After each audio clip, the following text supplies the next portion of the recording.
Circa 1992, Hitchens faxed his copy through as regards Columbus Day. If you'll permit me the conceit of a posthumous critique, I'll paraphrase. You are listening to Unscripted Moments, a podcast about propaganda. On this episode, I am compiling all material regarding the song Comply Resist, Track 2 from 2017's Victory Lap LP into a single, standalone episode to serve as sort of a definitive piece on the song. We've done several deluxe compilation episodes recently as we move towards completing the episodes about the first 7 LPs, splits, compilations, 7-inch tracks, and more, and I really enjoy doing these compilation deluxe episodes. I released the material in these deluxe episodes in chronological order of how they originally appeared on the show, and I always include timestamps so you can jump around and listen as you see fit. If you want to jump to a later section, simply look at your show notes and go to that section. This episode has several parts that I will overview so you can find these sections in the show notes. Section 1 of this episode features part of the conversation I had with Adam Russell, the bassist from the St. Louis band Story of the Year. Adam was the first person I ever talked to about this song, and so if you enjoy this segment on Comply Resist with Adam, go listen to the rest of his episode from August 26th, 2022, where we also discuss Adam's love of Back to the Motor League, Tertium Non Dater, and Without Love. Section 2 on this episode is the material from episode 92 with Aukai, Ligairi. We discuss his incredible cover of Comply Resist he made for his band, the Savage Nobles, who are a Pacific Island protest punk band. Aukai and I had a blast hanging out, and it is a delight to reintroduce this incredible cover on this episode. The next section includes the entirety of episode 93. This portion of the episode features an interview with Dr. Anthony Siracusa, history professor and author of Nonviolence Before King, The Politics of Being, and the Black Freedom Struggle. But, fun fact, Anthony was also in the band Pez once upon a time. After Anthony, you will hear my interview with Dr. Jeremy Cohen, professor and anthropologist of religion, who joined me to discuss this song. Following my chat with Jeremy, Steve and I do our normal thing where we discuss the song for about an hour and a half. So this is the deluxe compilation episode of Comply Resist. If you have heard these things all in the past and want to skip this one, that's totally cool. If you wanted to revisit and see how this song panned out for us on the podcast, you can go ahead and check out this insanely long episode. It is always a pleasure bringing you something like this. And I'm really glad that you have stuck around with me for the last 4 years to check this out. So thank you so much for listening, and enjoy our deluxe episode on Comply Resist. As you know, I'm colorblind, and you're a credit to your kind. Your kind.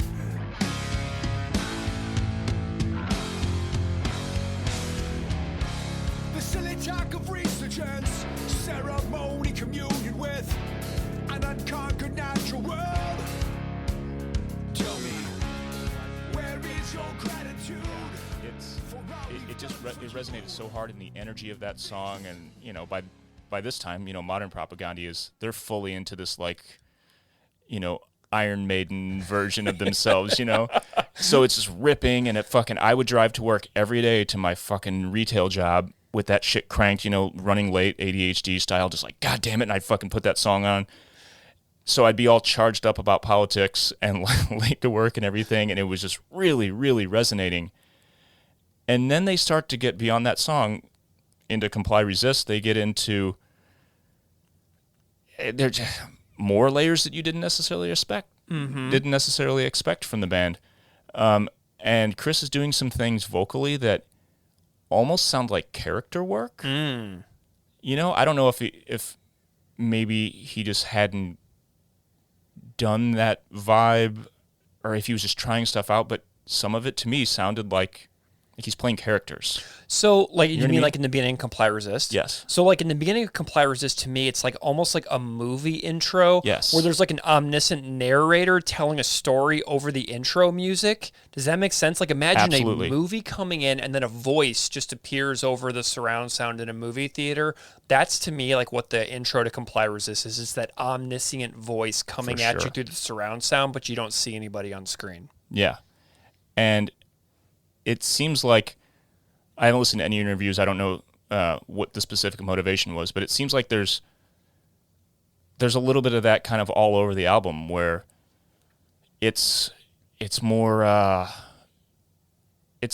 narrative in a way. It just seems like he was trying some new things and succeeding at all of it, as far as I'm concerned. It's a fucking phenomenal album. Did you, so let's talk a little bit more about Comply Resist.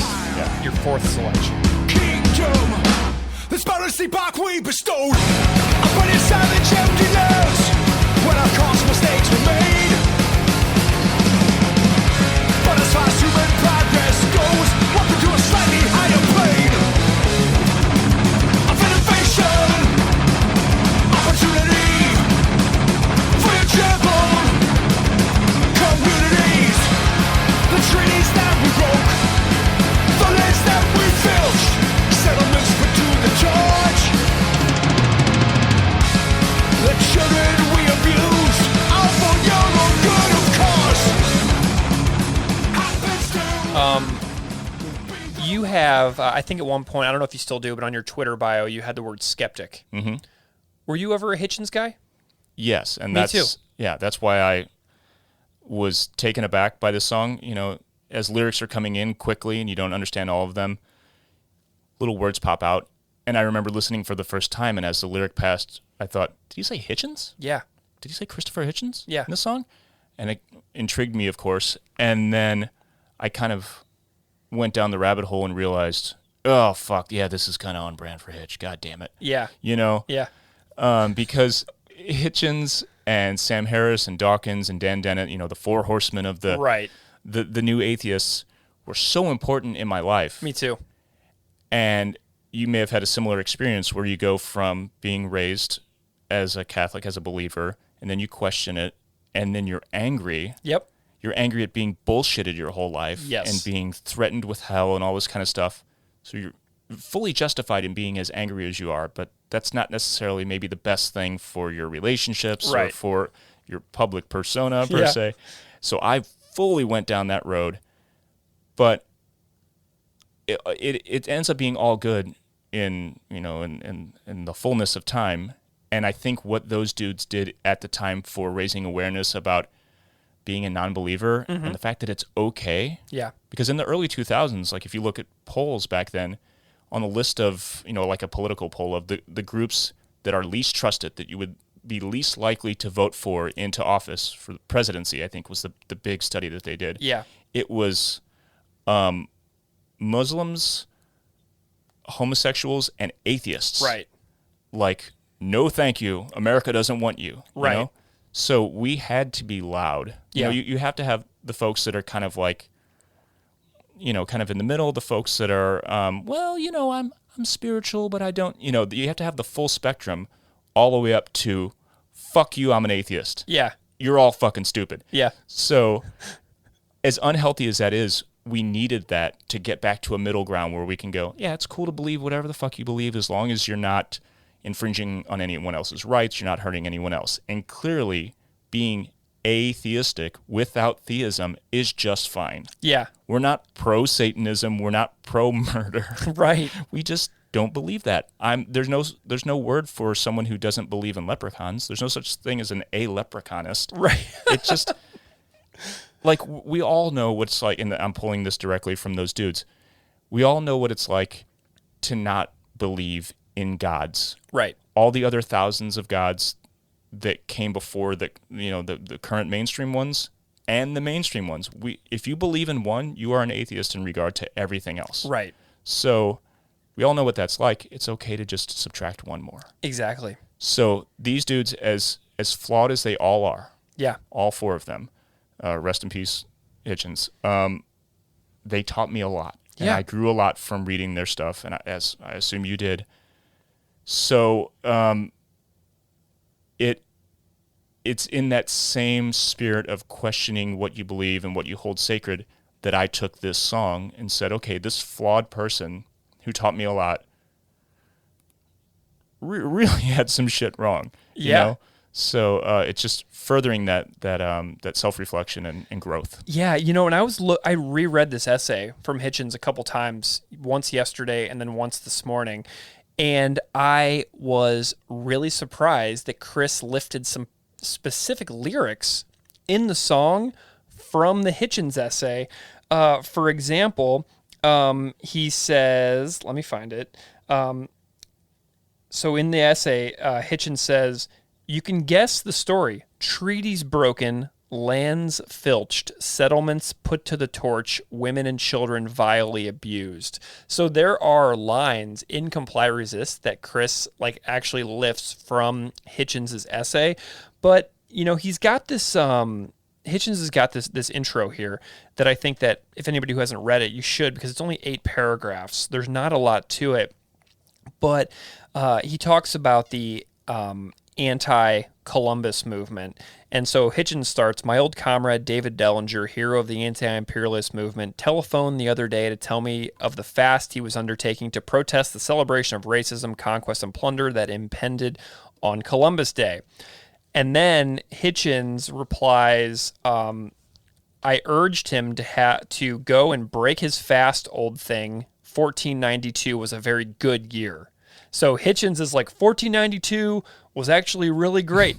And then he talks about what he finds to be what he calls faintly sinister about the anti-Columbus movement. And, he talks about how if we didn't have the Columbus movement, it would be an ignorant celebration of stasis and backwardness. And so Hitchens is very, very pro-conquest in this essay, which, Hitchens he wrote so much, and there's so much out there that, if you and I are reading, God is not great. Right. We're seeing this one tiny sliver of this very, this very prolific writer who had these other views. And, you and I grew up in St. Louis, where we had the hand turkey elementary school classrooms and, the Nina, the Pinta, the Santa Maria, 1492 Columbus sailed the ocean blue. So that's the kind of stuff that you and I were raised with, is to glorify these celebrations of, exploration, and they left out all the conquest. And I don't know about when you started realizing the real history of these types of things, but I went to Mizzou, and it was in my freshman history classes that I started to be like, oh man, we missed a lot of material here. They left some stuff out. Yeah. So tell me about a little bit about your understanding of where Chris goes with this tune and learning about what was left out of the narrative of you growing up processing the land that we're living on.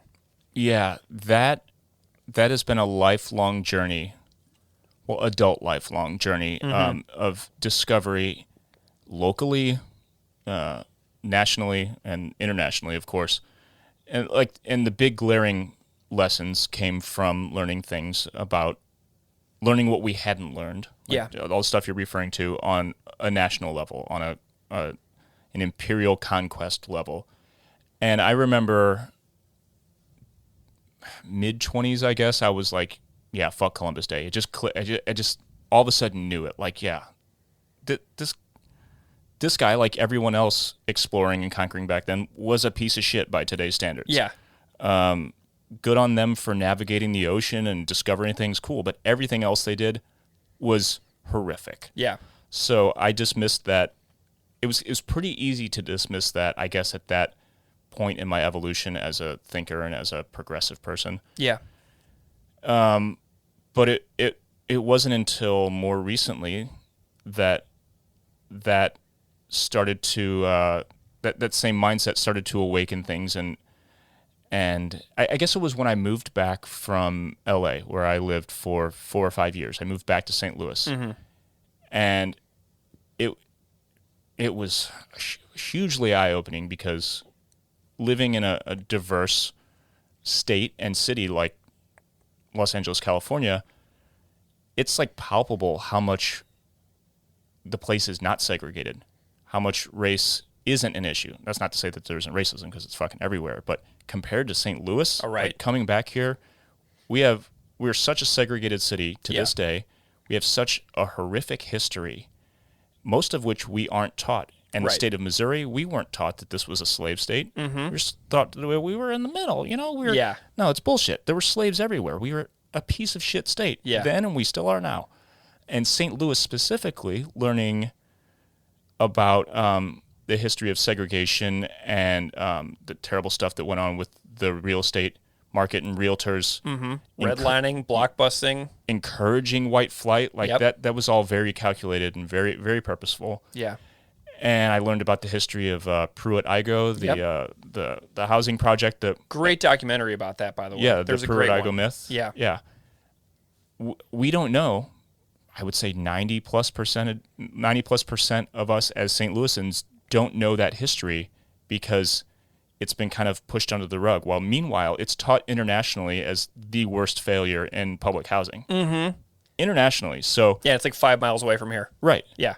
I mean, there's a forest in the middle of downtown where this used to be. They imploded the whole thing. Yeah. So this is all part of my awakening, discovery of how much had been purposely left out of my education, in all of our educations. And the mindset that motivates that that sort of redlining of everything. And it's so frustrating and so sad, but yet motivating, makes you want to just tell everyone. And then you have to balance the, like, am I the butt actually guy? Fuck, you know? Well, and what's really crazy too is, like, you live in St. Louis, I live in Buffalo. So I live in a very, like, if you're familiar with St. Louis, I live in like a very Kirkwood, Webster Groves type of area in Buffalo. And like here where you live like a mile away from my folks. So I know exactly where we are. And in a place like this, we can know these things, but then when we go house shopping, the places that we get shown, the neighborhoods that we get kind of filtered to, there's still these systems in place that like kind of place us in certain areas of town to where we're still a part of that process of white flight that started in the 40s and continues to this day. Like, we still are a part of these systems that we have inherited, and unless that you very purposefully choose a different path, you just be like, oh yeah, okay, cool, that sounds good. And then you like move into this new house and you and your family live there, and you perpetuate this cycle that has been going on for the last like 70 years. Yeah. It's pretty wild when you think about like how like we're like these like puzzle pieces that just get like kind of filtered into different places. Yeah. Ugh. And the most frustrating, lastly on that, the most frustrating and daunting part about it is that, you want to move to neighborhoods that break that tradition or that history. Yeah. But then my wife and I talk about this all the time. Are we just participating in gentrification if we move to like a quote up and coming neighborhood?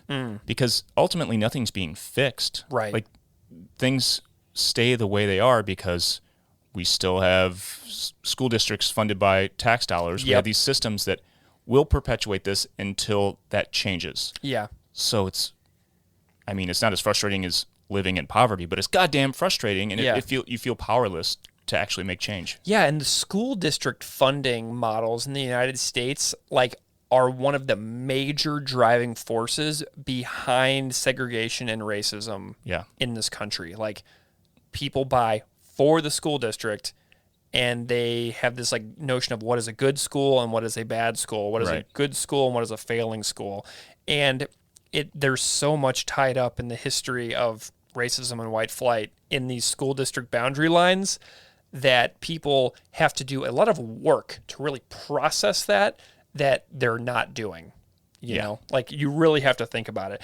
And like, the end of this line here too, he kind of changes points. Like he starts off with like the history of colonization, and then he moves into this: the funny names you give your kids, the silly ways you do your hair, the jungle music that you blare. We snicker and we sneer, for they do not revere the incessant gadgetry we incessantly deploy to incessantly extract and incessantly destroy.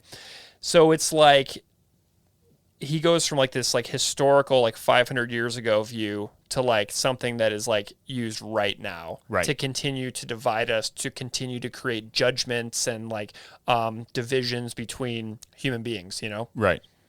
And the thing about, I was thinking about this morning, in 1992 when Hitchens wrote this, that was only, I would say, like mainstream wise, considered maybe subtly racist. Mm-hmm. You know, just like making fun of a black person's name or hair, or just like, you know, just joking about, oh yeah, you folks with your hip hop and whatever, you know. Yeah.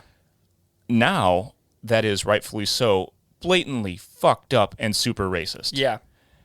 And it just, this, like many other things, as we grow as a society and as I grow as a thinker personally and whatever, realizing the habits, the things that we say, the things that are baked into language that we just take for granted and don't realize how offensive they are, or their offensive roots, or their very hurtful roots. Yeah. I look back at shit. I mean, just like using a black scent for fun, for example, is fucked up. Yeah. Because you're ultimately like you're parodying someone else's dialect. It's not just someone else's dialect, but it's the dialect of an oppressed people. Right. And being a member of the oppressing race and class, that's fucked up. Yeah. There's no getting around the fact that that's fucked up. So this is now much more extreme example than just like using a black scent, for example. But in 1992, the shit people talked like this all the time. People would say shit like this and say the phrase, which I assume you heard in St. Louis all the time. Someone say something like, oh, I don't hate black people, I just hate N-words. Right. And that was like an acceptable phrase for one white person to say to another. Yeah. And that blows my goddamn mind in retrospect. I know.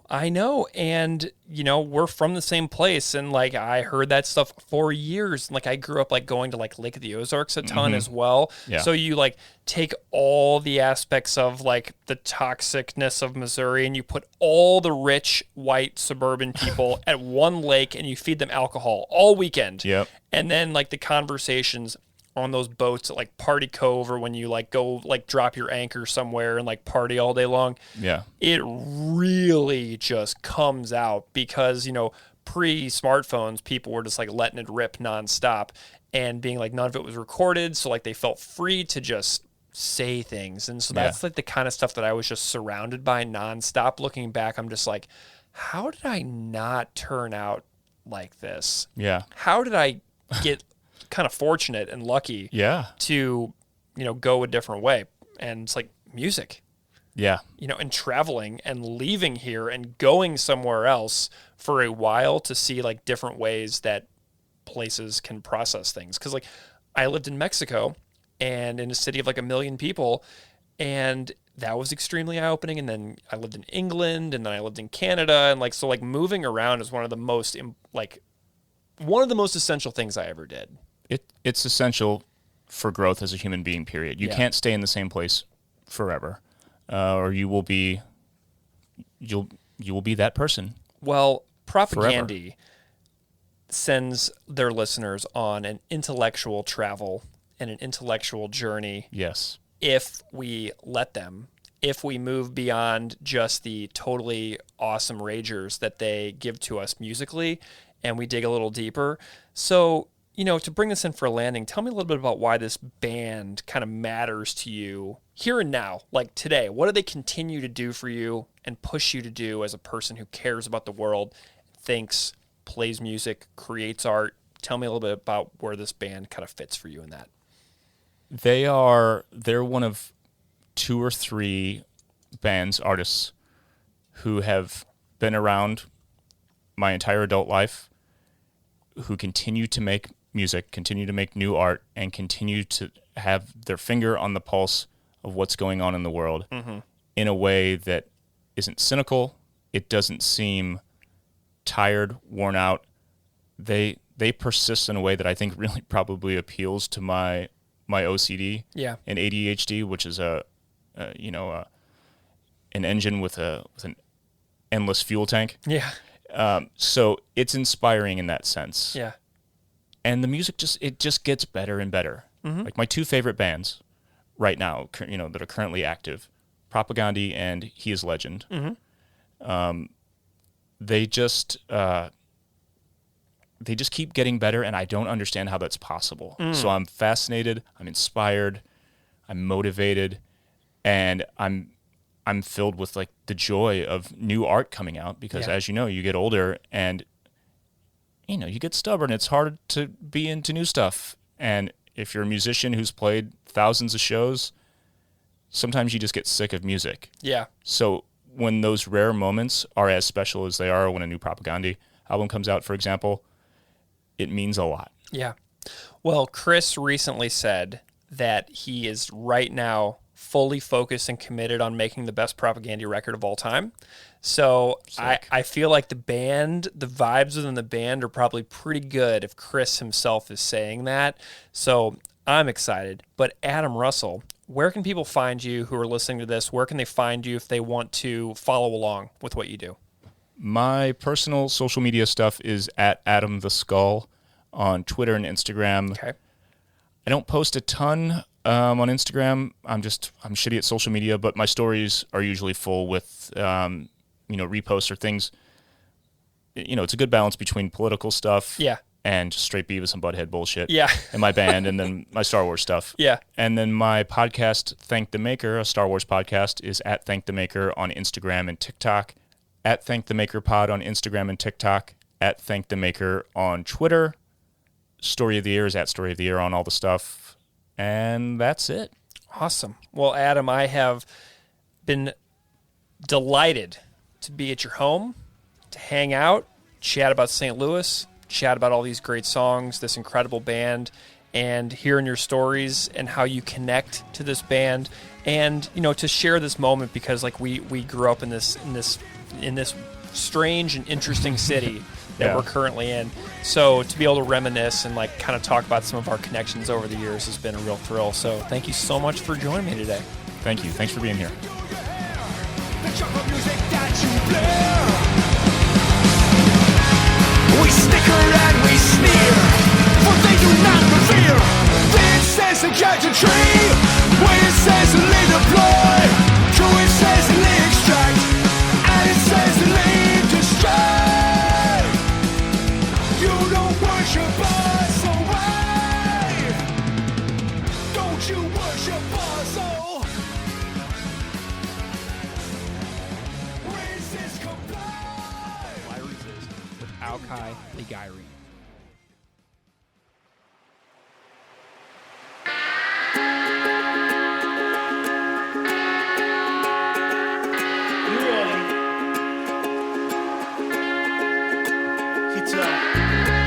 My colorful exotic friend, respectable, well-spoken, like the rest of them. As you know, I'm colorblind. Your credit to your kind, the kind.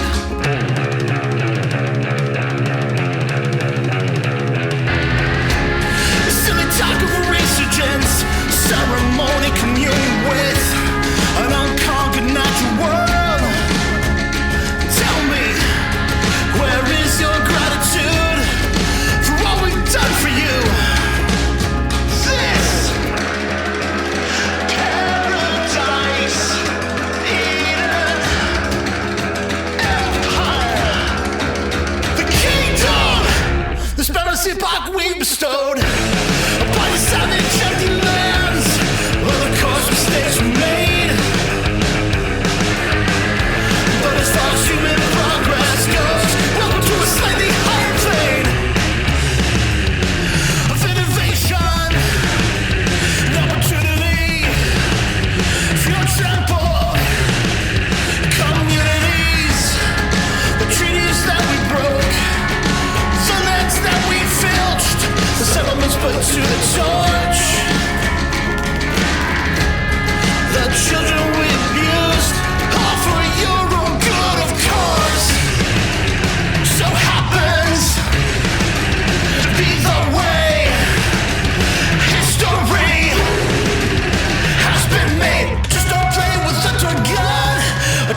Aukai, Ligairi. Welcome to Unscripted Moments, a podcast about propaganda. Thank you so much. I'm excited to be here. It's actually, this might be my favorite podcast, so I'm excited to be a guest on it. You're punching me right in the feels right out of the gate. I love it so much. I'm so pumped that you're here. We have been talking about doing this, threatening to do this. I don't know. Has it been 2 years? Been quite a while. Yeah. I remember, I had just started listening to your show. I think I found it the way a lot of people did by Chris. I think Chris had retweeted one of my tweets and then you commented on it. I said, wait, there's a propaganda podcast. And so I listened to your first episode. I think it was like Refusing to Be a Man was the first one I listened to.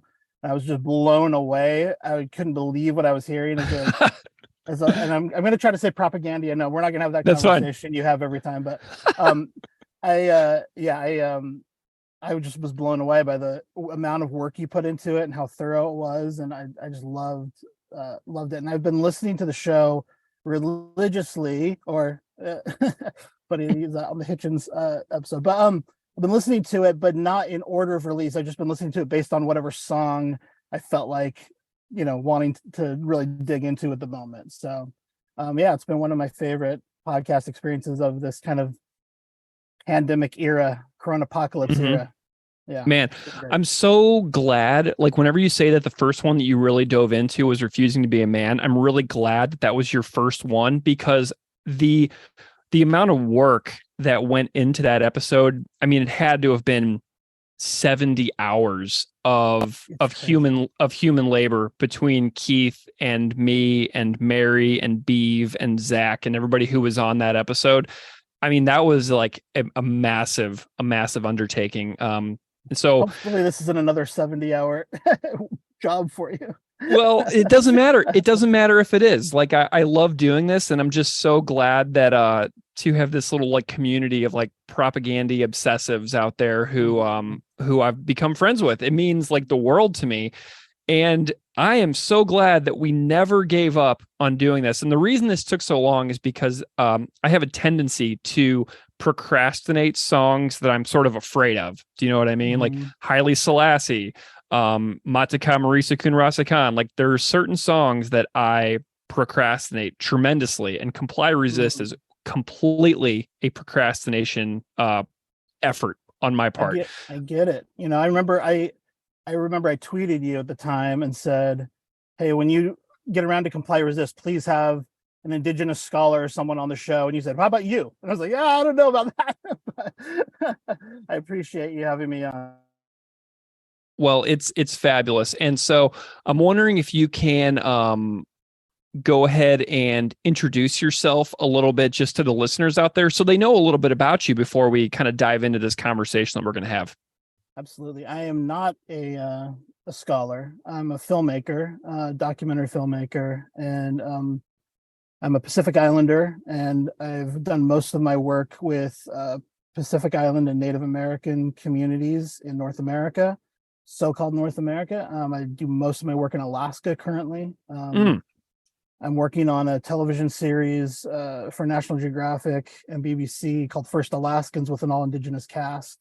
And it's crazy when there are 300 reality shows that take place in Alaska and not one of them has an Indigenous cast. And so, wow, it's great to be involved in the first, I guess.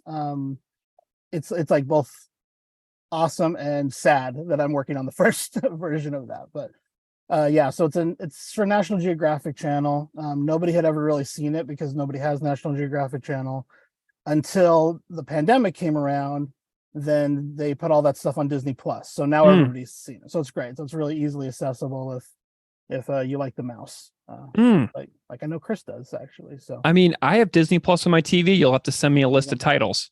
Yeah, absolutely. Yeah. So I work on a larger series called Life Below Zero. Now I will say this, and this is interesting as we get into this conversation. Heavy trigger warning for people who are concerned about animal rights and animal cruelty, because these are Indigenous people living in traditional ways off the land, which includes a lot of hunting. And I think these are really interesting conversations as we get into this song specifically, because there's so many ways, that our these kind of progressive communities that everyone is involved with, we all want to support each other, but some of our interests don't align. I think those are always interesting moments when, we're trying to be good allies to a certain group but not everything really lines up ideologically. And so I think that's actually a big theme of underlying a lot of this song, at least from me. And that's really interesting too, because oftentimes like a group of people can have 90% of their values align, and then what they do is they latch on to that 10% where they don't, and they harp on the 10% instead of the 90. Do you know what I mean? Absolutely. I mean, I remember when Chris was on that Q interview that he did. Yeah. He talked about maybe if I, lived in a non-industrial world, I would eat meat. But, he's like, what I'm against is this kind of the industry around, meat eating that, creates all of this cruelty. And that's something I saw. I mean, I was a vegetarian for 20 years and vegan for 3 or so of those years. And I went out on these Native Alaskan hunts with people in these indigenous tribes, and it was a real shock. I'd never seen an animal die in front of me that close. It was kind of a horrifying experience. The first time I experienced it. At the same time, I felt connected to nature and the circle of life in a way I'd never had before. And when you're in Alaska, like I grew up in Hawaii, California, Utah, places with a lot of nature. And I thought I'd really been out in nature. It wasn't until I went to Alaska where I just realized how small we are, the vastness of our planet. And then also that Carl Sagan kind of pale blue dot, view of the universe, where it's just like, we're so tiny.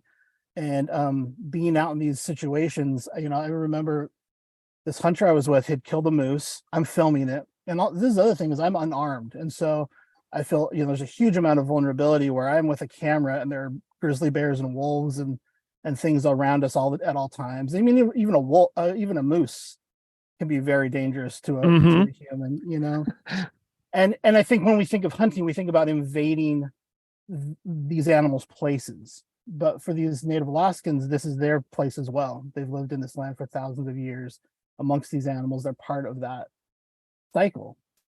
And their hunting is sustainable, and it doesn't, it's healthy for the land in the way that they have traditionally harvested. They also don't believe in being a good hunter. There's no, I remember when Chris talked about his first hunting experience and the laughing and camaraderie and clapping, and there's nothing like that with the native hunters that I go out with. There's a deep respect for the land, deep respect for the animals. They don't believe that you can be a great hunter. They believe an animal will give itself to you if you're humble enough, if you're living in accordance enough with the land and your community, then you'll receive that as a gift. And there really aren't a lot of other ways for them to survive up there. That the vegetation isn't plentiful enough that they can have really sustainable gardens. Definitely not throughout the winters when you're talking about 50 below zero, 70 below zero temperatures.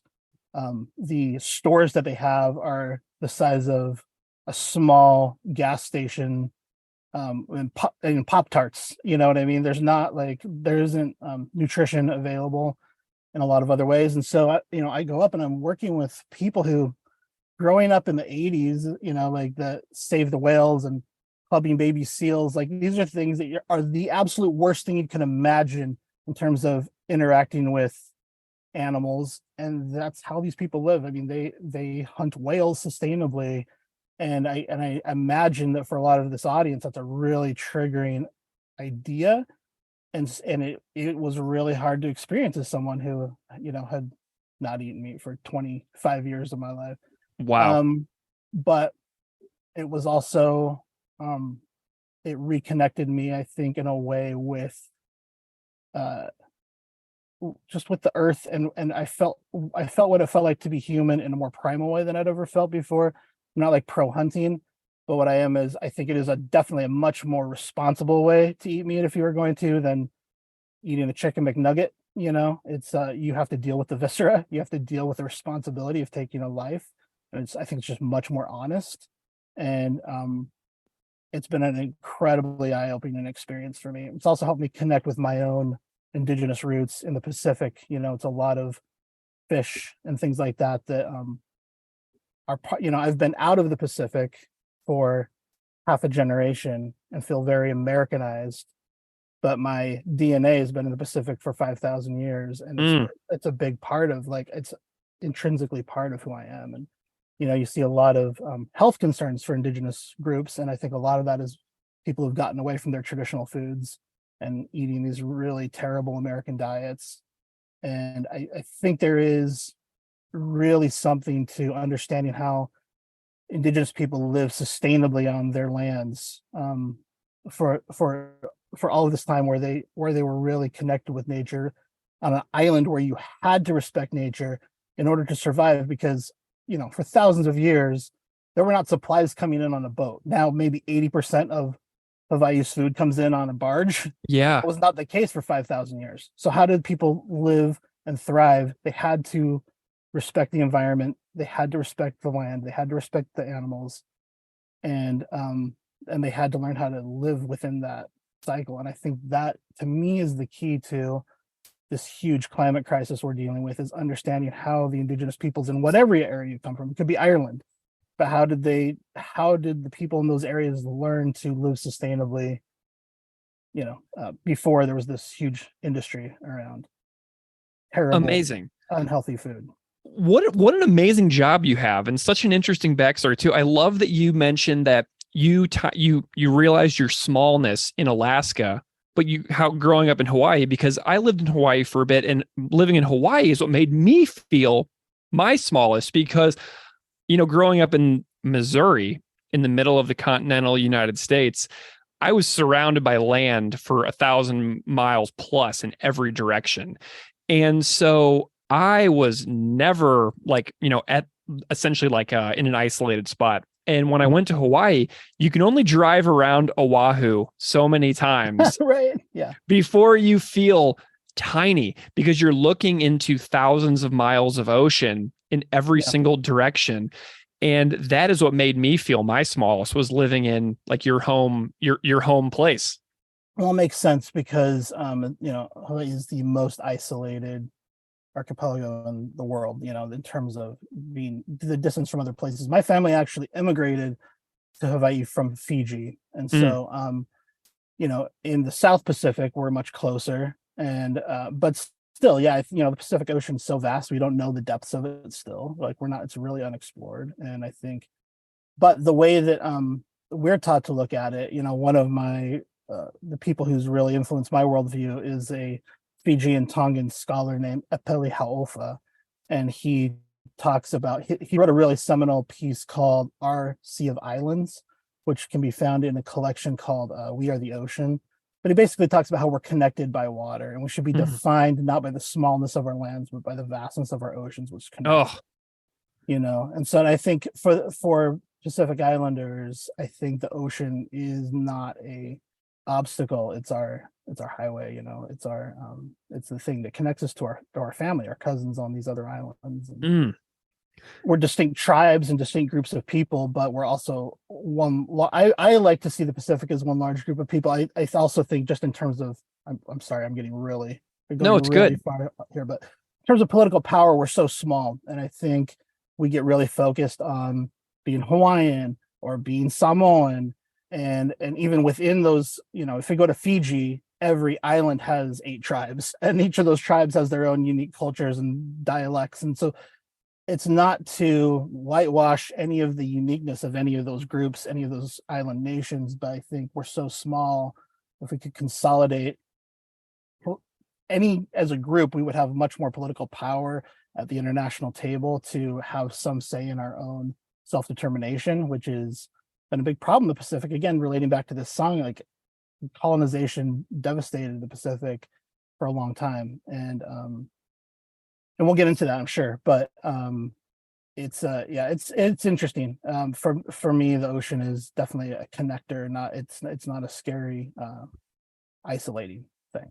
I've got maybe a simple question that so people listen to this podcast from all over the world, and for me, growing up, the term Pacific Islander was something that was found on the census You know what I mean? Mhm. Or when you like Gotcha. fill out an application for a job or something and ask you to identify. So it's on job applications and it's on census Yeah. stuff like that. But for just very basic understanding for those out there listening, can you like give me an overview of who these populations of people are? You've already sort of mentioned some, but there might be more. Yeah, for sure. We are small groups of people, and so we're not well represented. In fact, on the census, for many years, and we're just starting to move away from that. We were Asian/Pacific Islander, Mm.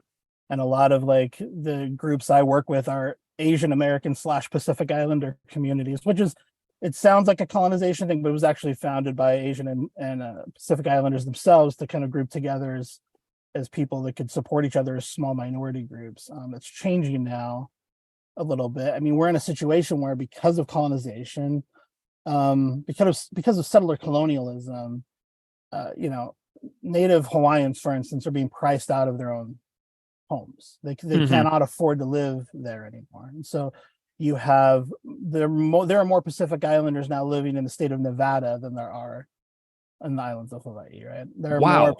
There are more Hawaiians in the continental United States than there are in the Pacific. There are more Pacific Islanders in general in the continental United States now in the Pacific as a whole. And I think that is also maybe even the case for Aotearoa New Zealand and Australia, that their Pacific Island populations are also large. And some of that is due to self-selection and immigration, intentional immigration. Some of that has to do with just being literally pushed out of your homelands and economically forced to go somewhere else to be able to earn the money that we now need. I think if you look back historically, like for instance, property ownership wasn't a thing in ancient Hawaii. So the systems that were set up to take care of the population, like we already talked about, in a sustainable way that cared for everyone's needs. And land ownership wasn't a thing, but these areas were passed down family to family. And so now you have a situation where, because there's not a paper trail of who owns these lands, Mark Zuckerberg can come in and buy up half an island, and like he literally, like Mark Zuckerberg's fence around his estate goes around family. There are family homes within his estate. It's just an insane situation that the illegitimate state of Hawaii perpetuates. And I don't know how much the average American knows about this either. And I'll get into this maybe a second. I'll answer your first question, but Hawaii is not a legitimate state, and we can talk about it. That's again like a terrible I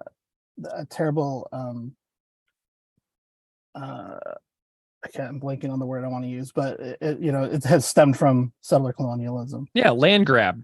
Yeah. So Pacific Islanders, this is the other thing, because we're so small, there's not a lot of research on this. There's not a lot of DNA. If you do 23andMe, you're not going to find a lot. If you're a Pacific Islander, it's going to say they're generally Asian or something like that, And so there are different cosmologies. And so, I can't speak for anyone but myself, but what I've learned from Kumo and people who know more than me about Hawaiian cosmologies, for instance, believe that Hawaiians originated in Hawaii. Whereas if you follow the DNA evidence that's available, which changes every year, you'll see origins coming from different places, from Taiwan to Madagascar. What I have done that makes the most sense to me is following the Austronesian language route. So what that would say is a group of people left Taiwan, and the indigenous Taiwanese people are different from mainland Chinese people racially. There are different groups of people, but a group of people who were voyagers. They built canoes and they traveled from Taiwan. They came down to the Philippines. When they got to the Philippines, there was already an existing population there, but they intermixed and they were there together for hundreds, maybe thousands of years. Then some of those groups of people left and populated what explorers, like French people later termed Micronesia, which would include like Palau and Guam and places like that. Others went further south and arrived in Papua and intermixed with people who were already there. Maybe those people may have come from Aboriginal Australians, and that same line, but now there's intermixing there. And so what you see then is the flow of Pacific people to the most known Polynesian islands, which would be Samoa, Tonga, Fiji is an interesting one because it's kind of on the cusp of both Polynesia and what the French termed Melanesia, the Black Islands. Where you also have Vanuatu. Then you have Tahiti, Hawaii, Aotearoa, later called New Zealand, Easter Island, Rapa Nui, New Caledonia, all these places there, the so-called French Polynesia. That's all of that are Pacific Islanders. And as far as I'm concerned, we're all family. Like whether it's Melanesia, Micronesia, Polynesia, we're all part of that same, we're children of the ocean. And I think we would be a lot stronger together if we could find ways to unite that didn't erase the beauty of our own individual cultures.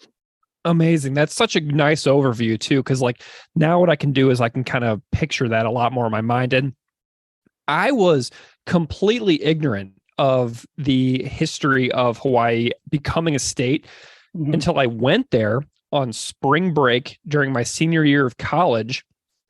And I was driving around the island of Oahu, and I was seeing these camps with these like signs everywhere about the, the sovereignty of, the original, like of the way that the island was taken over. Absolutely. Yeah.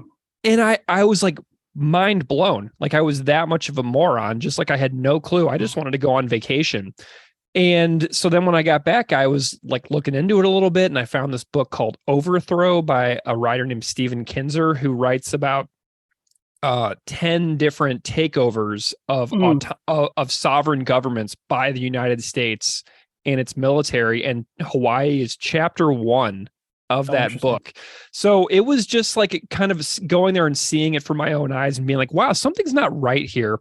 And then just digging into it a little bit more. So I would encourage anybody out there to dig into this a lot more to understand exactly how Hawaii became a state and how the division and how the inequality and the economic reality of the situation continues to this very day. It's the story of colonization. It's a story of, it's like the Pacific was settled first by missionaries. Christian missionaries came to the Pacific. Some of the first things they did are outlawed our languages, outlawed our religions, outlawed our cultural practices, including dance, and by doing so, are able to take control of those populations, and specifically with this situation in Hawaii, these people coming in as missionaries who were accepted by Hawaiians largely. Pacific Islanders are highly spiritual people, and so Christianity actually did very well in the Pacific. But what you have, you have a situation here where a generation later, the children of those missionaries, they're still there, and they now consider themselves local, and they are now but they're essentially, for all purposes, they're still Americans. They have monetary backing of an American, and they start all these businesses. Sugar was the big business at that time, and they realize that they've got a huge financial interest in controlling this area. Within 50 years of Captain Cook arriving in Hawaii, like 80% of the Hawaiian population was dead from disease. So already you have a massive destruction of that native people. But then when you have the sugar plantations coming in to bolster the population, you have Chinese, Japanese, Portuguese, all of these workers from around the world coming in to work in these plantations. So now like a large percentage of your native Hawaiian population is mixed ethnicity, which is fine, except for the United States government requires some measure of blood quantum in order to own land as a native. And so it's, they disenfranchise, these Hawaiians of their land as well. But all of this is rolled up into an illegal overthrow of the Hawaiian kingdom with support from U.S. Marines, and resulting in this illegal annexation of Hawaii, and then later an illegal statehood. And by all international law, this is all totally illegal. The kingdom legally still exists, the Hawaiian kingdom. And so this is just something outrageous that most Americans have no idea about. Bill Clinton first apologized for this back during his presidency, and told this story to the world without giving any lands back, right? So there was not, we'll apologize for this, but we're not saying we're giving it back. We're keeping it because it's now a very strategic military installation, right?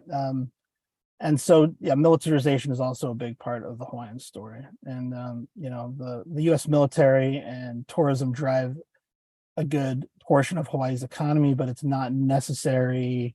In fact, it's destructive to the land and to the native peoples who are being driven from their homes due to most of the business, most of the homes, all of the stuff is owned by guys from California, or, people from China. It's not owned by Hawaiians. And it's a really devastating situation there with mass homelessness. Where did your family live when you were in Hawaii? Oahu also. So my father did something that was a big deal as well in the 70s. Is the Mormon Church developed these universities in the Pacific, and that allowed Pacific Islanders to attend those universities and then get to the United States. And so that's how my father went to Hawaii on a dance scholarship. He did traditional Fijian dance. That's where he met my mom, and that was kind of the birth of of me, I guess. Wow. Was that thing. So he joined this church in order to get to America, and for that generation, and I see this with the Native Alaskan groups I work with as well. There was this generation, my parents' generation, which in Alaska, in the groups I've worked with, they call the Lost Generation. This is the generation that I think for a lot of immigrants, they wanted to come to America for a better life. I think you talk to the Native Alaskans, they needed to leave the village for a better life. The problem is, like in the Alaskan village, there is no infrastructure. So if you leave the village to go get a college education, you can do that, but then you're not going to be able to come back and get a job with that college education in the village. So you're choosing then between living in mainstream white America or returning to your family and having no money, no infrastructure. And so it creates these really terrible situations for a lot of Native people. And in the case of both the Native Alaskans I've worked with and the Pacific Islanders that I know personally and that I am one of, a huge amount of culture loss. So my generation didn't get culture handed down to us, and so a lot of us are having to find that for ourselves. Man, and like what was so nuts is I have these vivid memories of going to Hawaii for the first time in 2006, I think was the first time. And I had a rental car and I'm driving around the island and I'm on Kamehameha Highway. And all of a sudden I see Brigham Young University right there on the north shore of the island. Yep. And it's right next to the Polynesian Cultural Center, which is one of the biggest tourist attractions on the entire island. So you have this Mormon university directly next to the Polynesian Cultural Center on like arguably one of the most beautiful coastlines imaginable on that North Shore. So, so my dad was a Fijian dancer at the Polynesian Cultural Center. And that whole thing is interesting as well. There's a lot of mixed feelings about that place because there are a lot of people who say, well, it's a human zoo. There's a lot of other people who say it's nice that the number one tourist attraction is a place where people can actually experience the cultures of the Pacific, because I know there's a lot of people, personally who go to Hawaii and never meet a Hawaiian, never eat Hawaiian food. They just go straight from the resort or their condo to the beach and back again, and so I think personally, I like that exists. I like that a lot of the people who work in those villages are from the villages themselves. They're from, and it's giving them a chance to get a Western education. I don't know. Again, there's a debate on whether that's a good thing or not, but it's a good opportunity for a lot of people in these villages in Samoa or Tonga to come and be able to get an education, share their culture. I personally am favorite. I know a lot of people who are against it as well. So it's a tricky situation. But the Mormon Church was one of the first colonizers of the Pacific. They were very successful. I believe that the Tongan royalty are now Mormon as well. So they were very successful in their colonization efforts. And in fact, the push for Hawaiian statehood had a lot to do with Wall Street protecting the Mormon Church's sugar interests. The Mormon Church had a lot of sugar interests in Hawaii. So that is it's interesting, because I was raised in that white American culture as a Pacific Islander, and it took a lot for me to understand. My father joined a church where he wasn't considered a full human. You know what I mean? And that's so mind-boggling to think about now, like how he could join an organization that didn't consider him a man, a full man. Wow. But I understand that he did that for the opportunity that he saw as being something he could come to America and have a better life. He was sold that idea, so Incredible. yeah. Man, well, okay. So this is like this amazing, in-depth, thorough backstory. And now I want to switch gears a little bit and talk about music. How did Yeah. you get into like punk and propaganda? Like, tell me a little bit about how that weaves into your life story. I was just raised on pop music, Michael Jackson on the radio, and whatever 70s rock music my mom had kicking around from her college music collection. When I got to junior high, I started discovering punk, and it was early Seattle stuff, which led to, and it was right around the time Nirvana blew up too. So I started listening to that, and it was just so depressing. I was like, I'm so bummed out about this music. Like, this music's making me so sad as a seventh grader, And Yeah. it was hearing NoFX Ribbed and stuff that I was like, this is funny. These guys don't take themselves so seriously. I want to listen to some music that's not so serious. Ironically, the punk bands that I ultimately latched onto and have been my lifelong loves are the bands who were very serious, like Propaganda. But Yeah. at the time, the thing that got me into it was just lighter fare, than that kind of heavy depressing Seattle stuff I'd been listening to previous to that. So I was living in Utah at the time. I was the thing that Propaganda probably hated. I was the skateboarder kid that, I found there was a Thrasher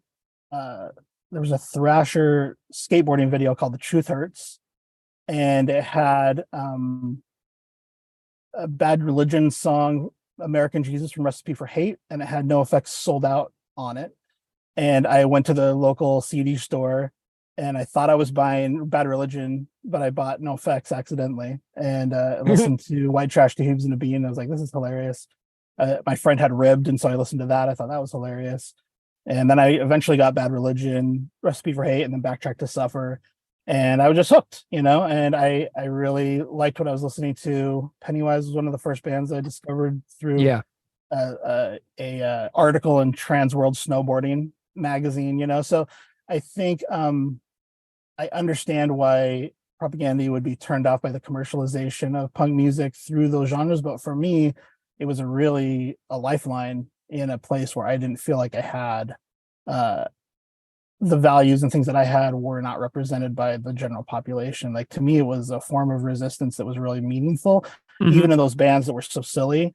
And for me, finding Propaganda, I just saw them as one of the leaders of the punk movement in the era that I was growing up. So for me, like, Propaganda maybe saw punk as like this mindless SoCal thing. For me, punk was Propaganda. So like, punk was great. Punk taught me all the values that I believed in, and for me, so I had seen NoFX before Punk and Drublic came out. I had seen Green Day before Dookie, Wow. but it was like right at that cusp. It was like right Yeah. when all that stuff was coming out, and I didn't want to abandon Green Day because they were popular all of a sudden. I decided, like, I loved Lookout Records, Screeching Weasel, all those Pansy Division, like the Queers, like all those bands that were in that Lookout Records, Op Ivy, obviously, world. And I didn't want to abandon that because they got popular all of a sudden. I think there were bands that changed their sound a lot and got kind of lame, like Offspring, in my opinion. But like, I felt like Green Day at that era, they were still just doing their thing. And so I wanted to still support them. So I had a Dookie shirt and I wore it to school. And there was part of me that was kind of embarrassed, but it was also kind of me like, F you, they're still cool. I'm going to wear this Dookie shirt to high school. Yeah. And I was sitting in this classroom and there was a kid visiting from California who already I have a chip on my shoulder. Like, the California kids would come to Utah and think they were so cool. And I'm like, screw you guys.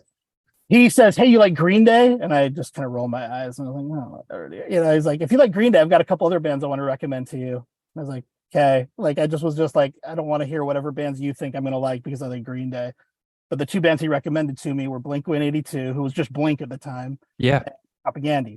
And so he wrote them down. He handed me the thing. And I went to the record store a couple days later and I thought, I'll check those bands out. So I pulled up Blink, Cheshire Cat, and Propaganda, How to Clean Everything. And I was like, this is so good. Like, I couldn't believe what I was hearing at that, at that moment. And and that kind of just brought me into it. I remember seeing Good Riddance, Forgotten Country, and Lagwagon, I think Trashed, and I just remember seeing, it's kind of one of those things in that era. There was no internet, so it's like Fat Records. Where have I seen that before? Oh wait, that's on the back of White Trash, Two Hebes, and a Bean.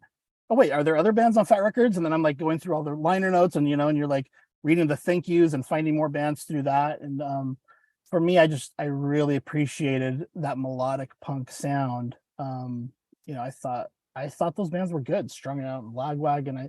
I still think, for my money, Joey Cape is my second favorite lyricist after Chris Hanna. Like I think he's very earnest in the things he says, and I think he's a poet, and I love that stuff, even though the music maybe isn't as isn't progressing as much and isn't as interesting as what Propaganda's done over the years. I still think Lagwagon is one of the best bands ever. So I like that stuff a lot.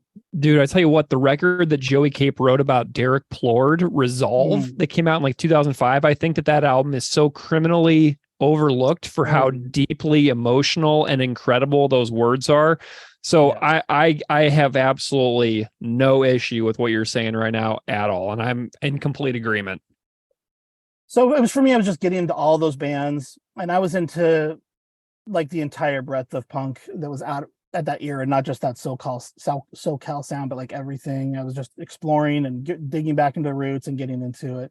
It was Less Talk More Rock changed my life completely. Like reading those liner notes, reading those essays, thinking about things I'd never thought about, like that was the moment where I was like, that changed me, like as a person in a deep way that has resonated for the rest of my life. Like that, for Less Talk More Rock, for me, was life-changing. And like in a way I can't even really truly wrap my own head around, I'm like 2.5 years into trying to wrap my own head around it myself at this point. Right. Yeah. Do you have any stories about seeing Propaganda live? Have you been able to see them live at all throughout their different eras? Yeah, I think I'm not as specific as you. I haven't looked up like the actual dates, but I'm really curious when it was. Because I know John was still in the band. Nice. And I would have said it was the Less Talk More Rock tour, but I don't know the timing of that. As I've listened to your podcast, I've learned that Todd was on that tour. So I'm actually confused about exactly when that was, but I know I bought the I'd Rather Be Flag Burning t-shirt with the Anarchy A on the back from the Less Talk More Rock art. Mm-hmm. I had that t-shirt all through high school. Got me in a lot of trouble wearing that to Mormon high school classes, with the gay positive and all that stuff. People are always like questioning me about it. Teachers make me take it off, all kinds of crazy stuff.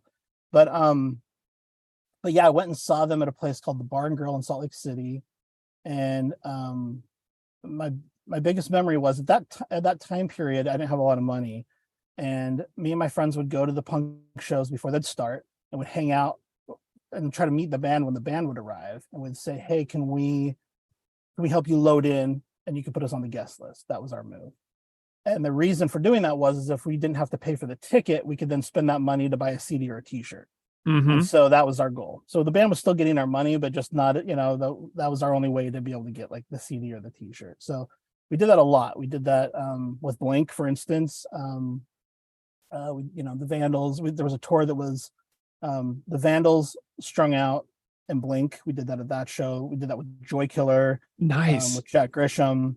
And I was sitting outside the Bar and Grill, and Propaganda rolls up in their van. And I was just kind of sitting there, and Chris gets out and he goes, hey, do we go around the back to unload, or where do we load our gear in? And I said, I'm just a kid, I'm just a kid. I don't know. And Chris stopped and looked me in the eyes. He's like, I'm just a kid too.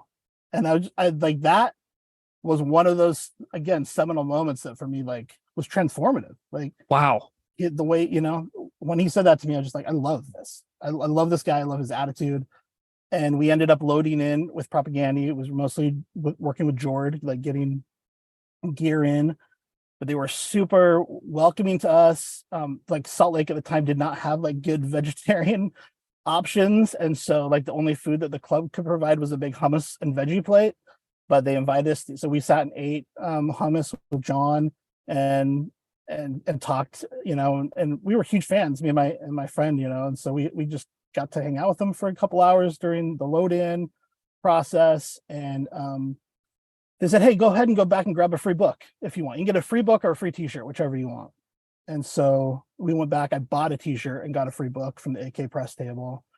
And not only was the album a big moment, but meeting them was a huge moment, and just like kindness and being grounded and just regular guys. And I just really appreciated that. But yeah, and then they rocked too. That was also one of the first shows where I remember not moshing, and just like they were so good, wanting to just stand there and listen to the music. Like that was one of the first times where I just stood in the back and like watched what the band was doing. I mean, like, wow, you guys are really good. I loved watching Jord, especially.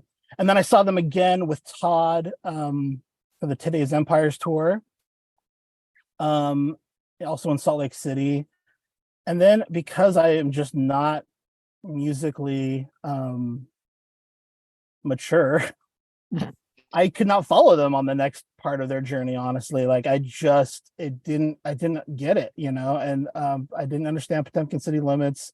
I think there was that divide in where like melodic punk was no longer cool, and bands, I followed the Weaker Than's direction. I went that way with my musical appreciation. I followed the acoustic, indie, like followed hot water music into their like that direction. Yeah. In that era. And so I was in that kind of college rocky world for many years. I still loved punk, but it wasn't until many years later that I like rediscovered my love of it, and I got to where I am now, where all of that stuff is back in my life as strongly as it ever was, but I still have the eclectic taste that I developed over in my 20s and stuff. So it took me a while, but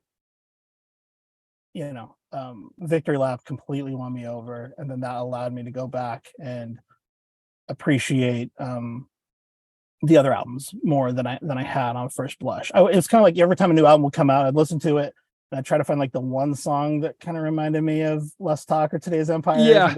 And then I'd be like, I like that one, but I don't get the rest of this. I just wasn't a metal guy. I believed, and I was in punk bands also growing up, and I really believed, like I heard Fat Mike say in an interview, oh, you don't need to know how to play an instrument to play punk. So I was like, okay, cool, because I don't want to learn how to play an instrument. I was in punk bands and never learned how to play an instrument. I played the bass, but not well. And so I that's basically as far as my musical maturity went. And so it took me a long time through back ways of discovering jazz and classical music to be able to like, oh, I get metal now. Oh, metal's pretty cool actually. And I'm kind of like expanding my musical horizons now for the first time.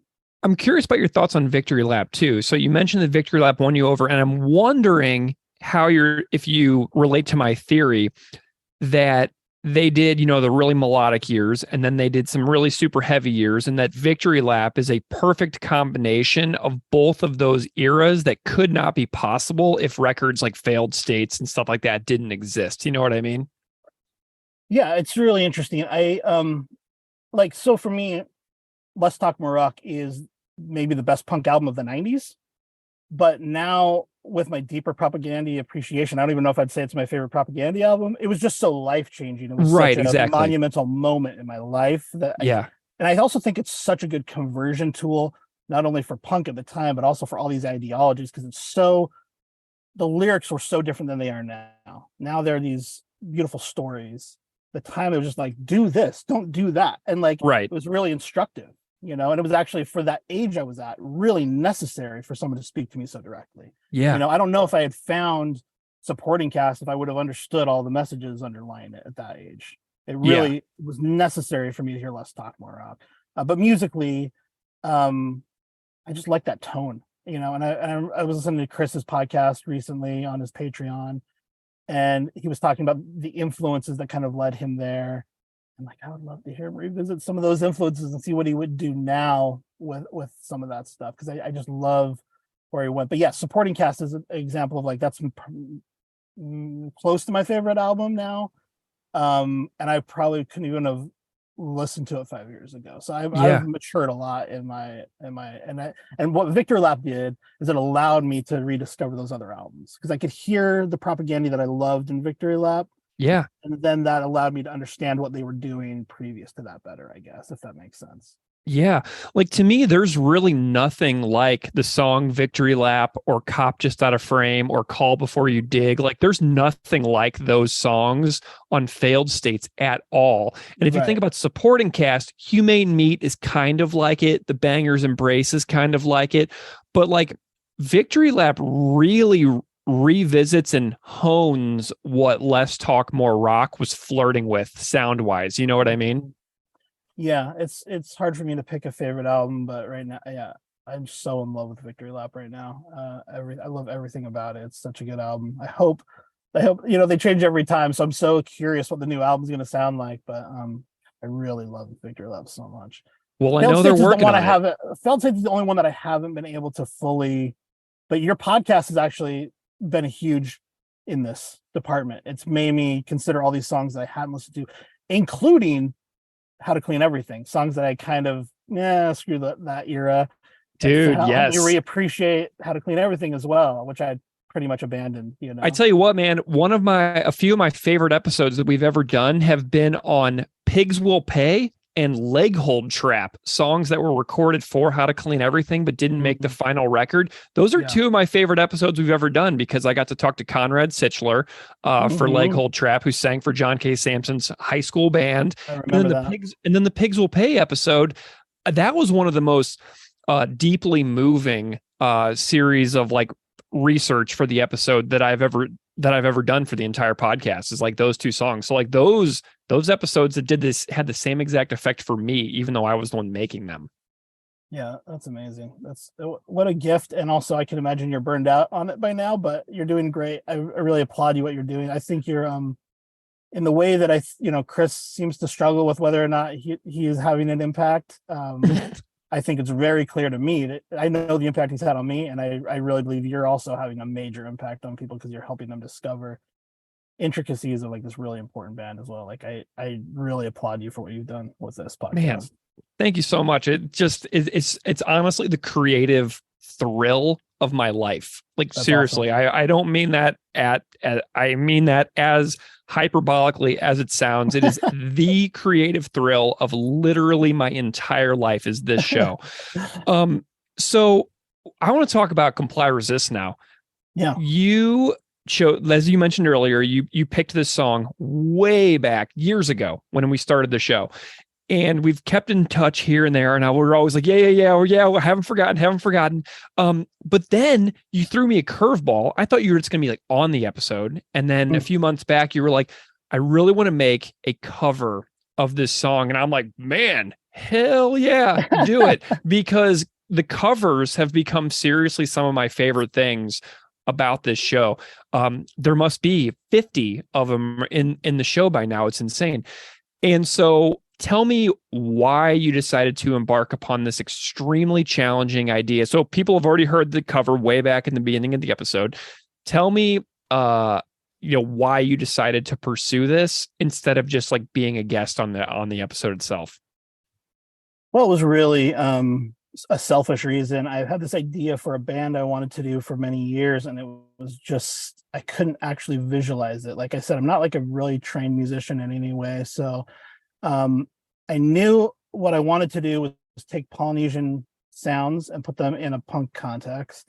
And this song is so perfect for the themes that I would talk about in a band of my own. These themes of colonization and things like that are really important to me. It just seemed like a great opportunity to try it out and see if I can make it sound how I wanted it to sound.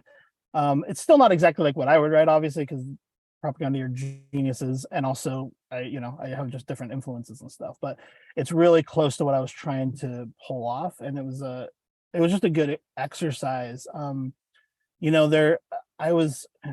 been so ignorant in my life throughout the years, but there was a artist who's a rapper named Poetic who won Pacific Artist of the Year a few years back, and I was listening to one of his songs on YouTube, and I commented like, kind of sucks that you're trying to sound like a South California rapper from the 90s. Like, we have our own sounds, we have our own voices, like why not do that? I just wrote a stupid snarky internet comment And I deleted it. I felt bad about it instantly. I'm like, why am I doing this to another artist? But the way YouTube works is it leaves those comments up in his inbox, even though I've deleted it. So he still saw it. And then he doxed me. and it was actually a really educational experience for me because all of his fans came and told me what they thought about my dumb comment. And it was really eye-opening, you know. It was, not only did I not know that Pacific Islanders were in the spaces where hip hop and rap were being created in Southern California for the very first time. Not only did I not know that reggae was happening in the Pacific at the exact same time it was happening in Jamaica, for instance. I thought of those as black sounds, which is not a problem other than I grew up around white kids who were misappropriating those black sounds all the time. So when I, growing up in the era I grew up, when I think of Bob Marley or I think of hip hop, I think of white kids in dorm rooms. I don't think of black culture. Do you know what I mean? And so I just thought, I don't want to see my own people do that. I don't want to see us appropriate black music. Let's do our own thing. Let's use our own sounds. We've got this great musical history. Why can't we do our own thing? And as Poetic very cleverly said to me, like the obvious response is, why don't you do your own thing? I was like, good idea. I'll do my own thing. And, it took just a little bit deeper thinking to realize, well, okay, also I'm appropriating white music, and also that white music also is black music. And it's just funny. Like it was a stupid argument to begin with. But what I didn't learn was the inventor of the steel, lap steel slide guitar, it was a Hawaiian man. The inventor of the guitar amplifier were some Hawaiian kids in the car shop class. The ukulele is I believe it's a Portuguese instrument, but those, that was important in Pacific culture, still is. The slack key guitar also, I think, came from Mexico or Portugal, but is important Hawaiian instrument. And so I just wanted to, but then the drums are really Polynesian, Tongan and Tahitian drums. And I just want to take all of these elements that were kind of part of Pacific culture and apply those to the kind of music I like. Really for protest music, because I should have said this earlier, like protest music in the islands is all reggae or hip hop. And so I just thought we need protest songs that are just a different genre, just so it exists. Like I don't need to be famous or tour or anything. I just want it to exist in the world that there is Pacific protest music in another style, because I wasn't into those styles. So that's kind of where this came from. And it was sludge in my brain as I would try to describe it to friends who I wanted to start these bands with. They'd be like, I don't know if that's going to work. And so I needed to actualize it. And so that's what this was, an opportunity for me to try it out, basically. Amazing. Well, I love the cover. Love it. I've listened to it 20 times easily since you sent it to me. And I want to hear the story of how this thing came together. I have so many questions about the creation of this recording. I want to know studio details. I want to know who was involved. I want to know what instruments appear on the song. I want to know what was the hardest thing. What was the funnest thing? I have so many questions about the story. Just tell me the story of recording this song. Well, again, the idea was, can we do this kind of song with Pacific instruments? And then, and the first thing I realized was surf rock is the way to get into this, because surf rock is another genre that's already utilizing the Hawaiian steel guitar, and it's also utilizing Pacific Islander drums. I was like, okay, that's how we get into this. That's the way to, and it's fast music. Anyone who's heard the Pulp Fiction soundtrack is kind of familiar with the sound of it a little bit. Dick Dale, exactly. And the Ventures, all this stuff, the lively ones. Can we use that energy for this protest music was really just the basic idea. And so this would absolutely not have been possible without Joel Pack at Rigby Road Studios. Joel is a musical genius. I met him when he was 13 years old. He was the original bassist for a group called Strange Itch, which later turned into The Used in my local scene. Wow, cool. So Joel met Jeff, who's the current bass player for The Used, at the mall, and Jeff had dreads, and he said, "Hey man, can you sing? You look cool." And so he recruited Jeff as the singer of that band. And then Joel eventually quit that band, and Jeff became the bass player of The Used.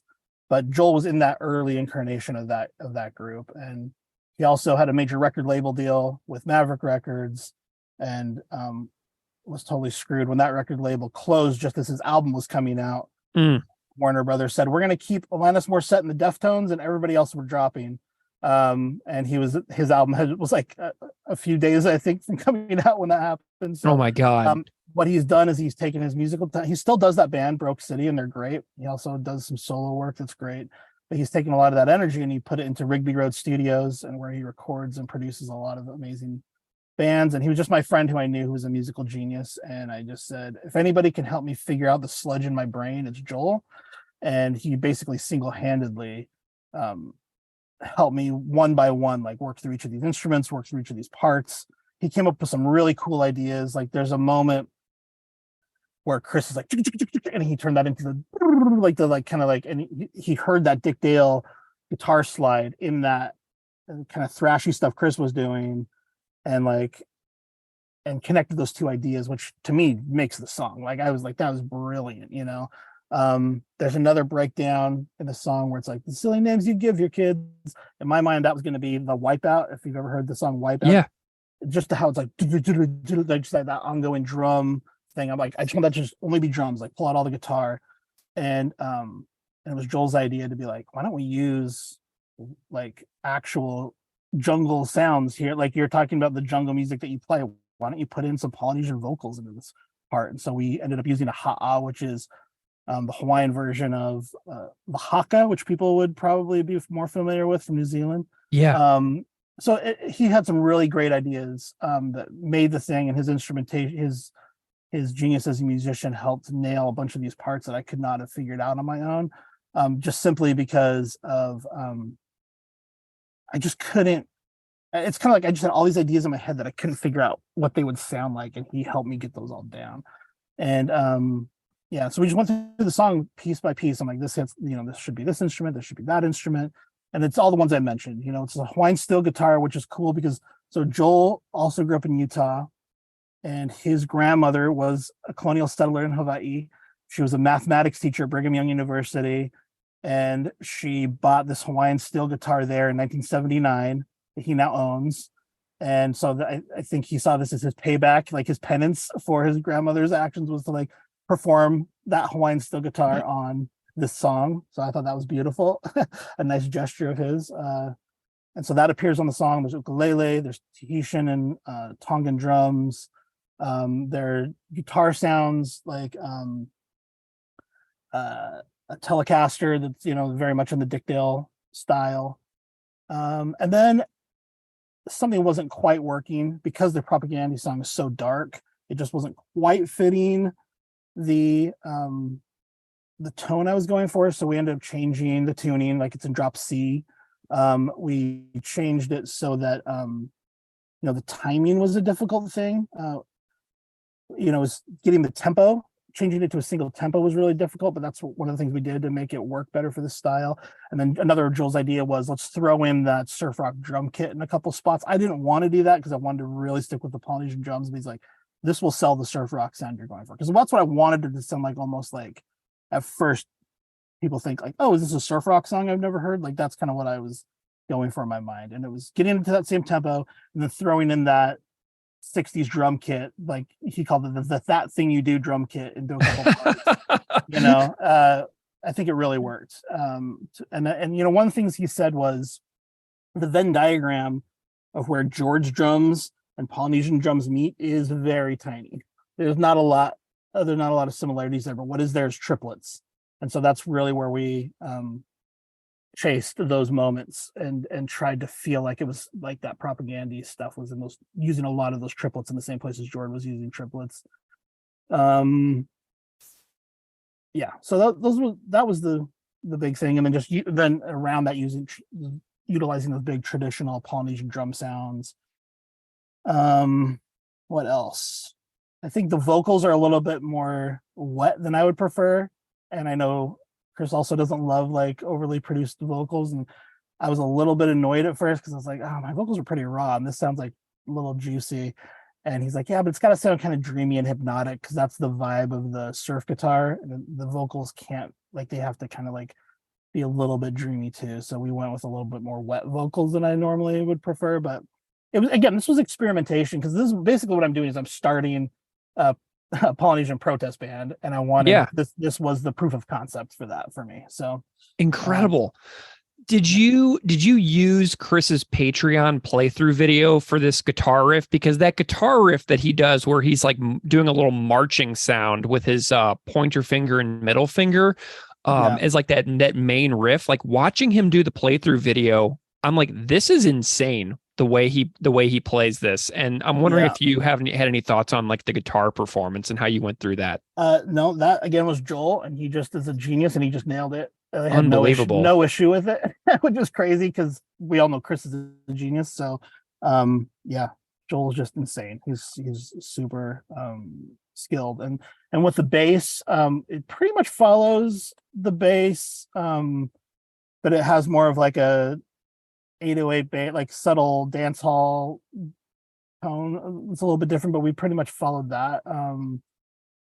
There are some parts where the Telecaster guitar is playing the bass line, I think, but and then, I mean, I don't know. It's all different and it's all the same. We really tried to hone as close to it as possible. But if there was ever a conflict, it was like go towards surf rock. Like that was the idea. If they're amazing. Anytime it didn't work, it was like, let's go in the surf rock direction. So. That is really, really awesome. How many sessions in the studio are we looking at here? Because this is amazingly well done. Oh, thanks. It wasn't as much as it sounds like. Like it was like 2 or 3 times.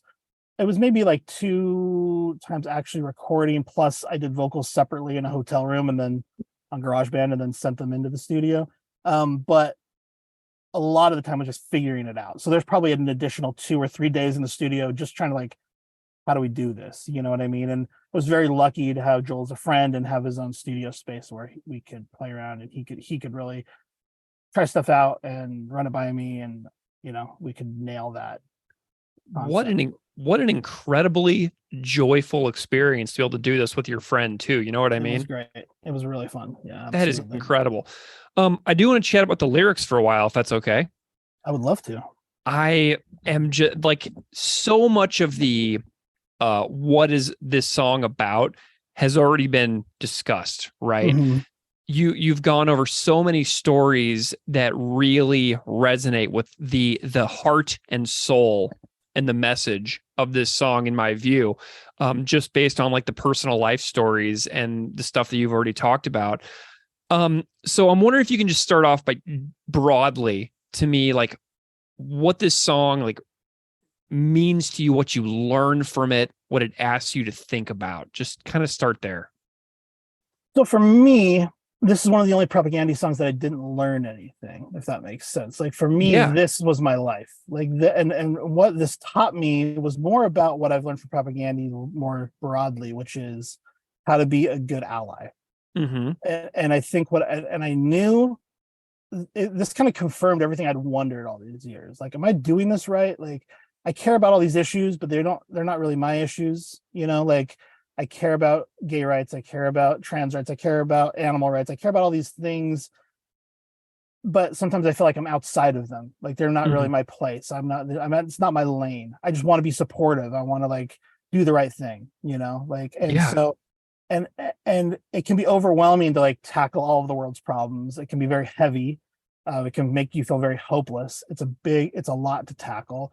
And so I don't think we should necessarily. I think we should be supportive in the places we can, but really focus on our communities and do the things that we can do. That's kind of been the way I've been able to survive burnout, is just really trying to make my little piece of the world as good as I can make it. But what this taught me was this idea of what it means to be a good ally. Propaganda teaches us how to be good allies, is my theory. And how the way this actualized it for me was because this song is good allyship and again, I'm looking at this from a Pacific Island perspective. This is obviously written, I'm sure, much more in mind with Indigenous Canadian perspective, and also we know about, it refers to the Black Lives Matter movement as well. So it's not, but I am looking at it through my lens, and from my lens, this song really gets what I go through every day. like I in the cover version, I didn't include the Hitchens lines, and I love them in the propaganda version, but they were just unnecessary in the version I was doing, and part of that was because this is how I'm spoken to every day. Like the kind of stuff Hitchens was saying is something that is said to me at least once a year throughout my entire life. You know what I mean? Like everything the song says, I encounter.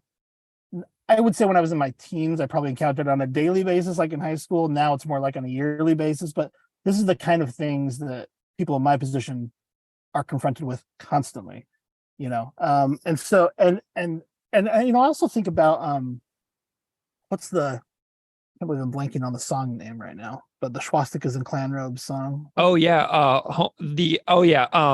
Kill Bill Harkus, yeah. Yeah, well, yeah, that's the original version. Only Good Fascist is a Very Dead Fascist.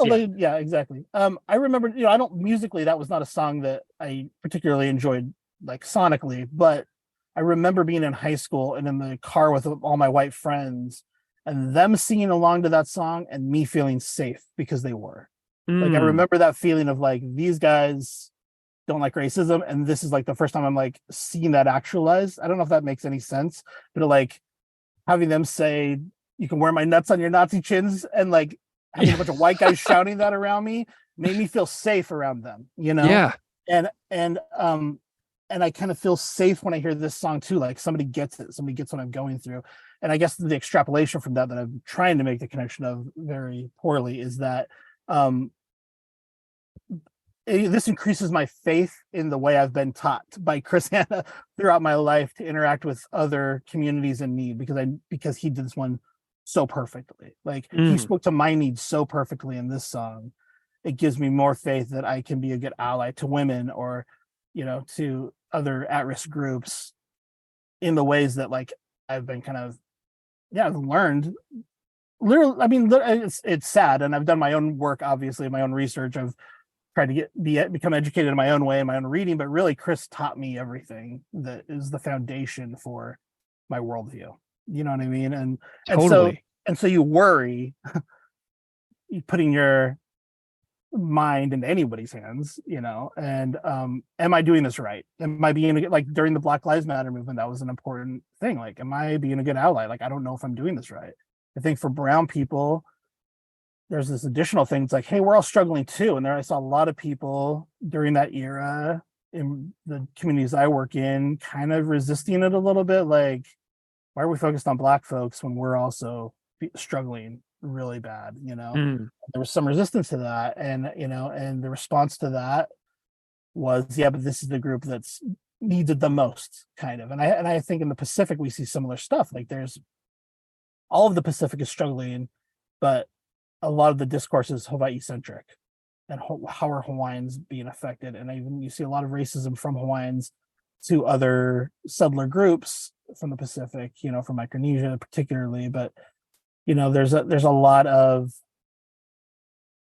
focus on the Hawaiian experience over other Pacific Islanders, at least in the United States. And I think that has to do with the unfortunate relationship between Hawaii and the United States. But it's all very Hawaii centric, and so you think, like, why? Like, why are they the center of the universe? Like, we all have our issues that are going on. And a Hawaiian friend of mine, this artist Keha Noyau, she said to me, you know, if the body is Polynesia, like we have this infected arm that's Hawaii, and it needs care first, or we're going to lose it. You know, that related back to this Black Lives Matter idea that I had as well, and this relates back to the larger overall idea of, how do we support these groups we're not necessarily part of, and make sure that we're good allies and advocates? And I'm sorry if that was a crazy tangent, but that's kind of what I learned from this song. It was Nice.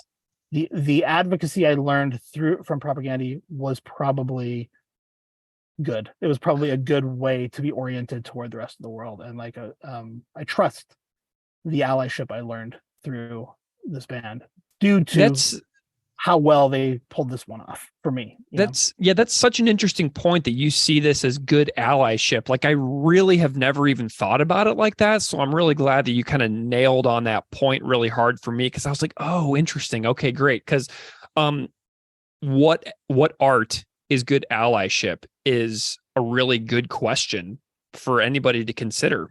You know what I mean?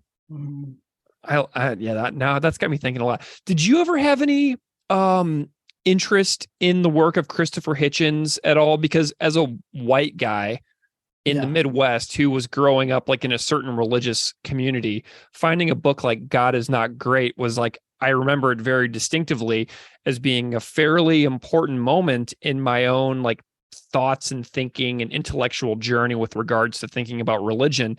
So when this song came out, this was a piece from Hitchens that I had never really experienced before. And I was like, whoa, this is really unexpected for me, for somebody that I had held at a high intellectual regard for a long time.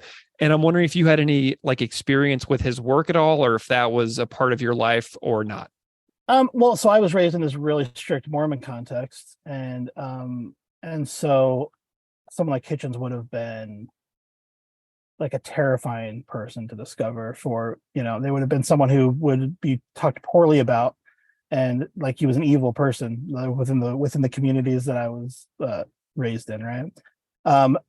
As I learned about who Hitchens was and his, the things he espoused, I found him interesting. I think I was just on a different journey. I think letting go of Christianity for me was about letting go of colonization and the damage that Christianity caused throughout the world, and particularly in the regions where I live and work. The way it's devastated those communities. So, but as the song mentions, communion and ceremony are still super important within the indigenous communities that I work in. So it was not, I was never looking to let go of God. I was looking to let go of the control that Christianity used to, the control that Christianity wielded, I guess, over indigenous peoples. That's what I was trying to let go of more than spirituality. I guess is still extremely important to me. And I think along with the idea of living in balance with the earth around us, the way the indigenous groups of those areas lived, I think understanding the spiritual connection to the earth is really important as well. Like, so I was not, I guess I was on a slightly different journey than you. I think we have a lot of similarities in terms of thinking Christianity was the thing and then kind of having our minds blown that it wasn't. I relate to your journey in that way, but Hitchens wasn't necessarily a huge figure for me. So when I started hearing all the allegations about, I guess not allegations, but when you started hearing about the ways that he thought and the new atheist thought about people that didn't align with mine, it was a really easy thing to kind of let go of for me. Yeah. I was heavily invested in it. And I dug a little bit into some of Hitchens's other work as well. And I was like, is this a standalone thing where he was like particularly salty about one experience in his life, and that just led to this essay? And then, as I mentioned to you earlier, off air before we were recording, I was digging into some of his other stuff about, indigenous issues and where that pops up in his writing. And I found in his memoir, Hitch 22, that came out not that long before his cancer diagnosis and passing, is that he's got a line in his memoir where he would substitute the word dick for other words in famous book titles. And he says, this is a quote now from the book: "Some of the results are in fact mildly funny. I left my dick in San Francisco, bury my dick at Wounded Knee, dick of darkness." So he's got this, he says it's mildly funny as well. So he's got this, instead of bury my heart at Wounded Knee, it's bury my dick at Wounded Knee. And so this is like not something that he seems to have adjusted with or aged well over the rest of his career. Yeah, it's disappointing when a thought leader, but it's it's kind of what I was saying about not knowing if I should even trust Chris with my mind. You don't want to be completely you don't want to have heroes in that way where you just follow everything they say. You have to be able to think for ourselves and judge what they're saying. And that doesn't mean his other writings are worthless, right? Like there's right. that's the tricky thing about art and artist and all this stuff is understand. And I think that I was always, I deal with that in film a lot. A lot of my film heroes have been exposed for being terrible people over the last few years, and so it's like I think where you draw that line between art and artists is always a personal choice, and some people can separate those things, and others cannot. And I don't have a judgment either way. I think that just has to be. But there's a lot of good to be taken from Hitchens' writings, I'm sure, as well, regardless of his really unfortunate stances on some things that are close to me.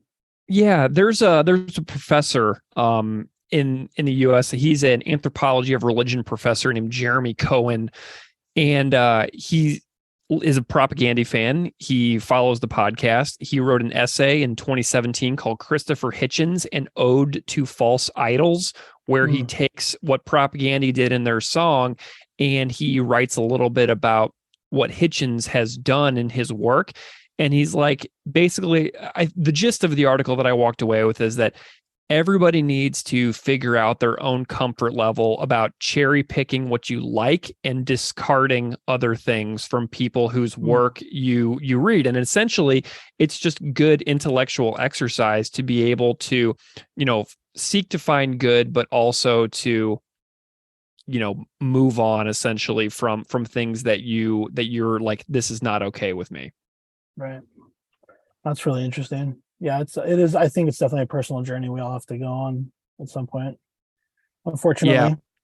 Yeah, absolutely. Well, Aukai, I am like really just delighted by this conversation that we've had today. Is there any of the things that you wanted to throw out there for the listeners to check out, or places where they can find you, or final thoughts about Comply Resist? I mean, this has just been an absolutely wonderful couple hours hanging out with you. Awesome. Thank you. I hope I know I was kind of a little all over the place, so hopefully people were interested and can follow where I was going with some of those ideas. No, the song, I'm glad you guys are going to go through it verse by verse, word by word, because I think it's all really important stuff. And we could talk about each of these lines in depth, and I hope you do. And I'm excited to hear the conversation that you guys have about it. It's an important song for the communities that I engage with, and I'm just really grateful that it exists in the world. And I'm really grateful that Propaganda exists, and I'm grateful your podcast exists. So thank you to all for that. I do have another question too, actually. Yeah, let's do it. Because you make a really important point about the lyrics, and we've got the song title itself, Comply Resist, and then we've got the words in here that I'm really curious to hear your reaction to. Comply, resist, no difference. Resist, comply, you die. Yeah. And the worship line, you don't worship us. Oh, why don't you worship us? Resist, comply, you die. And I'm just curious on your reaction to these lines. I'm embarrassed that I tried to finish the conversation without asking you this, by the way. This is all staying in. Oh, it's fine. Well, yeah, I mean, I think I learned this just from Chris's Patreon, but I think the resist, comply, you die is probably more directed toward the Black Lives Matter movement. But it is applicable to a lot of the settler colonial history that has transpired within the Americas and the Pacific and many, many other places. It's just, I think the idea of manifest destiny that still is really pervasive in the West is just kind of this idea, just like, people thought the sun would never set on the British Empire. There's a certain sense that America is inevitable. And I don't think that's true. I think we've seen, it's taken a while, but the British finally left Fiji.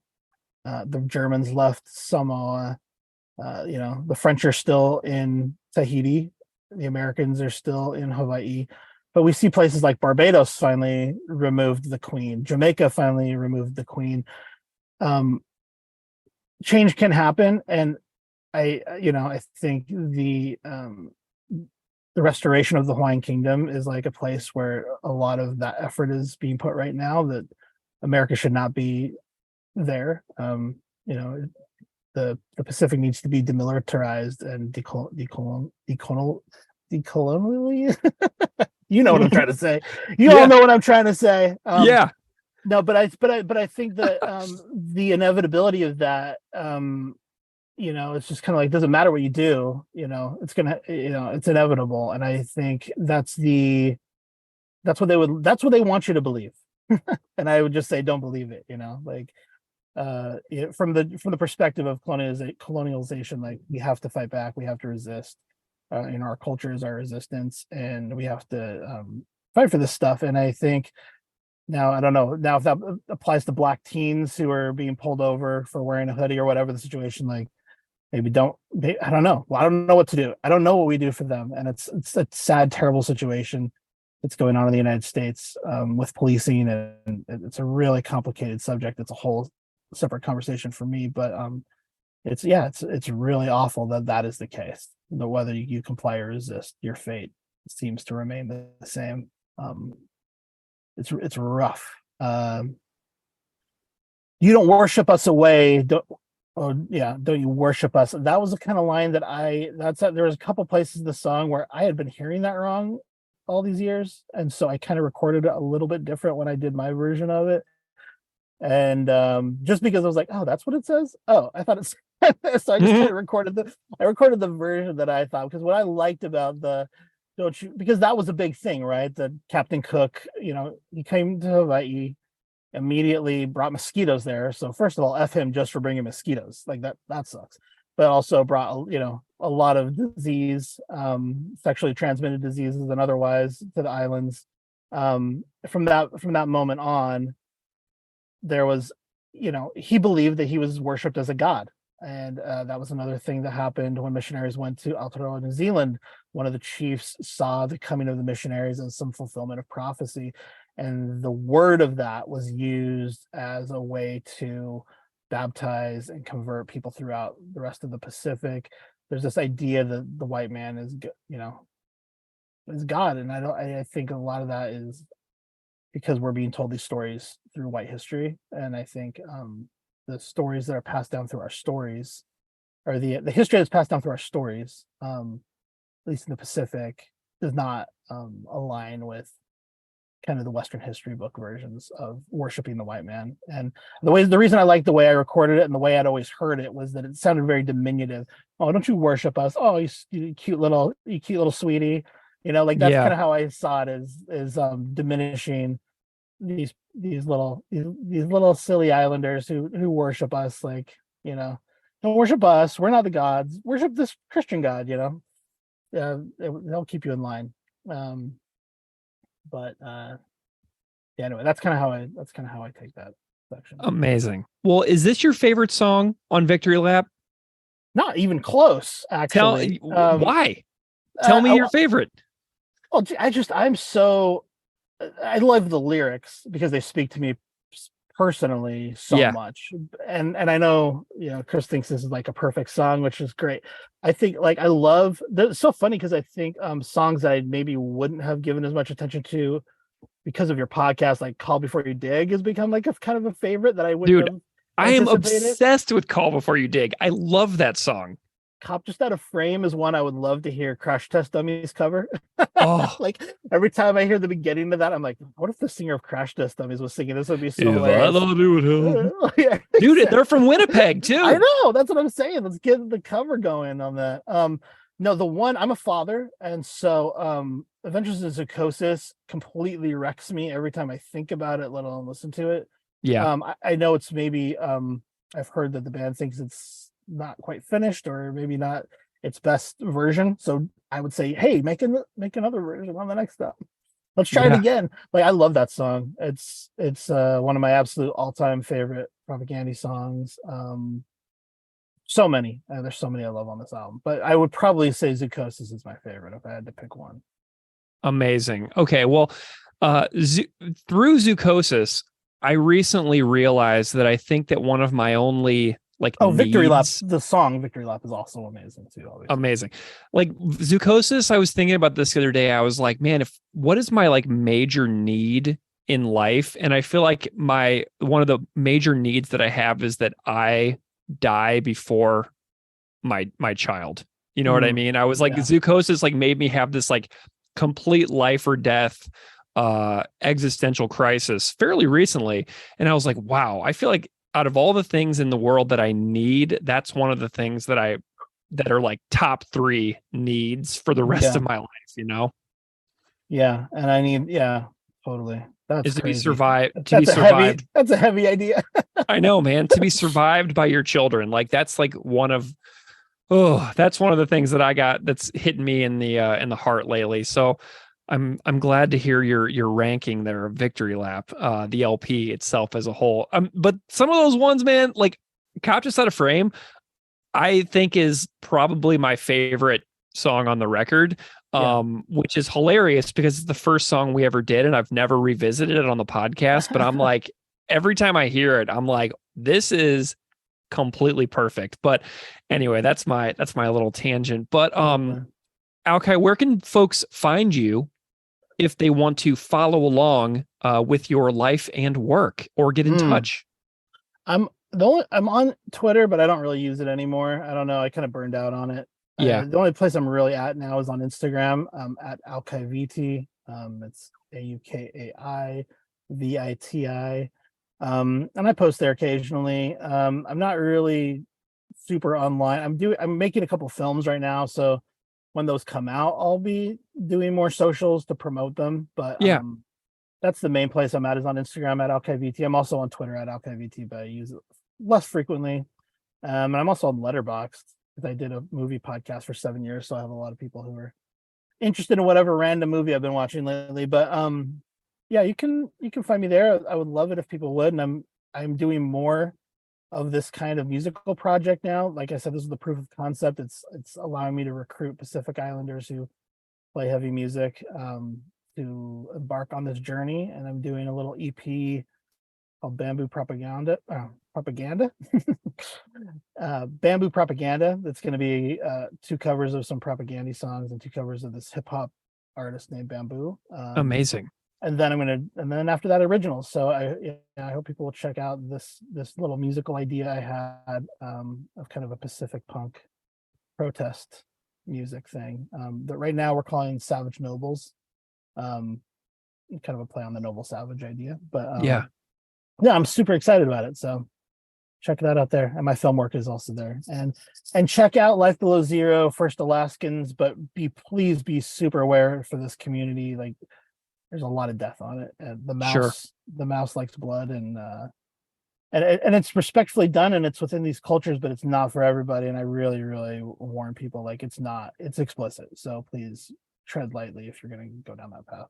Cool. Well, Aukai, thank you so much for joining me, and thank you so much for committing to make this unbelievable piece of music that you've made, like, to send me for this podcast. I'm so grateful for not only the conversation, but also your efforts into making the music, because what a thrill. I'm so glad that you got to hang out with your friends and do something awesome like that, and so creative. Thanks for being here, man. It's just been a true delight. My absolute pleasure. Love the podcast. Congratulations and thank you.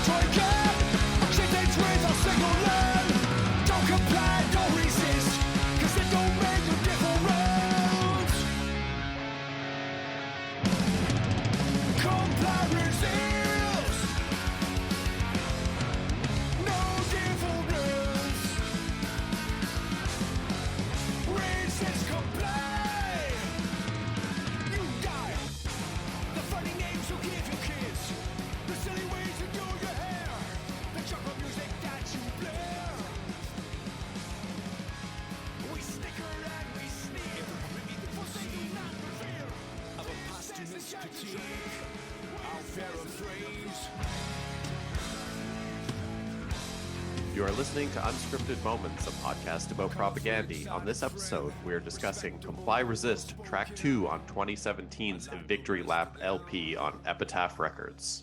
Yes, and I am very excited that we're doing this, Steve. To be perfectly honest with you, this is one of those episodes in Propaganda's catalog that throughout the life of the podcast, I have procrastinated tremendously. I've said it many times, but there's just some songs that kind of are very daunting for me, and it kind of has to be like a right time and right place for me to launch into some of these. So this is very much one of those that I kind of put up there with like Mate Kamarisa Kun Rasakan, Oka Everywhere, songs like that kind of, freak me out a little bit, because they're just so good. And I was thinking about this the other day, and I kind of feel like this one's almost like a companion song to Pigs Will Pay, Bringer of Greater Things, stuff like that. So I kind of see this as sort of in that lineage of episodes that we've done on the podcast in the last couple of years. But I don't know if you've heard it, but Chris has a Patreon episode on Comply Resist, which he released on August 22nd of 2020, which is absurd to think about that being so long ago at this point. But Chris's episode is fabulous. Everybody should go find it on Patreon if they haven't. It's a stellar journey through the writing, demoing, recording, and lyrical breakdown of Comply Resist. And it also includes a great story from Chris regarding his visit to a maximum security prison in New Jersey in the 1990s. So I really enjoyed Chris's episode that he did for Comply Resist, and I strongly encourage people to go back and re-listen to that one as well. I actually haven't heard that podcast, but now that I've kind of heard you talk about it a bit more here, I actually want to really go back and do it because I really love this song, and I would love to hear from Chris's perspective him break down the song, because this song is an absolute ripper of a song. Yeah, just before we get into the covers and the interviews and the guests and everything, I'm just wondering if you remember, kind of take me back to 2017 when this record came out. What was your impression upon this type of song first and foremost? Because to me, this song really stands out for the that part in the song. That's the thing that most stands out to me about my initial listenings to this song when it first came out, is that super fast palm muting part that stands out so distinctly on the guitar. Oh, that part is awesome, but we'll touch on it when we break down the music a bit coming up, but I think this song really shines in the verse part. And I'll explain why a bit later when we go through the actual music part. But before that, I just wanted to catch up because it's been a while since we both recorded an episode together. So I just want to catch up. Tell me what shows you've been to. What's happening? Let's see. So I went to Bouncing Souls, Anti-Flag, a Wilhelm Scream, and Venomous Pinks in Buffalo last night. And fun podcast tangent, I got to meet up and hang out with Ben Murray from Heart Sounds, Light This City, Darkness Everywhere, the owner of Creator Destructor Records in the Bay Area, and one of the first guests that ever came on this podcast. He was on episode 6 for Duplicate Keys Akaro. And so I got to meet a real life podcast buddy last night at Town Ballroom here in Buffalo. So that was awesome. But yeah, that's my big one is Bouncing Souls. But I also saw the jazz band Snarky Puppy recently as well. And so that was an absolutely incredible experience of watching a 10-piece jazz band just go absolutely bonkers, and blew my mind entirely. So those are my two big ones. What about you? What you been up to? So I think since the last time we recorded, I went to the Zulu Scowl Jesus Piece Show Me the Body show. Whoa. And Zulu was unbelievable at that show. Yeah. They're so good. And I don't know, maybe someone can reach out to me on Twitter or something and explain to me this Show Me the Body band, because I just don't get it. Maybe I'm too old. Maybe and it's not like I hate banjo. I'm totally fine with banjo. I just don't get this band at all. Wow, man, I got to tell you, I'm really excited. I think I'm seeing Zulu in New Jersey at a festival in a little over a month from now. So I'm really excited about that. I know I'm seeing Scowl and Gel, and I believe I'm seeing Soul Glow and Zulu as well. So I'm glad to hear that I should be prioritizing that band set during that festival. Absolutely. And then after that, I ventured into your neck of the woods for Bruce Springsteen. Yes. Which People that know me know my deep love for all things Bruce, and it didn't disappoint. It was a magical evening as always. Yeah, well, I've only seen Bruce Springsteen once, but I saw him in the summer of 2010 in London, England, in Hyde Park, and the Gaslight Anthem opened up that show. So I saw the Gaslight Anthem open up for Bruce Springsteen in London, which was great, and it was on Bruce Springsteen's 60th birthday. So Bruce Springsteen, the entire show, when I saw him, he kept screaming, "I'm fucking 60," and it was absolutely hilarious to see Bruce, just celebrating his 60th birthday in the middle of this massive London park. The man's a party animal. I love him. Oh, I mean, he's still giving it at the shows. He's 73 now. Wow. And, they played 3 hours straight. He took a water break of maybe 15 seconds, and that was it. It was just straight music. Yeah. He's got to be just like in completely unbelievable physical shape. Like I've seen him. I think I'm up to 22 or 23 times that I've seen him now, and he is just an absolute like rock and roll machine. I love it. I love that you've got like this person, because I was thinking about this last night, because during the Bouncing Souls set, which was April 13th, 2023. I realized that the first time I ever saw the Bouncing Souls was April 15th, 1998. So we are 25 years to the week of the first time I saw the Bouncing Souls, and I saw the Bouncing Souls in April of 98 and April of 2023. And it was kind of a mind-blowing experience to think about the ways that artists and music accompany us on our stories and our journeys throughout our lifetimes. Because I was like 15 seeing Bouncing Souls in 98, or 14 maybe, and now I'm 39. So it's like this band has been a part of my life for pretty much as long as I can remember at this point. But that was kind of an amazing realization. So it kind of feels like Bruce is like that for you too, like these like magical moments throughout your entire life story. Does that make sense? Oh, absolutely. Like I've had so many unbelievable moments at Bruce shows, and I've met people at Bruce shows that I, still keep in touch with today from shows that were like 12, 13 years ago. And our only connection is that we stood in line for 8 hours together at a Bruce show and then watched the show together. And it was awesome. Amazing. Well, and then you get to go see the Habs play the Sabres, I think, within a couple of days of that Bruce show. You were in Buffalo a couple of times. I didn't get to see you either time. I was really bummed about that. Yeah, it's and that Habs game was awesome too. They won, which I kind of wanted them to lose for the better draft pick, but it was that shootout win with the ride the stick celebration was pretty awesome.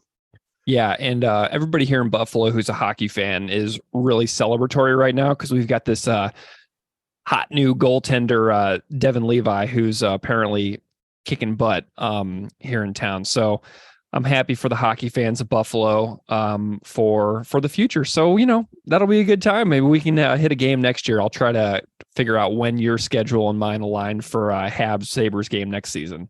Absolutely. And if anybody out there listening wants to go see hockey with us, let us know. Yeah, we could turn this into talking about hockey podcast, but nobody wants that because hockey kind of sucks right now.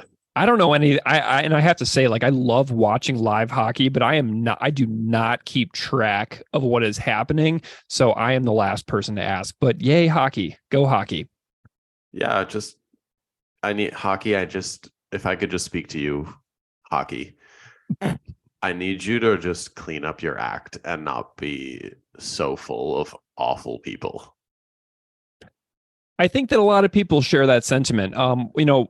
Whenever some of Chris Hanna's tweets the last couple of years about hockey and hockey culture and Hockey Canada and the NHL are just, really poignant and insightful. So he's kind of, because I know that he follows it so closely. So he's kind of one of my actual sources of information with regards to what is going on and what is good and what is not good in the NHL. But I was, I saw a little bit of the Pride Month jersey controversies going on a couple weeks ago, and I'm just like, it's just disappointing. And I'm rooting for the betterment of society for all people all the time. So that's kind of where I stand on that. Chris's pro Toronto Maple Leafs tweets they've been getting under my skin. Have you been roasting him a little bit? There was a couple of them that I was gonna absolutely roast him, but then I deleted it and I was like, nah, I'm not gonna roast Chris on this one. Amazing. Well, speaking of Chris, let's have a good chat about Victory Lap and Comply Resist. So yeah, should we go ahead and start chatting about some of these interviews and covers and stuff? Yeah, absolutely. You have 2 good interviews set up for today. I really do. I'm really excited. And my plan for this episode is to play these interviews back to back with just a little bit of transition between. So as always, the interview timestamps will be in the show notes for anybody out there listening. So you can see where the covers are in the time of the episode. You can see where the interviews stand inside the episode as well, because these episodes get really big. So if you wanted to jump around and do a choose your own adventure style listening for the episode, those timestamps are always there in your show notes. But we have 2 interviews for this episode and 2 covers. Now, before we go into the new interviews, I do want to point out that recently I released a Comply Resist standalone part 1 episode featuring a long, wonderful conversation with my new friend of the podcast, Aukai Ligairi, who made a cover of Comply Resist and has a band that he is forming called the Savage Nobles right now. So if you missed that episode, it's really good, and Aukai's commentary about why Comply Resist matters to him is excellent. But I'm going to feature Aukai's cover on this episode as well, because if you missed that episode, this cover is very good, and I just want to make sure that people can hear it. Steve, you got to listen to that cover a little bit, didn't you? I did. It's so good. It's so good. I mean, seriously, some of the covers that come into this show are mind-bogglingly good, and you can just tell how hard Aukai worked on that song and how seriously he took it, and he just made it really his own thing in collaboration with the guy who was helping him with some of the instrumentation on it. And he tells the whole story in that episode number 92 interview. So we're going to hear from Aukai, his cover, in just a second. So then we're going to hear an interview and an instrumental cover from my new friend, Dr. Anthony Siracusa. And Anthony is the former guitarist of the band Pez, who was on BYO Records, if anybody remembers that band. But he's now an academic with a PhD in history from Vanderbilt University. And he is the author of Nonviolence Before King, The Politics of Being, and the Black Freedom Movement, which was released by the University of North Carolina Press in 2021. So in that interview, we go a bit deep on Anthony's book, because it is about compliance and resistance in the fabric of the book. That is what the book is about.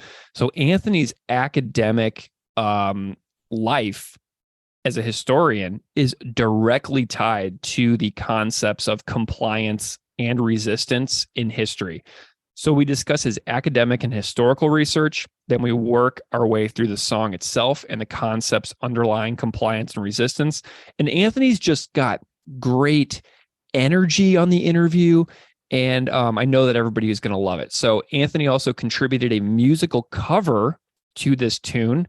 So we are going to check out Anthony's Hoss of a Ripper that he did. It's only guitar and drums, but in order to understand the music that we were talking about in the interview, he got to work and he set up all of his gear and he learned all the parts so that he could talk about it in a bit more depth. So we're going to hear from Anthony and his cover. Then we're going to hear from our second guest, which is another professor, Dr. Jeremy Cohen. He's an assistant professor in Canada, and he studies the anthropology of religion. His academic expertise is in death studies, and he co-founded a website called talkdeath.com, which is an academic hub for death-conscious conversations. So I found Jeremy because my work in religious studies at my other podcast, but we discovered we both love propaganda whenever I saw like the little V on his profile name. And I was like, oh yeah, like what kind of music are you into? And so we just kind of got to chatting on Twitter. But when I began researching this song, I found a blog post, and then I discovered that Jeremy wrote it. So as I was researching this episode, I was like, Jeremy's got to come on. You got to come on and talk about your essay that you wrote in the wake of the release for Victory Lap. So we talk about Jeremy's essay. We expand upon what Chris discovered about Christopher Hitchens' original essay. So like me, Jeremy didn't even know that this Hitchens essay existed before the release of Victory Lap. But we both talk about how we were consuming Hitchens' writing as a really important, influential academic thinker for us in like the mid 2000s. We both talk about how important Christopher Hitchens was to both of us, and how this like 2017 release of Victory Lap shined a light on something about Hitchens and his way of thinking that we never knew. So I'm really excited by these conversations. I'm delighted by Anthony's conversation because his stuff talks about the history of compliance and resistance in the U.S. And then Jeremy and I do a deep dive on Christopher Hitchens. And then we've got a couple of great covers from Aukai and from Anthony. So there's some great stuff in this. So are you excited for this, Steve? This is going to be a good one. I can't wait. Amazing. Okay, so we're going to go through those. Remember, the timestamps are in the show notes, and Steve and I will be back in just a little bit. So enjoy.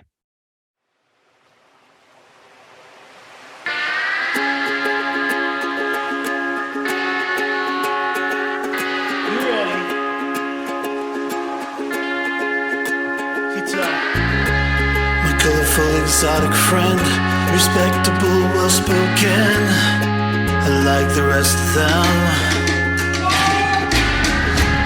As you know, I'm colorblind, and your credit to your kind, the kind.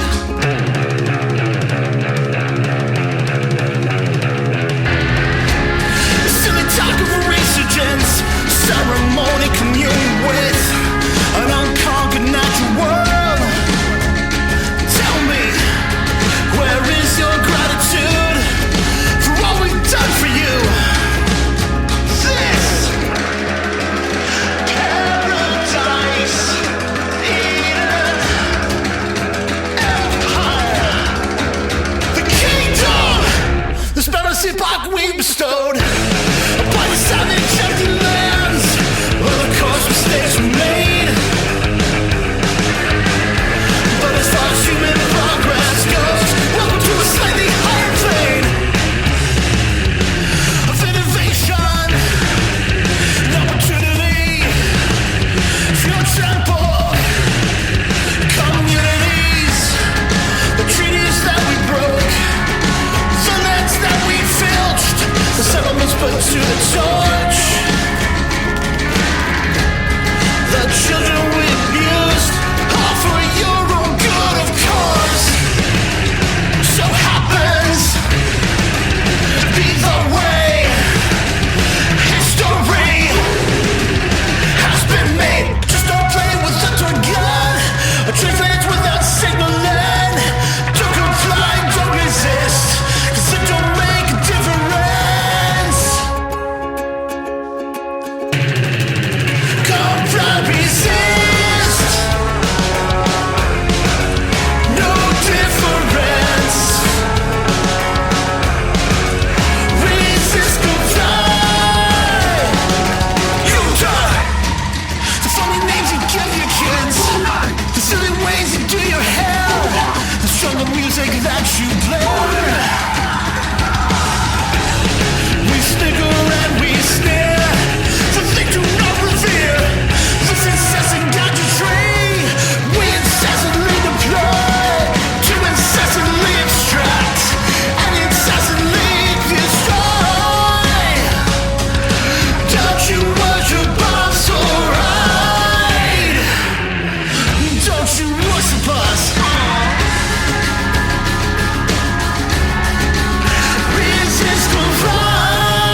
Dr. Anthony Siracusa, welcome to Unscripted Moments, a podcast about propaganda. Oh, my friend, I'm so delighted to be here. A huge fan of your work, of course, a huge fan of the band, and this has been a long time coming. I know we've been threatening to do this. This happens once in a while where I will literally text with somebody for 2 years. Yeah. And then we finally will get around to it. But when I first started this podcast, you immediately were on me and Keith's spreadsheet. Somehow we connected quickly. Yeah. And you were always on the Comply Resist spreadsheet. Yeah. What do you remember about this? Because my memories about this are a little hazy. I think Keith actually found you. I can't remember. Well, so I think what happened is because of your Classical Ideas podcast, I think my book came across your radar.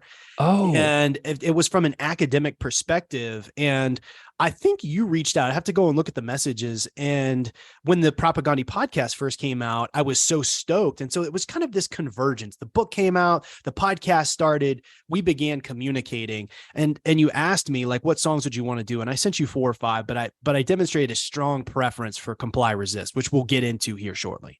Absolutely. Well, you mentioned a book. You have a book called Nonviolence Before King, The Politics of Being and the Black Freedom Struggle. So congratulations on the release of that book. Do you want to just tell a little bit about what your work is about so that the listeners out there can understand kind of like what you do on a professional level? For sure. Yeah. And by the way, I sent this book to Chris Hanna from Propaganda. And then when you all interviewed him, he actually mentioned the book. Yeah, he did. When he was talking to y'all. So, because we corresponded a little bit through his Patreon page. But long story short, I grew up in Memphis, Tennessee, and that was the place where Dr. Martin Luther King Jr. was assassinated in April of 1968.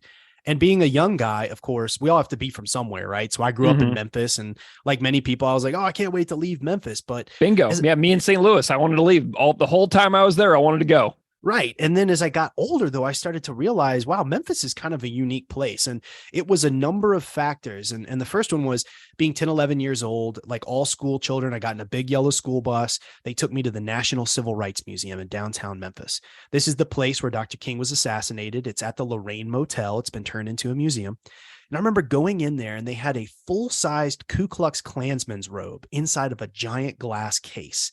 And I'm an 11-year-old kid, right, seeing this object. And first of all, it's just scary because it's on a mannequin. It's got a mask. It just looks scary. But I also knew there's something powerful about this object. I don't know what it is or why it's so powerful. But then I walked around the corner, and they had the full-size Greyhound bus that Freedom Riders used to test segregation laws across the U.S. South. This was blown up by the Klan in Anniston, Alabama during the Freedom Rides in 1961. So again, I'm like 11 years old. I'm seeing these objects of immense violence, and I don't understand them. Well, fast forward, I started college, a little place in Memphis called Rhodes College. I went back to that Civil Rights Museum on a guided tour with a person who became my faculty mentor, Dr. Charles W. McKinney Jr. And he explained everything in exquisite detail.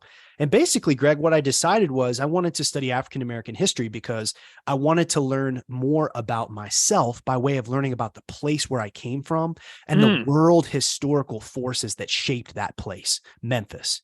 So I did that for my undergrad, went to Vanderbilt University, and my dissertation was really the foundation for the book. And I'll just give you the thumbnail spiel about that. But essentially, when we think about nonviolence and the Black freedom movement, often the first person that comes to mind, Martin Luther King Jr., right? He was this great herald, this sage of nonviolence. But as King himself mentioned in the late 1950s, he went on a pilgrimage to nonviolence. So you got to remember when he first started in the Montgomery bus boycott, right? Leading this epic campaign that began the transformation of our nation, he had guns all over his house. He had bodyguards, right? In fact, Glenn Smiley, one of the white pacifists who came down to Montgomery to support the movement, he said, I couldn't find a place to sit because there were so many guns in King's house. So King was not just this person who came out of the womb committed to nonviolence. And by the way, it raises a whole bunch of larger questions, right? Because Black people in this country, like Indigenous people in Canada and other places, were actively persecuted, right? Lynching was a common form of political violence in this country from the end of the Civil War up through the middle of the 20th century. Over 4,500 African Americans lynched in cold blood. So then the question becomes, well, are Black people naturally inclined towards nonviolence? And the answer is no. When you look back at the Black political tradition, people like W.E.B. Du Bois, Ida B. Wells, Mordecai Wyatt Johnson, right? They're all talking about self-defense, talking about using guns, right? What did Ida B. Wells say? The Winchester rifle deserves a place of prominence in everyone's home. So, Greg, this just became a huge question for me. So I'm like, well, why, how, and why did nonviolence become this massive force for African-American folks fighting for freedom? And basically the book answers that question. And so I explained that right over the course of 5 chapters. And the long and short of it is, it was a collaboration between white pacifists and Black religious intellectuals. And there's a key figure, and I'd encourage anyone listening to the pod to go check out a man named Howard Thurman. And he really became the intellectual architect of the ideas that became the inspiration for the political tactics of nonviolent direct action. So when you read about all these ministers running around like King, like his lieutenant, Reverend Ralph Abernathy, like James M. Lawson Jr., who has a whole chapter in the book, he's on the cover of the book. All of these guys got their ideas from Howard Thurman. So I kind of tell the story of the way ideas got connected to political tactics, and then the ways in which that became a force that revolutionized the social, political, and cultural life of the United States.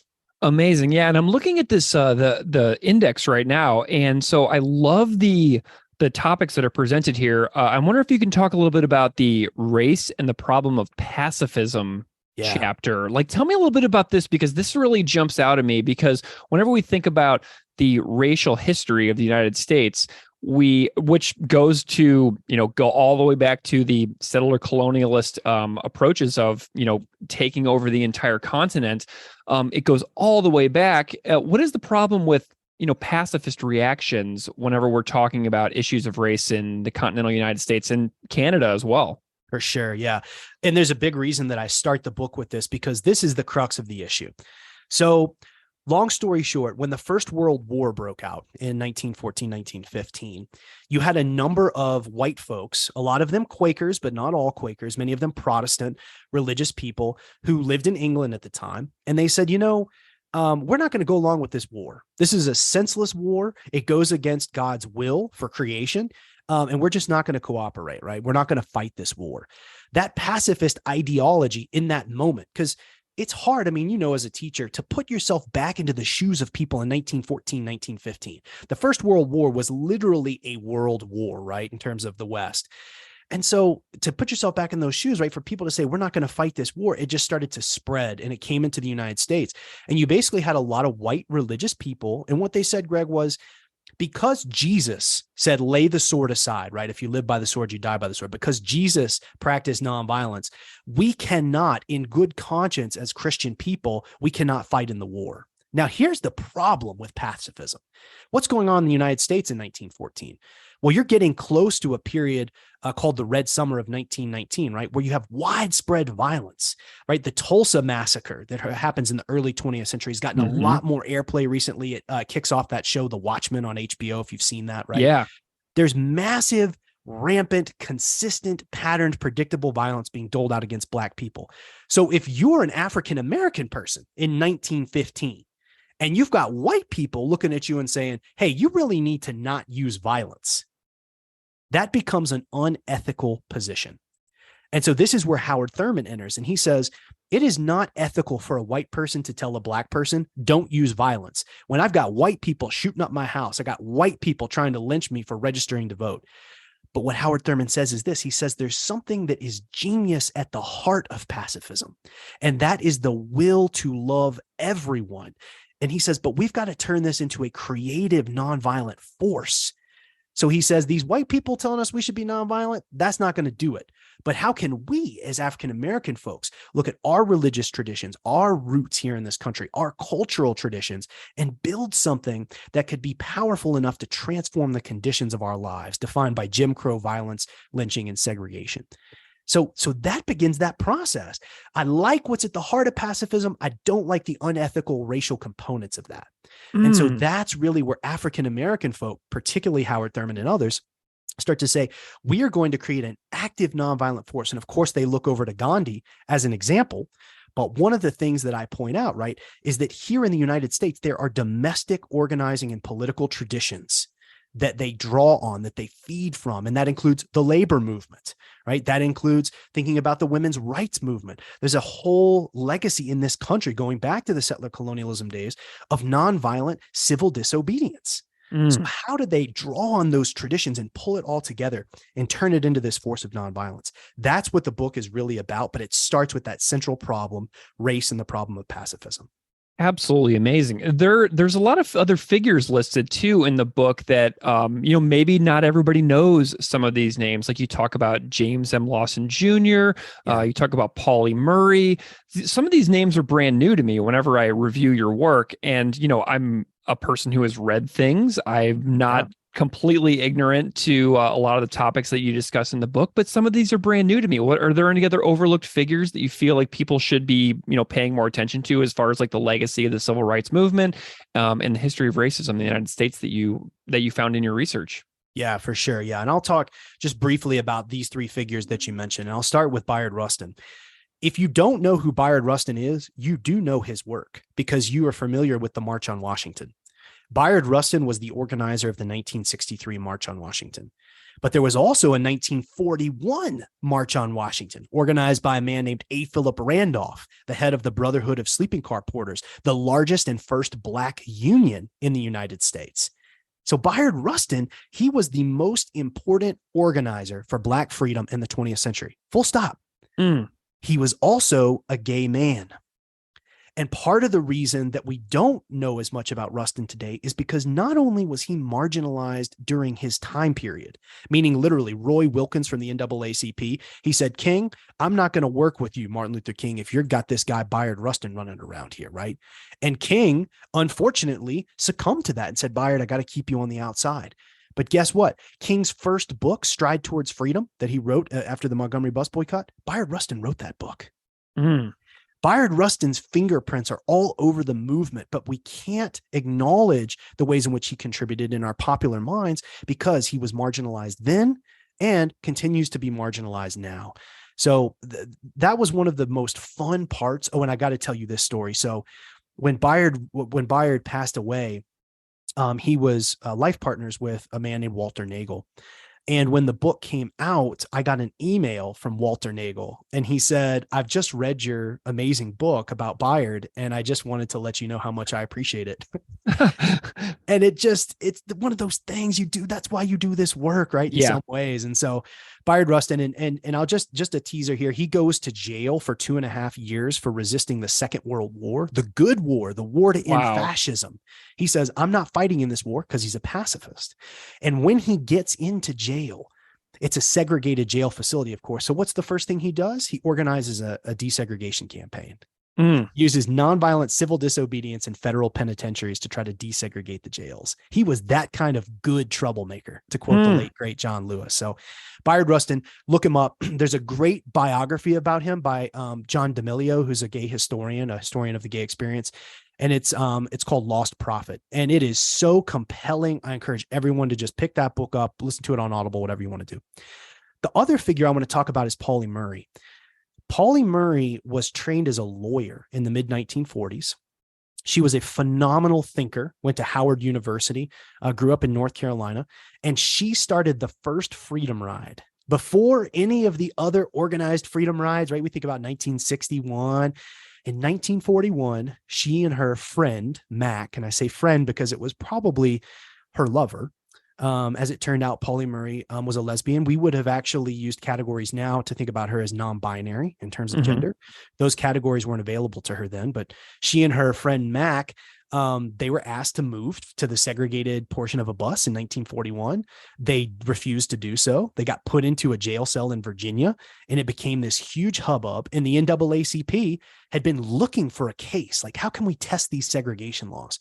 Well, Pauli Murray, she creates this case, perfect opportunity, but the NAACP declines to pick it up because Pauli Murray was dressed as a boy when she was on the bus. And they thought, this isn't going to be good for the image of the movement. So I write about Pauli and her life, and she becomes a key architect for nonviolent civil disobedience campaigns. She leads one in Washington, D.C. in the mid-1940s, and they desegregate lunch counters and drugstores in Washington, D.C., and they do it all through student power. She organizes students at Howard to do that.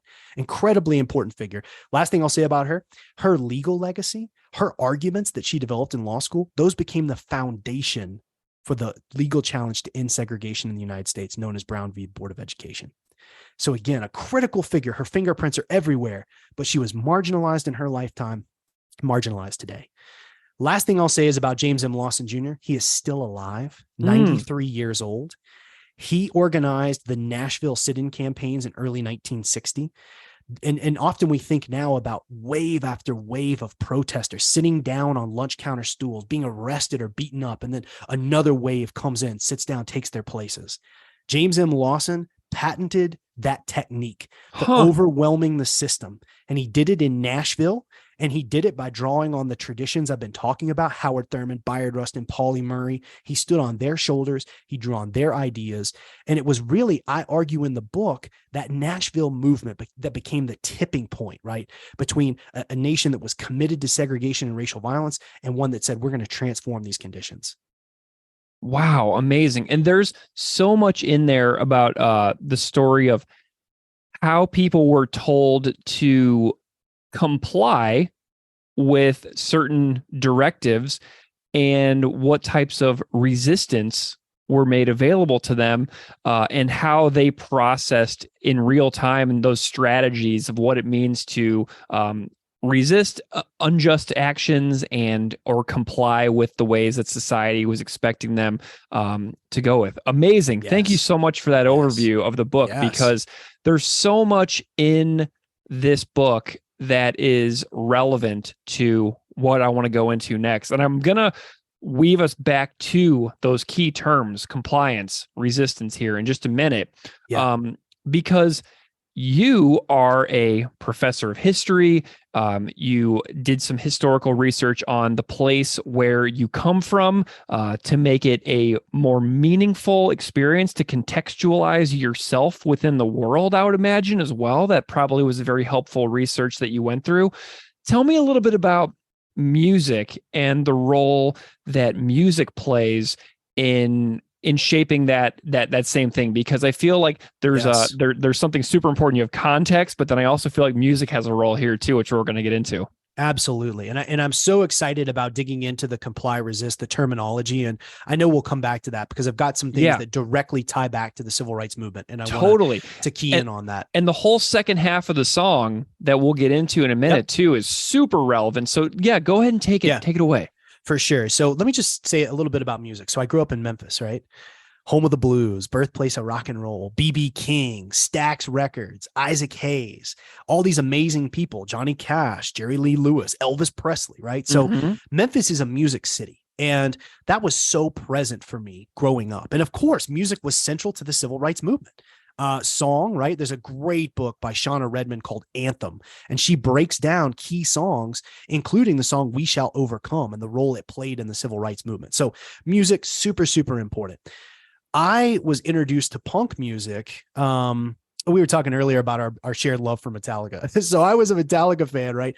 But the first punk show I went to, I was 15 years old. We went to a little DIY space called 1297 Madison.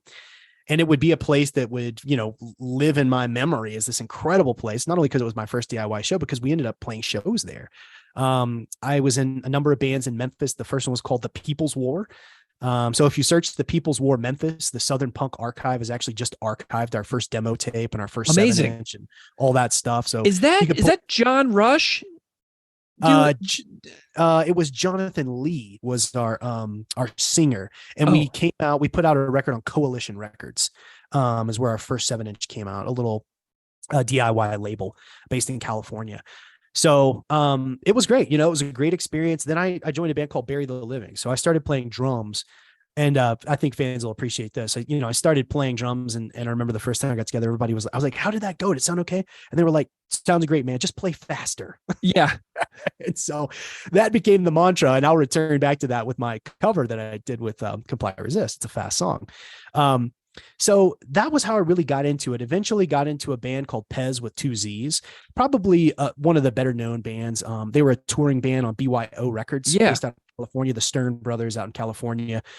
They put out 2 LPs with BYO, and one of those was recorded by Steve Albini in Chicago. And so, ended up getting into Pez, a melodic hardcore band, and then played in a band called Akasha. It was kind of Pez light when Marvin was in Chicago and we were still in Memphis. So did a number of tours, did 3 or 4 US tours, a couple of West Coast jaunts, did a European tour with Bury the Living. And so playing punk rock hardcore music, right, is kind of, it's ingrained in who I am and what I've been about. And I'll just say one thing about doing that in Memphis. Memphis has been known for all the things I mentioned: soul, rock and roll, BB King and blues. But one of the things that has been under-recognized, and this is actually the core of my second book project, is the contributions that Memphis made to independent and punk rock music. There was a club in Memphis called the Antenna Club. That started in 1981 and ran until 1995. And everybody on the independent touring circuit in the 1980s, REM, Black Flag, the Bad Brains, later Jawbreaker and Green Day, Circle Jerks, like every DIY band that was touring in the United States went through Memphis in the 1980s. And the impact of that in the Antenna Club was to create this vibrant punk scene. So that by the time I come around, right, I'm standing on the shoulders of all these people who have been engaged in punk rock music for decades. And Memphis produces a couple of punk rock bands, some of which are not going to be unfamiliar to people here. His Hero Is Gone came from Memphis. A sort of crust punk band is what they'd be called. Eventually became Tragedy. I'm sure people know Tragedy, based in Portland. Those guys came from Memphis. From Ashes Rise, those guys were from Nashville, right? But they played in Memphis all the time. Mikano Christ, they were from Little Rock, which was just 2 hours away. So Memphis was this hub for nationally significant punk rock music. And that's part of the story I want to tell with the next book. Amazing. Well, okay, so I did mention the name John Rush a minute ago. I went to the Southern Punk Archive, and John Rush is the founder of the Southern Punk Archive and the Southern Documentary Project. John Rash. Yes. Oh, yeah, John Rash. I'm actually Great dude. Misreading it. Yes, John Rash. Hello, John Rash, friend of the podcast. Amazing guy. Amazing. Awesome. That is so cool. Where does Propagandy sort of enter your musical journey along the way?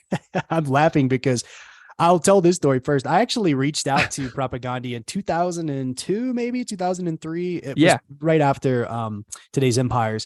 And I was like, you guys are my favorite band. I play in bands. Can you come here? We want to play a show with you. And I didn't hear back, but it's neither here nor there. But my fandom for them has been going on 20 plus years. So the first album that I heard was How to Clean Everything.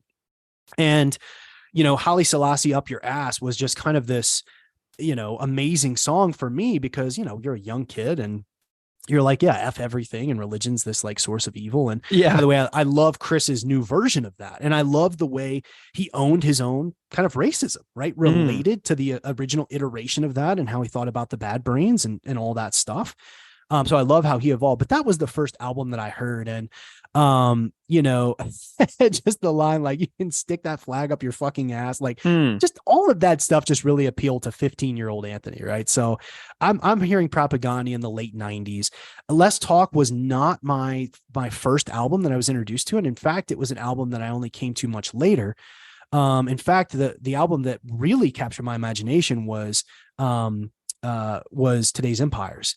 And I remember in particular, right, just, Fuck the Border. And then of course, I like to party fucking hard. I like my rock and roll the same. I was a young kid drinking too much. I dropped out of high school, was legally emancipated. I have this like whole long history, right?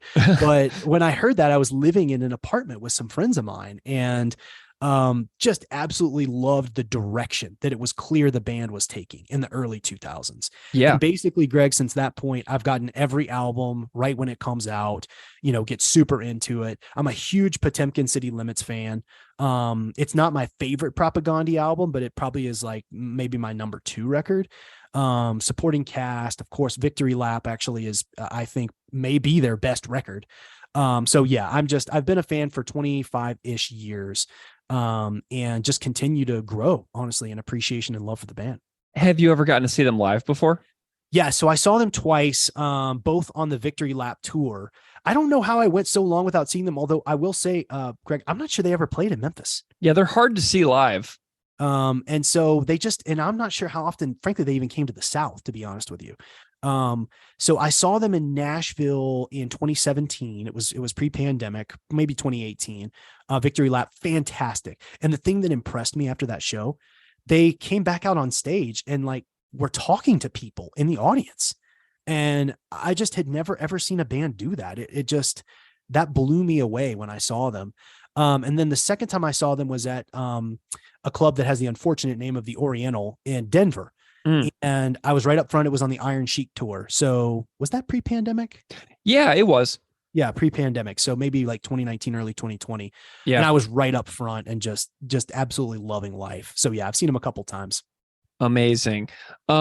So, you know, over the course of the last couple of years, as you and I have threatened to do a podcast together for so very, very long now, Comply Resist was always the thing that you had landed on. And so before we talk about like the contents of the song and revisit and tie in the first half of our conversation about your book and your research and your work, you told me that you're going to work on this cover for Comply Resist. And I feel as if this has been a very difficult journey for you. And I am just like ecstatic to hear the story of you attempting to single-handedly do a cover of Comply Resist. So tell me all about this.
All right. So yes, I did create a cover of Comply Resist, and I am doing it all by myself. So since the pandemic took place and I've been out here in Colorado away from Memphis, I've been playing music, but on my own. So I have drum kit set up. It took me a while to save up the money to get all the audio interface for 6 drum mics, to be able to get Logic Pro set up, just to get everything kind of off the ground, but recorded 10 demos on songs and under the name Luminous Darkness. And none of it's been released, but wrote 10 original songs, and I think that stuff will come out probably in the next 6 to 8 months or whatever. Sweet. Yeah, I can send you some of those demos, or even just. I would love to hear them. And I was hoping before the pod happened that I'd have like a band camp up and all that, but yeah. So if folks are interested, I'm happy to send you a link. If you like any of the Propaganda stuff, you'll like this stuff.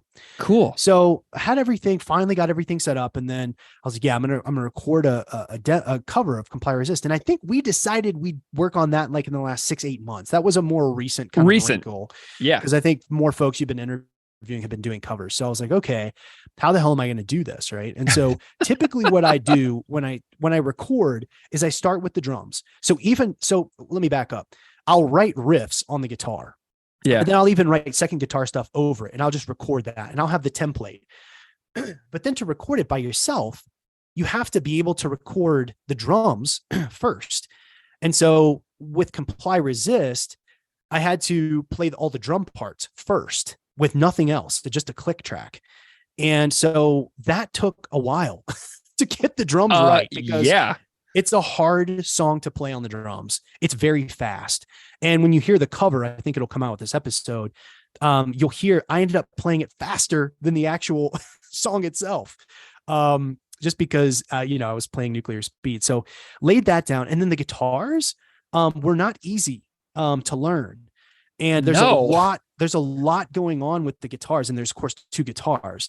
And so being able to then lay the first guitar track down and then lay the second guitar track down and try to get it right. And I think I got it like probably 95% right. By the way, I used the Sheet Happens Propaganda Victory Lap tablature for that, because I mean, I'm not a person who could figure that out. So yeah, shout out to Luke Hoskin from Sheet Happens. Yeah, great interview y'all have done with him too. So yeah, then I got what I had to finish was the bass.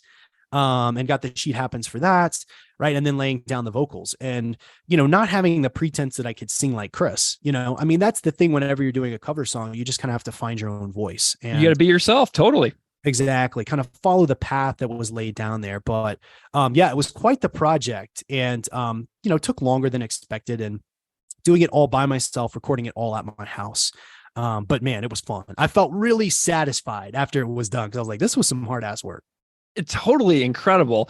I love the visuals of you like going through this. Was it just madness? Was it just completely maddening trying to get through this? Because Jord told me when I interviewed him that this is one of the hardest songs for him to play live. Like he kind of has to brace himself whenever Propaganda is about to play this tune live, because it's so tough.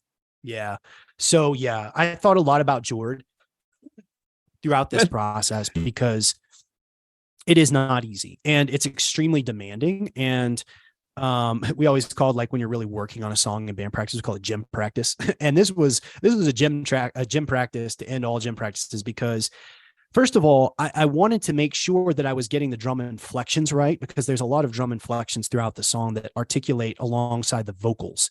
So what I had to do, Greg, to start, is I had to write all the vocals out on big sticky Post-it notes, like those big, like 3 foot by 3 foot, put them on the wall in front of me, so that I could not just count, but actually kind of follow along with the lyrics to make sure I hit the little inflections as I went along. And then, of course, like, there's just a lot of stops throughout the song that need to be extremely precise. Yeah. And the other thing was, it took me a minute to get the beat down, because I'm used to doing kind of like, but this song is really like, it's really like, it's a more repetitive, just basically single stroke bass drum note. Yeah. And so when I started to play the song, I was like, oh, it's actually it's less complex than you think, but actually playing it in that simple way was much harder for me. Yeah. So you're used to doing that single and then that double rebound kick, that punk beat that you always hear on like those like old, like those like Ryan Green records, where the bass drum is like so loud in the mix on like something like No Use for a Name, Making Friends. Exactly. You hit it right on the head. It's not a double kick pretty much throughout the whole song. Yeah. It's just it's not really D beat, because you're not doing the snare drum on the upstroke, but it's just there's some precision to it in its simplicity that was admirable. And I tried to nail all the drum fills that Jord does. So I was really trying to replicate that, because I mean, they're perfect. And honestly, Greg, what I'll say, like, having played the song, and I mean, I felt this way even beforehand, but especially so afterwards. I think this is a perfect song. I think Comply Resist is a perfect punk rock song. To me, it is beyond reproach. Not just the execution, not just the composition, not just the lyrics, not just the interplay between guitars, the complexity of the bass, the vocal approach, everything. It's perfect. And I know that Chris did he did a pod about this. He's done the Comply Resist pod, right? For his Patreon page. And I think he thinks pretty highly of it as well. In fact, I think he mentioned on that podcast, he said, I listened to that song and I'm kind of amazed that I was a part of it. Yeah. I think that songs like this one and like Duplicate Keys of Caro, like whenever he does his Q&As on his Patreon, like I submitted a question one time, like how does Duplicate Keys of Caro rank for you as a part of the songs that you've been a part of? Do you like this one? He's like, oh yeah, I like this one a lot. And I kind of feel like he feels exactly the same about Comply Resist. And then when he passed this one past Beeve, when they were demoing it, Beeve's like, don't change anything. So Yeah. this is one that I feel like the people within the band really feel like, I think they feel like they nailed this one, you know? Oh my gosh, yeah. And as they should. I mean, as someone who's played music for a long time, I have a few songs I feel that way about, and it's rare. I mean, I've played and recorded a ton of songs. I'm like, that's a cool song. But there's a select few where I'm like, oh yeah, that's a jam. One of those, I'll say, Pez, we recorded a cover of Leatherface's I Like Watching You Sleep. Amazing. Yeah, from their Horsebox album. And that's a song I feel that way about. I think we nailed that one too. So yeah, it's a perfect punk rock tune, man. I always love hearing it whenever it comes on. I don't skip it. I enjoy it. And that's still true however many 5-6 years later. Amazing. Well, I'm really glad you bring up Leatherface. I don't think they've ever been mentioned on this podcast before, but I got to see Leatherface play live with Hot Water Music like 20 years ago at the Creepy Crawl in St. Louis. And I actually saw Leatherface live just totally by chance of going to see Hot Water Music. So yeah, pretty sweet. Listen, Pez toured with Leatherface and Hot Water Music in the 90s. They may have been on that tour, actually, that you saw 20 years ago. But the one thing I'll just say, Leatherface is my favorite band, second only to Propagandhi. It's kind of 1A and 1B.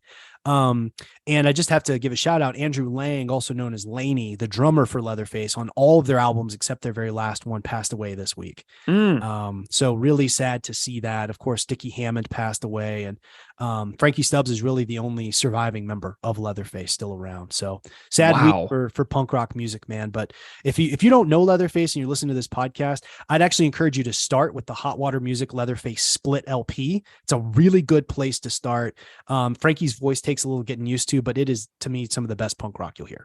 Amazing. Okay, well, great. And that's awesome.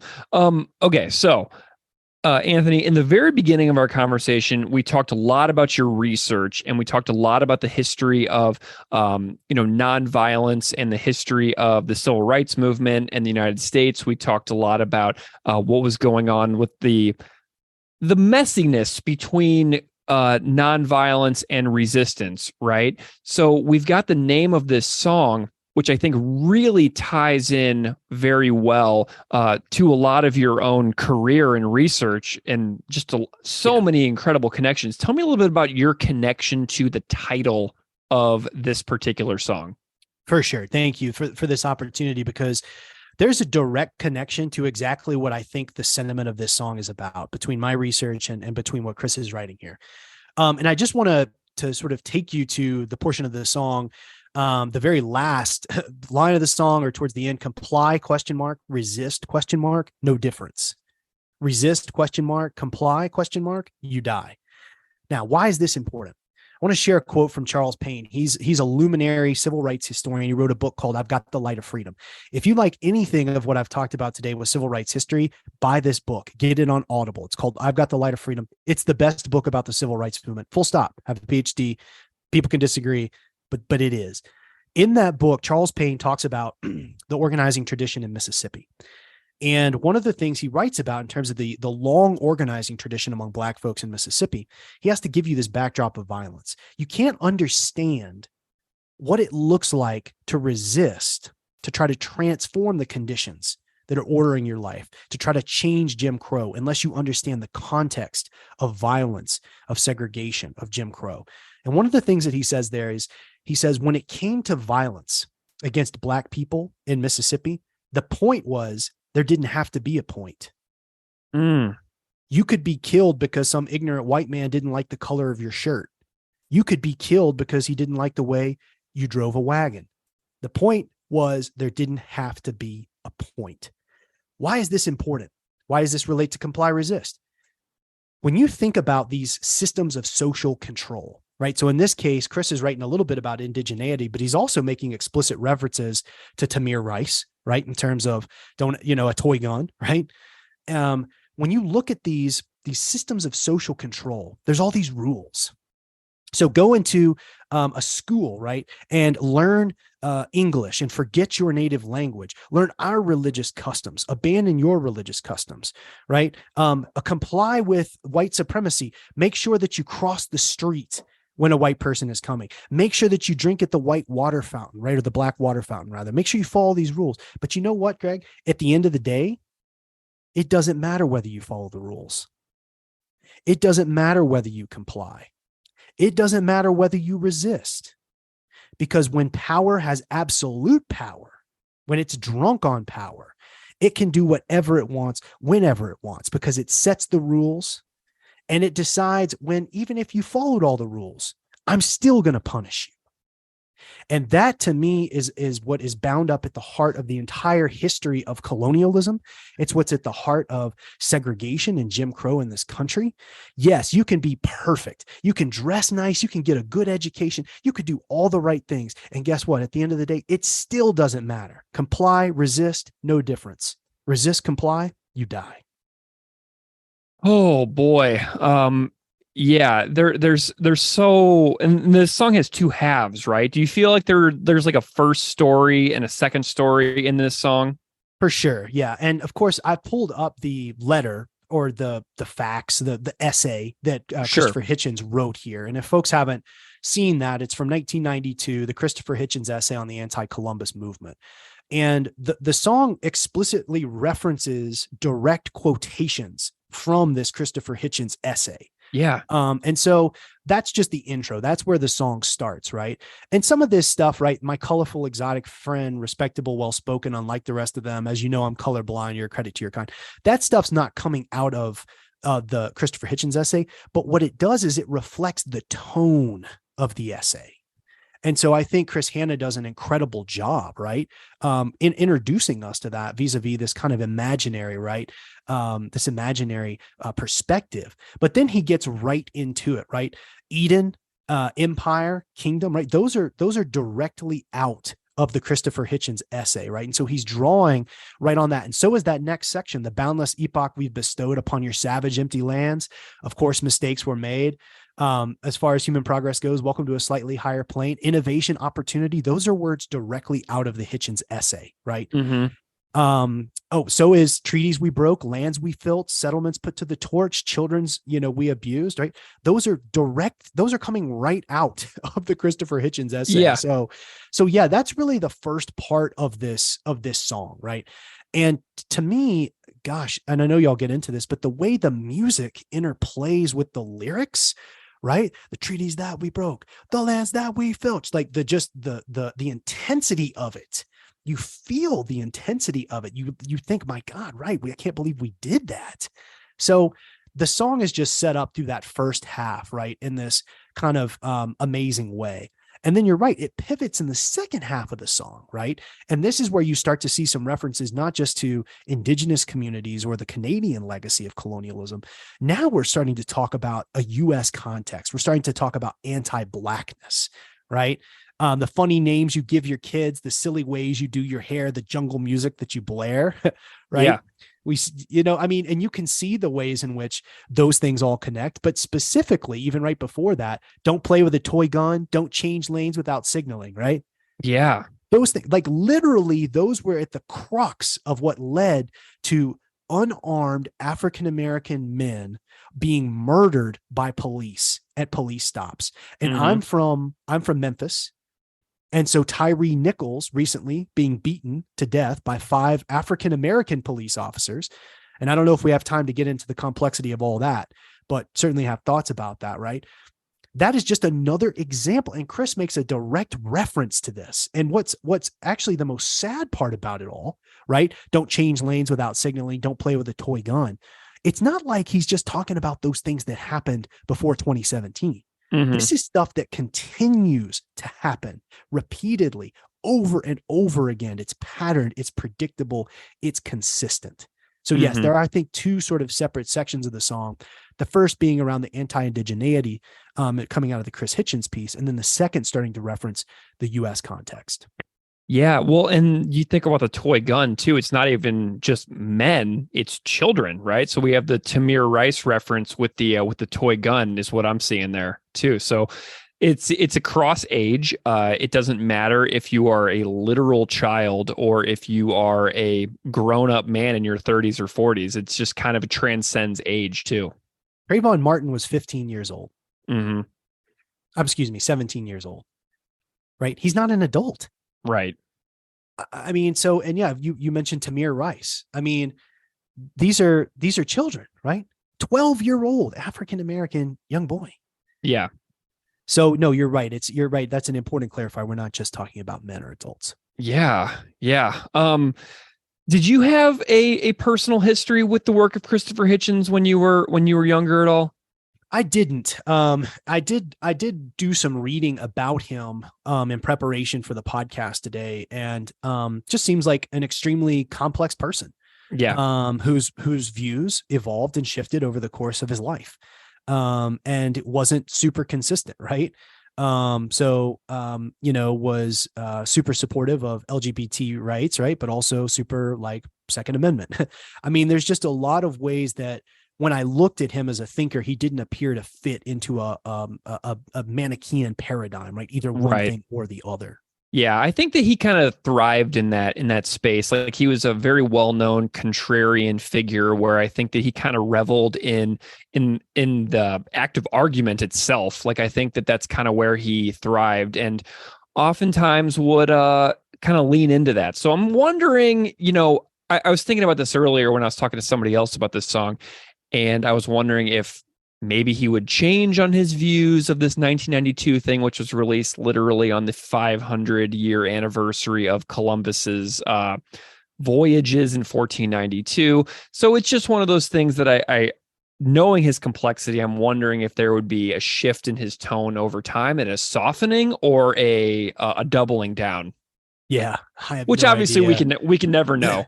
But one thing I'll go to, first of all, I appreciate you saying he kind of appreciated being the contrarian and maybe thrived in that space, because when you look at the last sentence of this essay, this is what he says: the transformation of part of the northern part of this continent into, quote, America inaugurated a nearly boundless epoch of opportunity and innovation, right? That's where Chris gets this, and thus deserves to be celebrated with great vim and gusto, with or without the participation of those who wish they had never been born. That sentence in and of itself, it really lends itself to this question that you asked. So, well, how would he feel like if he was to look in our current context, right, and be affected by this? I think on the one hand, he would say, listen, there's no doubt life expectancy, right, has increased for people since we colonized this area. There's more opportunities to grow and to do different kinds of things. You don't have to just be a farmer, right? Like I think he would sort of double down, right, on some of those things. And at the same time, you can see why he's being intentionally provocative with that statement by erasing, let's be clear, erasing the ways in which indigenous people organized life, society, culture, and politics previous to the arrival, right, or the encounter, right, of European Americans. There's an excellent book by Roxanne Dunbar Ortiz. I'm sure you've read this one, An Indigenous People's History of the United States. And if folks want to understand a little bit more about what this place was like before colonial forces arrived here, take a look at that. And one thing that stands out for me is they curated the forests. Like, think about that for a minute. They knew they were dependent upon the land. And so they didn't overhunt. They didn't overfish. They literally trimmed the forest. There were highways that went across the United States. Some of them were game trails. These were opportunities for migration and movement and resettlement and these kinds of things. There was such a care for the land, a stewardship and a connection, right, with the land here that has been absolutely, completely obliterated and lost. And that connects directly to the ways in which propaganda, I think about veganism and our connections, right, to animals, right? Because essentially we just obliterate any thought of you're just eating this meat out of a package, or even worse, off of a plate that's been cooked for you. You're not thinking about the processes that go into it, the exploitation, right? Not just of animals, but also of land. So when I think about your question, I mean, I think that Christopher Hitchens would probably still remain the contrarian, but you look at that last little section there, and he's essentially arguing that our way of life and the fact that we established that way of life on top of an older way of life in and of itself is a good thing. I don't know if he would back off of that perspective today, given what I've read about him, but who knows? Maybe he would, just to be a contrarian. You never know. You never know. Anthony, what a remarkable and amazing conversation about Comply Resist. I loved hearing your story of struggling to get through the creation of it and how hard of a song this is to work on. And just what a thrill that must have been for you. I hope that you at least enjoyed it as well. And I loved hearing your thoughts on how your own research connects directly to just the title, but both aspects of what this song is getting at throughout the last like 500 years on this continent. It's just a real thrill to hear the way that your work and mind connect to what the song is about and what Chris was going for. It's just so cool to see the connections between what you do on a day-to-day basis and what the band was talking about in the song. Yeah. Well, thank you so much, Greg, for having me. And one last thing I'll say is, the comply, the resist thing, right? Like if you hear that and you sort of hear what we're talking about, oh, I'm going to follow the rules, I'm going to defy the rules, but it doesn't really matter what I do. If that doesn't make sense to you, one thing that I would encourage you to do is to really think about the power and the privilege that you bring by way of the social status that you maintain, right? And to really think about, well, if I've never had to consider that, the fact that if I follow all the rules or if I don't follow the rules, there's going to be negative consequences either way, right? Think about our positionality within the society that we hold, the power, the privilege that gives us the opportunity to not have to think about that. Mm-hmm. So that's just where I want to leave it. Amazing. Well, Dr. Anthony Siracusa, thank you so much for joining me to chat about all your work and the work of this amazing band that we both love so much. It's been a real thrill. Thank you, my friend. Keep up the good work. Love the pod. The silly talk of resurgence, ceremony communion with an unconquered natural world. Tell me, where is your gratitude for all we've done for you? This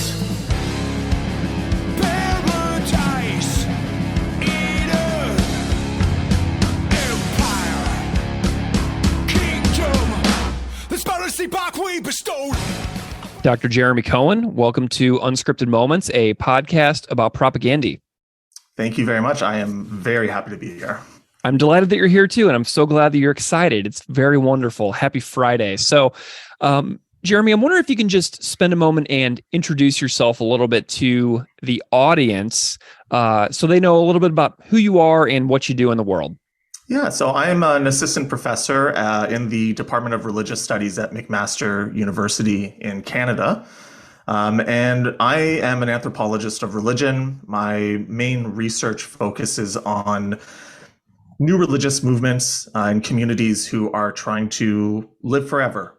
Either they claim that they have figured out the secret of living forever, or they are hoping for medical and technological advances in the future that will allow them to do that. I also run a very popular death and dying resource with my wife called talkdeath.com. And I get to teach all of the fun classes at our university. So I teach classes on death and dying, cults and conspiracy theories, spirits, ghosts, and demons, culture and religion, et cetera, et cetera. So. Very cool. I love some of the things that I've read. So as you know, I'm sort of involved in the religious studies world as well with my other podcast, Classical Ideas. And we'll get you over there sometime as well. It's really funny to me that you're a religion professor and you're coming on my punk rock podcast before my religion podcast. So I just thought that was really funny. But I love some of the stuff that I've read. Like I used to make my students read stuff by like Sushila Blackman, where it was like death poems of great beings, like Zen masters dying and writing like their final poem on their deathbed. I used to make them read some stuff by, I think it was Frank Ostanesky, who's a Buddhist teacher who works a lot with grieving.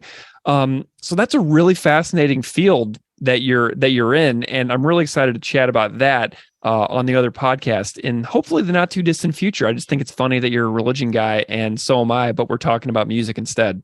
I mean, I wouldn't want it any other way. Honestly, I'm happy to start with this and then move on to the quote unquote more serious stuff. Absolutely. Well, Jeremy, tell me a little bit about your background with music and getting into the stuff that leads you to being a fan of propaganda. Yeah. So, I got into punk probably skate punk, and unfortunately ska, and similar genres when I was 12 or 13, and I probably started listening to Propagandhi around then when I was 13 or 14, and they were, as you're well aware, grouped in with other skate punk bands of their era, and I didn't really make the connection between their music and politics at the time. I was definitely the person that they describe in Anti-Manifesto, right? That was just kind of like Bob, listening along and not really paying attention to any of the the meaning behind the songs.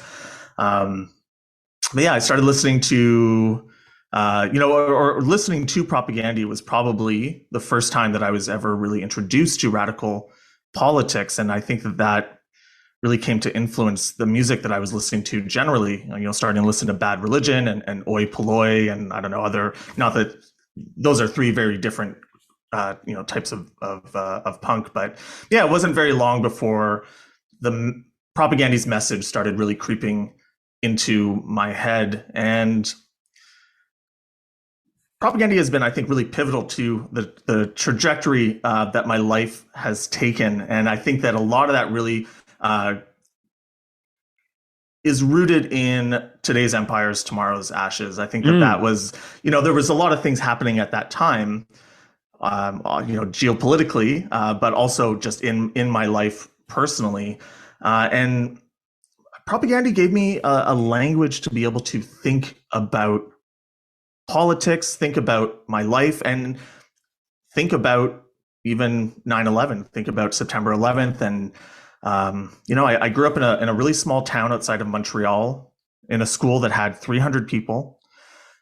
Nobody was interested in punk. Nobody was interested in politics. Nobody was interested in any of these topics. And so Propagandhi kind of became my refuge. And especially given that, following 9/11 into the war in Iraq, the kind of the dominant idea amongst my peers at that time was, we just need to bomb the Muslim world as a solution to terrorism. This is the language that my peers at the time are using, and Propagandhi gave me a way to think differently, and it gave me a way to see that all political struggles are connected. Racism, police brutality, animal rights, feminism, any other kind of form of violence.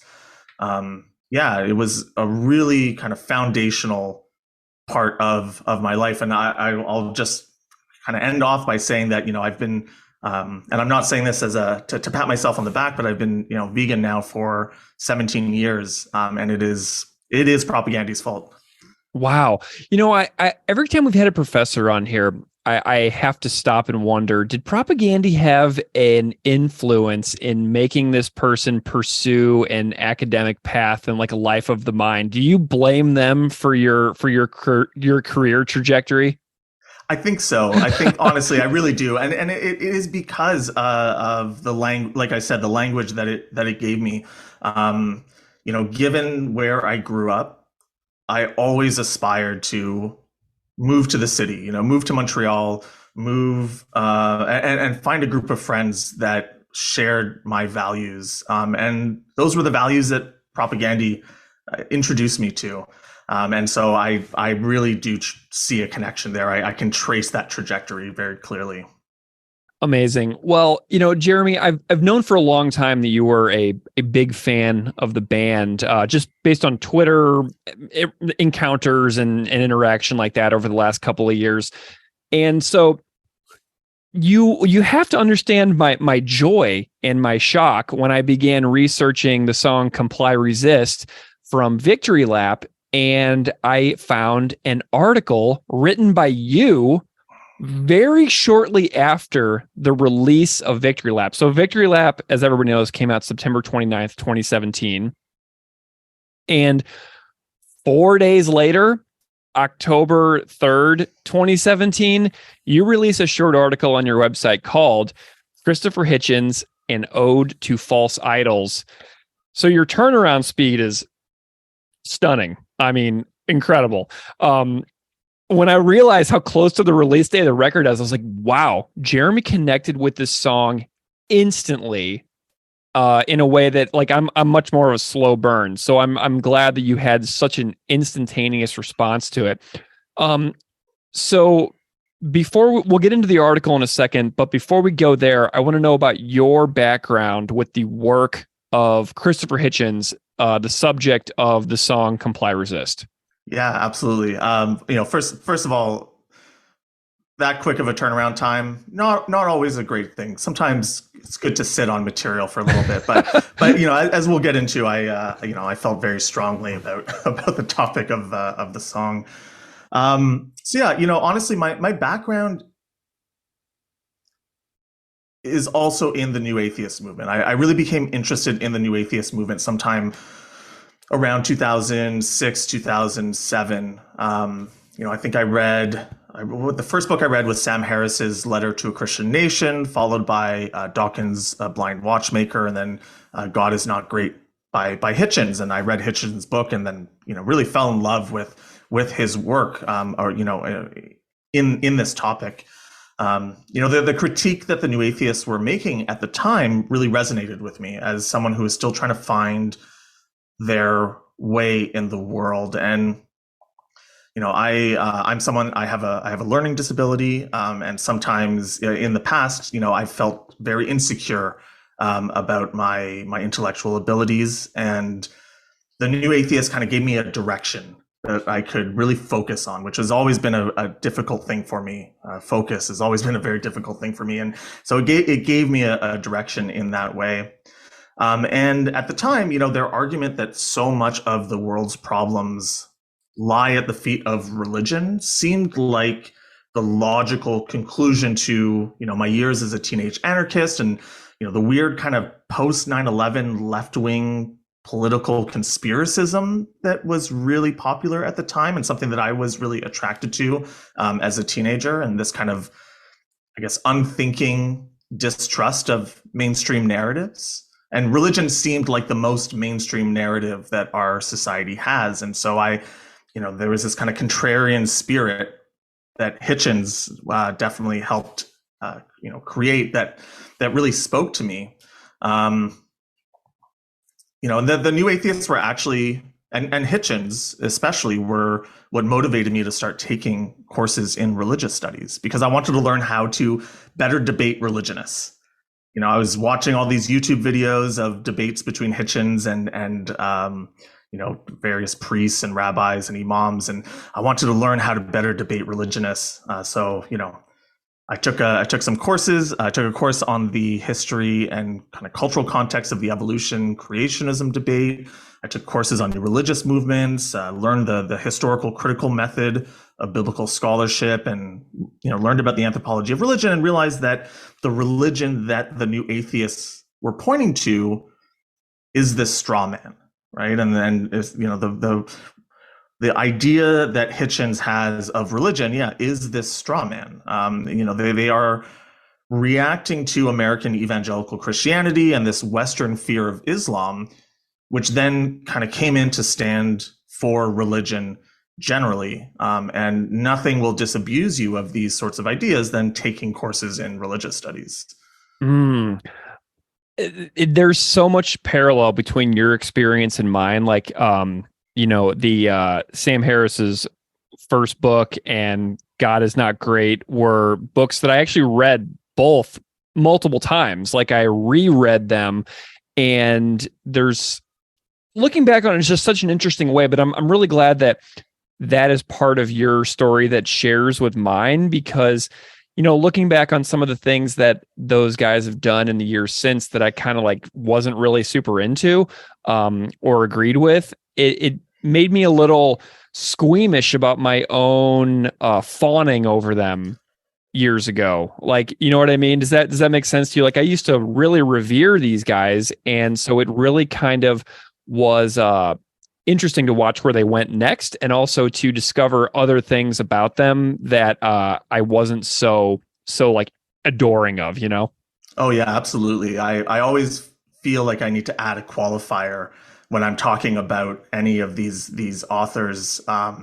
I really was into new atheism, but I've grown away from it, which is true, but I do feel this insecurity around it because of the deplorable ideas that many of these people have, and now realizing the context in which this conversation was occurring, right? And at the time, it really, for me, was about religion as something that we could point to, as something that exists in the world that we could point to, and now knowing that this is really just a reaction against kind of two specific strains of religion. Yeah, I sometimes feel a bit embarrassed about it. Yeah, and I definitely did a lot of the same types of things as you, where I was watching endless amounts of YouTube speeches by Christopher Hitchens. I found him to be extraordinarily charming and compelling and engaging, and I loved how he always had the suit on with no tie, and he was just always like swooping his hair back, and he was just like this, like kind of like this like party guy, where he's like, you would hear stories about him being really drunk and his editors like sitting him down in a chair, and he would just start typing while he was like pretty smashed. And then they would be like, well, what he came out with while he was totally wasted is doesn't need any editing and it's published ready. So you just have to, I just found the lore of the guy to be kind of interesting as well whenever I was reading a lot of his work a long time ago. Likewise, before he was diagnosed with cancer, there was a Vanity Fair spread with Hitchens, and they took all of these photographs of him kind of doing his day-to-day business, taking a shower, shaving. And in all the pictures, he had a glass of scotch in one hand and a cigarette in the other, in the shower. And I feel like that just encapsulates him and his personality in so many ways. And yeah, same. I feel the same way. I was and still am blown away by his intelligence, by his wit, the way that he thinks, with all of its faults, I think is admirable. There's just something about his aura that is so compelling, and his history and his travels, the people that he's met, his recall, the way in which he can quote, authors and quote these quote friends of his at will is something I'll never be able to do. Yeah, I couldn't either. Well, okay, so let's talk a little bit about comply resist. So if you were like me, you didn't even have any idea that this 1992 article even existed. So first of all, it came out when I was 9, and the only thing I had ever really read by him was God Is Not Great, Portable Atheist, and later his Mortality collection. I tried to read his like arguably book, but it's like 1,000 pages long, and like holding the thing was physically uncomfortable to me. So it became just a thing that sat on my shelf for years and years, unread entirely because it's just too unwieldy to even hold. But, whenever Chris Hanna starts talking about this 1992 article, I had never heard of it. So tell me a little bit about your process of maybe with that article, discovering that article, if you knew it existed, or if the propaganda thing was the introduction to this article to you, and then what you kind of went through in order to kind of figure out what we was talking about. Yeah, so I also had no idea. I was 7 maybe when that article, 6 or 7 when that article came out. So yeah, obviously I had no idea. And even when I was going to anti-war protests in 2003 and in the lead up to the war in Iraq, I had no idea. I mean, I had no idea who Hitchens was. And so I had no idea that he was a huge supporter of that war effort. And so, yeah, the Propaganda song was the first time that I was introduced to this. And yeah, I mean, this piece is pure Hitchens. Right, it has this kind of self-assurance and ego to it that all of his work has.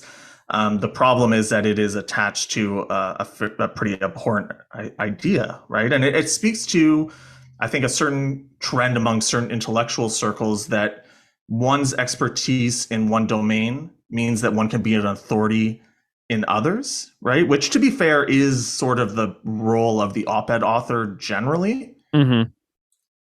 But, reading that piece after hearing about it, thanks to Comply Resist, I remember reading it just thinking, it really would have been so easy for Hitchens to have just said nothing. Right. Yeah, he didn't like this. Like, why? And we'll talk, I think, a little bit about it in a bit. But there was a kind of larger cultural context in which it was published that I was not aware of until recently. But yeah, I do find it funny that given the new atheist movement of the 2000s was largely a reactionary movement against, a strain of anti-intellectualism in the United States, Hitchens' article was very much part of this larger strand of conservative anti-intellectualism that's couched in patriotism and exceptionalism as well. Mm. So, tell me about your experience of going through the song when Comply Resist comes out. Because, you had no idea this thing existed. All of a sudden, Chris Hanna's like, circa 1992, Hitchens faxes copied through. So you're like, Hitchens, whoa, because that's what happened to me. I was like, what are you talking about? Hitchens, I know that name. Tell me a little bit about your process of going through the song and kind of figuring out what was happening. Yeah, so I just, I was, I think, a year into my PhD at McMaster, and I remember sitting on the public bus on my way to school, and the song comes on, and my first thought is, I wonder who this Hitchens fellow they mention might possibly be. I didn't really make the connection right away, and then that was followed by shit. I think they mean Christopher Hitchens. So yeah, I got home that night. I looked up the article. And I remember putting my head against the desk and just thinking, "Oh my God, why?" And I had actually just, I think the week before, I had just finished discussing with my students in tutorial. We had talked about the former Canadian Conservative Senator Lynn Bayek, who kind of famously in 2017 made this statement telling Indigenous peoples in Canada to, that they should trade their status card for Canadian citizenship, and then published all these letters on her website about, from Canadians talking about how the residential school system wasn't that bad and people just need to get over it. And so I had just finished talking about this with students when this song is brought to my attention. And it was a bit of a shock. I wasn't surprised, and I'm not surprised that this is something Hitchens published, but I'm disappointed.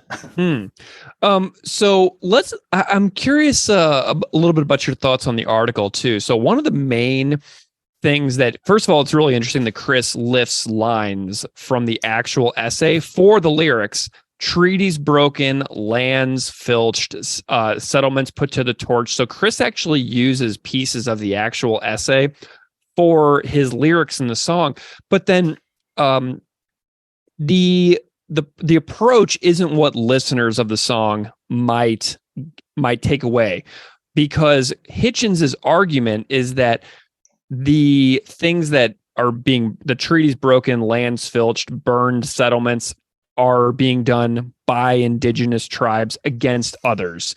So when we think about that, we would immediately think of the colonization of the continent and, the settler colonialism and the violence that happened against Indigenous tribes. We would think about that as being the example, but Hitchens is saying, no. The major problem was actually Indigenous on Indigenous violence. So tell me a little bit about your thoughts on what he's saying there. Because obviously from a 2023 lens, anybody who's listening to this podcast probably has a very clear stance on that. It's one of the most commonly used conservative arguments in the United States about communities of color committing violence upon each other to, just perpetuate racist stereotypes in the United States. So it's a really tropey thing that he's doing here. And so I'm just curious on your thoughts on it. I mean, I think it's even more insidious than that. It is part of a larger narrative that justified even the African slave trade, right? Slavery was was justified because African tribes would enslave each other. And so they already knew about slavery. They were already putting other tribes into perpetual slavery. So it is fine for us to do the same. We are just doing what they would do to themselves, right? And this is something that was used very early on to justify the slave trade, and was used by colonialists in Africa to actually get more slaves. They would pit tribes against each other in order to, gain more, more individuals for the slave trade. Sorry, I don't necessarily always have the best language to be able to speak about that history. But yeah, so Hitchens is part of this much larger history of colonial justification for this kind of violence. And I really love the way that Propaganda chose to use his words against him, right? And it's beautiful. It's amazing. And something else that Hitchens does in the essay that is worth discussing a little bit is that he says that the anti-Columbus movement is faintly sinister. So we're talking about this issue, and like anybody who's been paying attention to the news the last 10 years or so have seen Columbus statues toppled in parks during protests, like the Columbus statue here in Buffalo, New York. We have a Columbus Park right on the waterfront down by the Niagara River, and the statue is gone. It was like paint dumped over it, and it was removed, and now there's just like a box like where like the statue plinth would be, and so we've seen this movement, but he calls the folks who are protesting against the veneration of Columbus faintly sinister in this essay, which I thought was very interesting wording as well. Do you have thoughts on the description of the people who are opposing the veneration of Columbus as sinister? How do you feel about that? There's a part of me that, and I know that this is just me reading into Hitchens, given his contrarian stance, given how he privileges being a contrarian and free thinker, and this intellectualism that surrounds him, I would think that he would have recognized the problems with imperialism, the problems with colonization, but it's the exact opposite. And so, part of the narrative that we've seen, right, with the toppling of statues, it's the same in Canada, with statues of Sir John A. Macdonald and whatnot. This idea that what we are trying to do is erase history. What we are trying to do is to deny the greatness of imperialism, deny the greatness of America, deny the greatness of Canada, and that this is such an insidious thing. And I think it is just, it's just something that is part of this larger culture war, which we often kind of associate with our modern era, but it's something that was absolutely at the forefront in the 1990s, right? Specifically around Columbus Day and around Indigenous issues and Native American issues in the U.S. I don't see this as being something very different than the type of language that's used today, on the far right and among within some conservative circles. I sometimes wonder if Hitchens was alive today, where he would be with respect to issues around trans people, with issues around, any of the kind of culture war issues that are at the forefront right now. Yeah. I think about that too. I made a note here when I was reading his essay, and I wrote down, I would be open to someone like Hitchens changing their mind on this as more was revealed about history. I wonder if he would be this staunch today. And then I wrote probably with a question mark. So I feel as if he might defend his stance on this to this day. And that's just my inkling. I don't obviously know that for sure. I mean, he's been deceased now for several years. But I personally find that when people admit to being open to changing their own mind and saying these are the things that I've recently changed my mind on, I find that to be a personality attribute instead of a drawback. So if somebody's like, I changed my mind on this, this, and this, I'm like, right on. That's great. Even if it's something that they change their mind to that maybe I don't really see eye to eye on, somebody who is demonstrating that they're capable of changing their mind on something, to me is a good human characteristic. I don't know. Yeah. Well, this is something that Hitchens and the New Atheists would say about religionists, right? They would celebrate any former conservative evangelical who, quote unquote, sees the light and renounces their former ways. But, Hitchens was a huge supporter of the war in Iraq, and later in his life kind of stepped back from that a little bit, but never really apologized, never really admitted fault. And, I'm kind of taking a look at the quote or what you were talking about in terms of him calling the anti-Columbus movement sinister. And it's, he writes, I can never quite decide whether the anti-Columbus movement is merely risible or fatally sinister. It is sinister, though, because it is an ignorant celebration of stasis and backwardness with an unpleasant tinge of self-hatred. There is a vitriol to that. There is a sense of righteousness to that I don't know if it really lends itself to the type of self-reflection that we would hope someone would have. Yeah. The tinge of self-hatred thing is really interesting too, because like whenever you think about like the discussion around like white guilt, collectively feeling ownership over the sins of, past generations. I think that's kind of what he's referring to. Does that make sense? Do you feel like I'm onto something there? Absolutely. And I mean, where have we seen this language recently, right?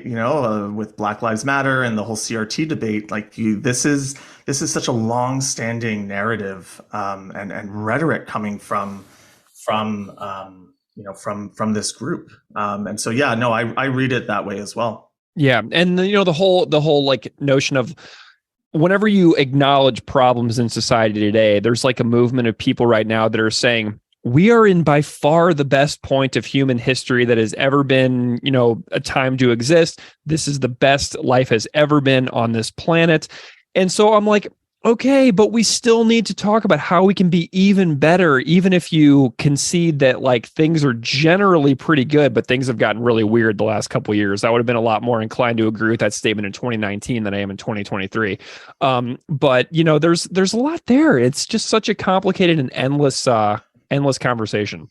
Yeah, absolutely. It's easy to make that argument sitting in 2023 as two white dudes, right? Things are better, right? And in many ways, objectively, there are things that have improved in our society. But we're sitting in a privileged place. Hitchens was certainly sitting in a privileged place, right? And making these sorts of arguments from a position of privilege. And an unreflexive argument. Yeah. Yeah. And, I think about, I live in New York, and I have a daughter who's 9. And I think about the way that certain parts of the United States have changed because I'm from Missouri, but I live in New York. My daughter was born in Missouri and now lives in New York. So how her life would be different growing up in Missouri versus growing up in New York as a solidly middle-class white girl. How would her life be different living in two different places that have gone in drastically different directions? And I'm not saying New York is perfect by any means, but I am saying that her life as a human female will be different in New York than in Missouri. So it's really incredible. This piece, the Hitchens piece, I don't know if he ever put it in one of his collections or in one of his books. I've only ever been able to find it at brianjohnspencer.blogspot.com. And so I have no idea how Chris would have even found this thing. I haven't listened to his Comply Resist Patreon episode in a long time. But this is not an easy article to dig up, it seems like now. I wonder why, right? I mean, it's one thing, like, I don't know. I can see how Hitchens could justify his stance on the war in Iraq. And would maybe include essays on that in some of his collected works. But I mean, this is a very problematic piece, and it would not surprise me. This does not surprise me that publishers might not want to include it in an anthology, and maybe he would not have wanted to include it in an anthology. Yeah, that is, when I was searching for it, I had a hard time as well, and I found it exactly on that website. Mm-hmm. Okay, so looking back at your piece now, what are you like proud of about your piece, and what would you maybe change if you had a little bit more time to play with it? So when you contacted me for this interview, I have to admit I had a moment of panic because it had been a long time since I had read the piece that I wrote, and I thought, like, shit, did I defend Hitchens in this article? Like, is this one of those things where I came to the other side, and said, like, well, people make mistakes and we should forgive them. So I reread it, and that worry went away. Though I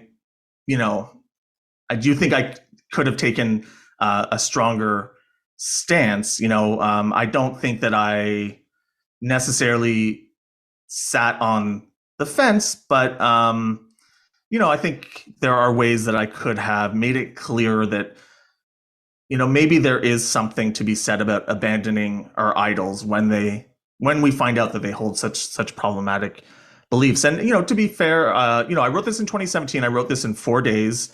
As you note, I'm kind of proud of the way I wrote it. I think that it comes off fairly well, and reflects a lot of the ways in which I was starting to think about some of these issues. In the years since 2017, I've finished my PhD. I'm now finishing my second year of full-time teaching, and I try my best in my courses. If it's my class on cults, if it's my class on culture and religion, or health and healing, I try to center Indigenous issues and Indigenous culture as much as possible. And I recognize now the violence in Hitchens' writing in a way that I don't think is articulated in this piece. Hitchens' article, it comes 2 years after the Oka crisis in Canada, and it's in the midst of Native American resistance to Columbus Day.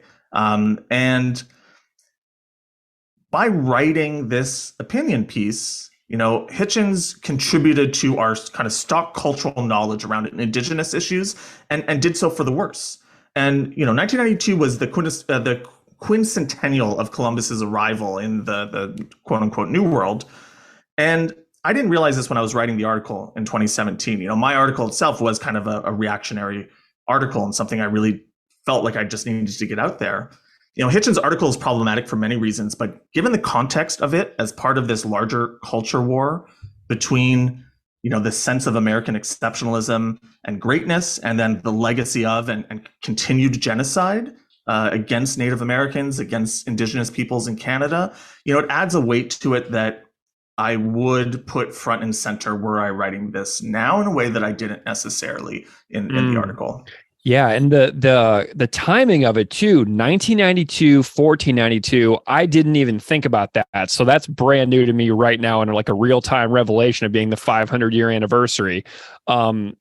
Yeah, wow, the timing, that adds another new dimension to the context of Hitchens' piece. It is, yeah. And so, it is purposeful, right? And when I wrote this in 2017, I kind of just saw it as, sometimes people write opinion pieces about things that are obviously timely, but not necessarily in public consciousness, not something that everyone is necessarily aware of. But yeah, realizing now that this was written 500 years later, and that this is occurring in the midst of this larger debate in America around Columbus Day, and around the treatment of Indigenous peoples, of Native Americans, yeah, it is a problem. It is not great. everybody out there listening has an example or 10 or 20 of people whose work were important to them at a period of time, and then they either grew away from it or they felt ostracized by a direction that that person went. What are your thoughts on appreciating or thinking about people that mattered to like your intellectual journey, but who you grow away from? Like, how do we deal with that inside ourselves about like do we cherry pick things that are the good and discard the not good? How do you make sense of that, of reconciling like this person mattered to me, I've grown away from them? Is there still like value in honoring that past times when you felt a little more unified with what they were doing? I mean, I think there is. I mean, I think it's an open question, but I do think there is, right? It was very formative. Hitchens was formative for me in so many ways. And, you know, as I said earlier, you know, the new atheist movement is what motivated me to, you know, take courses in religious studies and is part of this trajectory that has brought me to where I am. And, you know, I wrote this piece in the shadow of the Me Too movement, and in a moment where I was kind of thinking about my own relationship to people and ideas that were problematic. And I think that there is an argument to be made for, you know, maybe the value of separating art from the artist. Although I think that there's also a good argument to be made against that. And I don't really know. To be honest, I don't have a good answer. And I also know that a lot of my feelings towards this come from maybe an unreflexive place. You know, this is maybe not a comparable example, but, you know, I do not like Mel Gibson. I do not like Mel Gibson's ideas. I do like some of the films that Mel Gibson has made, but given, you know, his history of anti-Semitism, I will never pay for a Mel Gibson movie. I'll never go see one in theaters. I'll never watch it through a streaming service. And Mel Gibson has not held a comparable place in my history and in my mind that Hitchens has. Right. But, you know, I feel less problematic, you know, rereading Hitchens' work. And maybe that is because, you know, this piece that he wrote in 1992, it is a conversation that I'm not a part of. It is about a community that is not my own, you know? And so I don't know, this is where I think, you know, there is this maybe unreflexive part of me that I need to think about and I need to take into consideration. I don't have a clear answer either. No, that makes sense to me too, because honestly, if this piece didn't exist, this song wouldn't exist. We wouldn't be having this wonderful conversation. So, I mean, we're bonding in a conversation because of the fact that this essay was originally written. Okay, so Comply Resist the Song by Propagandhi, one of Chris's favorites that they've ever done. He loves this song. Jord told me when I interviewed him that this is one of the hardest songs for him to get through in a live setting. He said it's very hard. And he said when it's at the end of a set, he is very disappointed. And when I saw Propagandhi in Winnipeg a couple of Octobers ago, they ended night 3. They did 3 nights in a row, and night 3's closer was Comply Resist. And Jord was like making comments in his microphone about how like, all right, everybody, show's over. And it was so funny because had Jord not told me that in an interview that he found the song really hard, and then thinking about him doing 3 shows in a row after not playing shows for 2 years, I was like laughing so hard that they made Jord play this last on the last night of their 3-night stand. So that was a really funny little connection with this. But how does Comply Resist stack up for you in the discography of Propagandhi's music?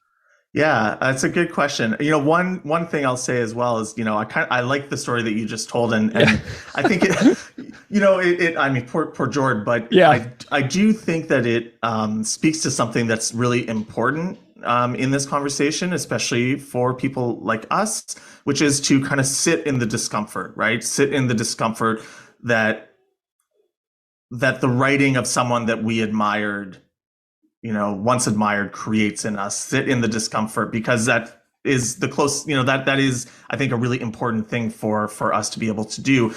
And his words cause pain to people who read it, where he is like, lording over them essentially. So these words do cause pain to people who read them. Exactly. And yeah, so anyways, I just wanted to say that, but where it stacks up, it is one of my favorite songs on the album. And yeah, I wonder where it sits. I'm not actually really sure, to be honest with you. Maybe not one of my favorites, not because of the content of it, but definitely I'd say top two in Victory Lap. That's for sure. Nice. What's the other one in the top two? You don't have to tell me which one's number one. You don't have to pick. I'm just embarrassed because I forget the name of the song, but the last song on the album, Zucosis, yeah. Zucosis, yeah. It's hard to beat that song. It is so powerful. You and I were actually at the same Propaganda show in Guelph. Were we? We were. We have a mutual friend, or I have a friend who you're friends with his brother. In any case, him and I were talking during the show, and we were saying that, since Today's Empires, Tomorrow's Ashes, Propaganda has done this thing where the first song on every album is the hardest, most impactful song. And yeah, I feel that is very, very true. I mean, even with Victory Lap, although yeah, Zucosis is, I think, probably my favorite on the album. What did you think about that show in Guelph? It was excellent. It was one of the first concerts I went to, kind of, post COVID. Yeah. It was a little weird to see no one wearing masks. But it was excellent. It was the first time I'd see them with their new lineup, and I love this band. They mean so much to me. Their music is incredible. Their politics is incredible. Their presence on stage is incredible. Like, there's very little to fault them on. Amazing. Well, I couldn't believe that they played Apparently I'm a PC Fascist at that show in Guelph. Shocking. Completely shocked. Blew me away. Sue Lynn told me before the show and was like, yeah, we got a surprise for everybody tonight. And I was like, oh man. And that was the only show that they played that song. So I think that they practiced it during sound check or something and busted that out. So amazing. that was a unique little surprise for that little run of shows there was PC Fascist. So you got to see a special one. That was the only show they played it. I did not know that. That is wonderful. Yeah. Yeah. Well, Jeremy, we'll have to hang out again for the Religion podcast. I'm super excited that you were willing to come on and chat with me about Christopher Hitchens and his role in your intellectual journey, your story with Propaganda, and their role in your intellectual journey as well. And then seeing how these two plot lines collide in Comply Resist. Really wonderful. So I'm glad that these things in your life that have meant a lot to you at various points have collided in this song that led you to write Christopher Hitchens, An Ode to False Idols, that is available for everybody to read. I will post a link to it. Thank you so much for being here. It's been a real pleasure. No, thank you. And thank you for giving me an opportunity to think about this piece and think about its history. And, I think, this podcast is wonderful. And I'm very grateful to you for inviting me.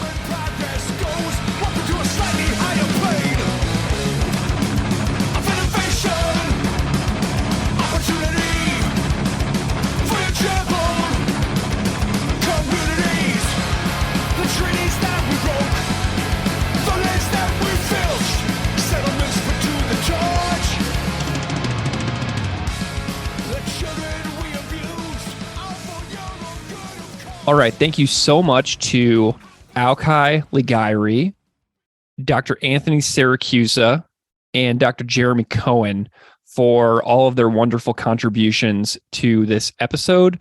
both musically and conversationally. And just one more reminder that Aukai Ligairi's conversation on episode 92 recently was a Comply Resist standalone part 1, and that conversation is absolutely wonderful. So if you are looking for more conversations about Comply Resist, go find that one. So Steve, let's talk about some of this music in this tune. What do you think? First of all, I just want to talk about my hot take. I bring it, lay it on me. My hot take is that I think this song could be the album closer. Ooh. Okay, talk about some sequencing here. Like, what are you envisioning? This song gives me very similar vibes to Purina Hall of Fame. And in my mind, Purina Hall of Fame, it doesn't get better as an album closer than that. Mm-hmm. Because this song gives me similar vibes when you listen to it, like the verses are they're very similar in how they're very like forward driving, and how like the intro of this song happens. I just feel like this would be an absolute killer album closer. That being said, they're giving it to us as track 2. I mean, yeah, let's front load the bangers. Yeah, I mean, this is a really special tune. As far as I can tell, the band plays this song at every show for, the last 5 or 6 years. So I think that as far as their own sentiment about it, I think that they think this is one of their definitive pieces for them as a band as well, I would agree with that. It's an absolute killer song. Yeah. So I got a little bit of logistics here. This song is 3 minutes and 22 seconds in length. The music ends at about 3 minutes and 17 seconds, and then it rings out. And then we've got a really interesting and unique beginning to this song. And I really want to hear your thoughts on this because for the first 27 seconds, it's just Chris, right? The drums come in a little bit at 27 seconds with the lyric, I'll paraphrase. And then I see like a sort of a transition here with, where it says the silly talk of resurgence, the lyric, as it begins to feel more like a full band effort there with like Jord coming in with a more of a beat, right, to back up Chris with under that silly talk of resurgence. And the first portion of the song ends at 121, just before Chris sings this boundless epoch lyric that is not backed up by any instruments, just Chris as a standalone vocal. In the first minute and 20 almost kind of reminds me that it could fit on a record like alongside a tune like Cut Into the Earth, where the time signatures are wild, the music is very clean and clear. There's not a lot of aggression behind it.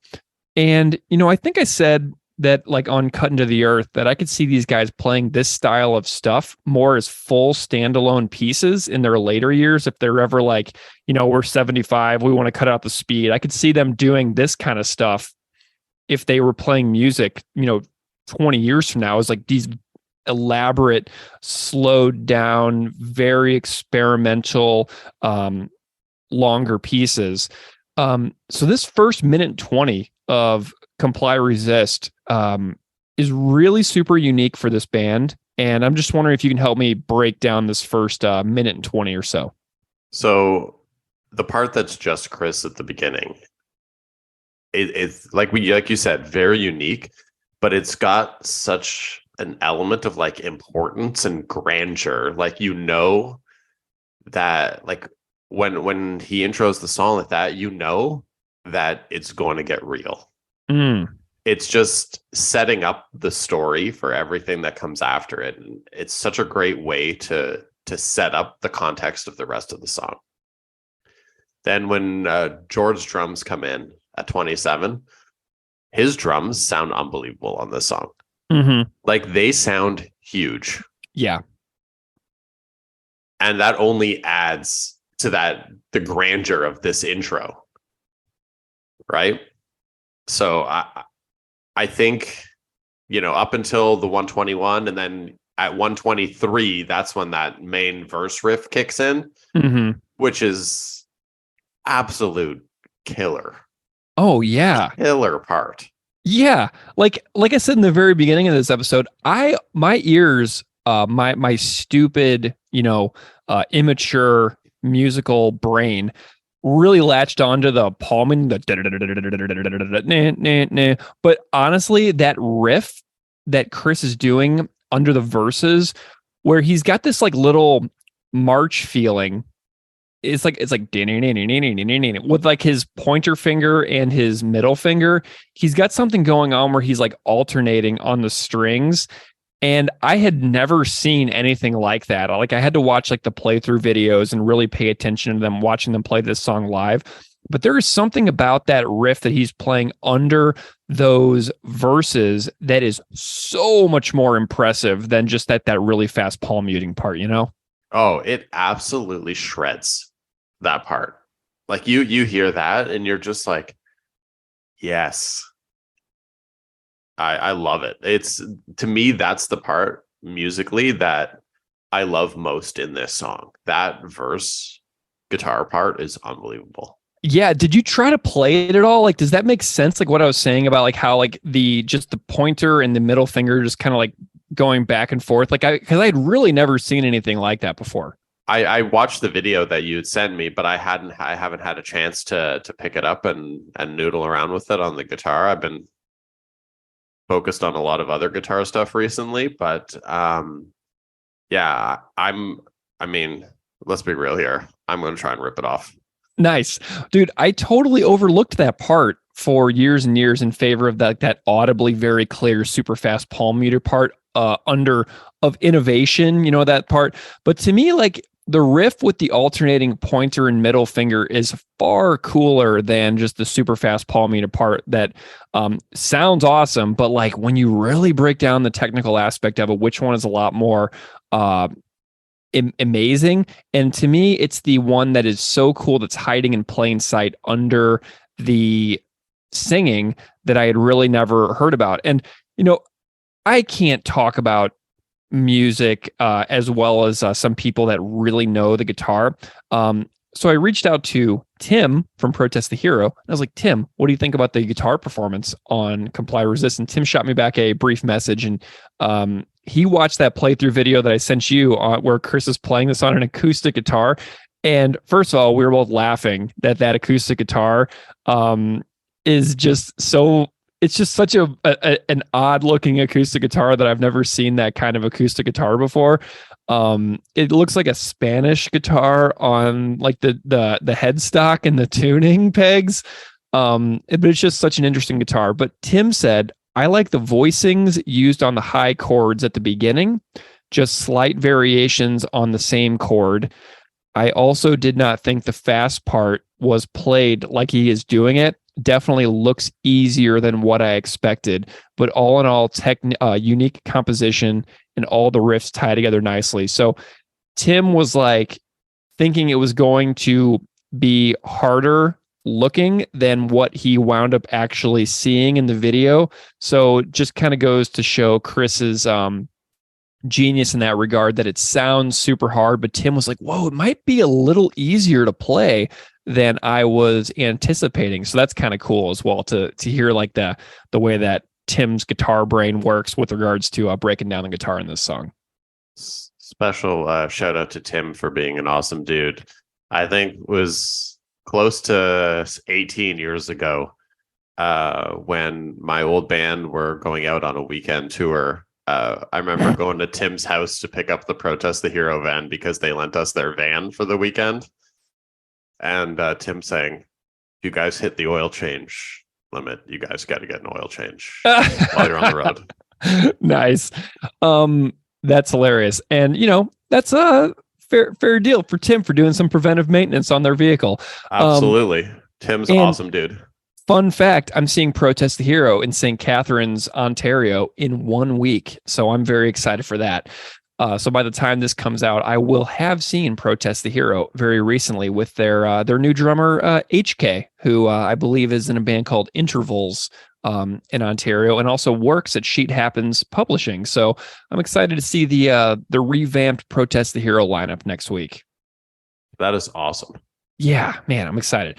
So it's always great to hear from the Protest the Hero camp about their love of Propaganda as well. Rhodey was recently here. Tim is back on our status update episode, and Tim also contributed a piano cover of Dear Coach's Corner for episode 50. So they've been with me for a long time on this podcast. I'm really delighted by that band. So as far as some other stuff on the guitar goes, we've got a tuned guitar to E flat, and then the low E is dropped a full step beyond that. What does this mean? That we're getting into. I'm not very good at music theory or any of that kind of stuff. Like, my guitar is tuned to B. Like, in no way am I qualified to be able to be talking about this. I just tune down to B and just go chugga chugga chugga chugga. I love that. When I was listening to Chris's Patreon show about this song, some comments stumbled. Some comments stuck out to me. I believe he said he stumbled upon these guitar licks while making duplicate keys a caro. So Comply Resist guitars have a long history dating back to around 2009, 2010, I think that he said. And if you listen to some parts of Comply Resist and then listen to duplicate keys immediately, it's not very far-fetched. Where Chris comes up with a dun dun dun dun dun dun dun dun dun. So there's some parts that connect with from duplicate keys over to Comply Resist a little bit. So that was kind of cool. Chris also says that he plays all of the guitars in the studio and that this song is only him on guitar. There's no Sulain on this song. There's no Beeve on this song. And speaking of Beeve, when Chris sent Beeve the demo of this song during the songwriting process, Beeve had no comments or suggestions for how to improve this song. He said this one was perfect as is. So Beeve affirmed Chris's that Chris had totally nailed it on this one. And let's see. So Chris discusses the tunings, and the chorus guitars are really cool. The way they play against each other. So there's parts where there's like a rhythm guitar going bam, bam, bam, these like big open strums while the chorus singing is happening. So sometimes like Chris is doing one thing and Sulain is doing another, and then they kind of flip-flop some points throughout the song. So a very keen ear will notice that there are a lot of variations going on throughout this tune on guitar. So it's pretty cool. I love a good dueling guitar callback and then switch parts. It's very much like an old Iron Maiden tactic. And I think more bands should do stuff like that because it's really cool when they do it. Yeah. Todd's got some cool stuff too on this one. He's doing like during the verses guitar part where it's going like Todd's going completely nuts on this one as well. And then he's got an awesome little fill that he does under the lyric "Make a Difference." So if anybody's looking for to hone in on Todd, he's got a nice little flair that he throws in under the lyric "Make a Difference" in this tune. So go and find that particular little Todd bass run as well, because those kinds of little Todd fills are all over this record, and that's a really good one on this tune. In my opinion, I think this is one of Todd's best songs. Awesome. Like, Todd is ripping on this one. Yeah. I mean, what else? Tell me. Oh, it just, like we talked about. I mean, obviously, this is far later in their catalog than the first ones we talked about, but like the bass is so much more prominent on this record, and I feel like you can hear it a lot better. And just hearing Todd's runs and his lines in this song, they just really add to the urgency and the pace of the song. Mm-hmm. Yeah, I agree. Well, and just to remind folks out there, if you want to hear about the recording process of Victory Lap, You can find our Negretto episode where I interviewed JP Peters, who engineered Failed States and Victory Lap, about what it's like to be in the studio with later era propaganda. Not like 90s propaganda or whatever, but like 2010 and beyond propaganda. So JP's storytelling about the recording of this record is awesome on that Negretto episode. So I just want to remind people that is a really great conversation way back in the catalog that speaks to what Steve's talking about here.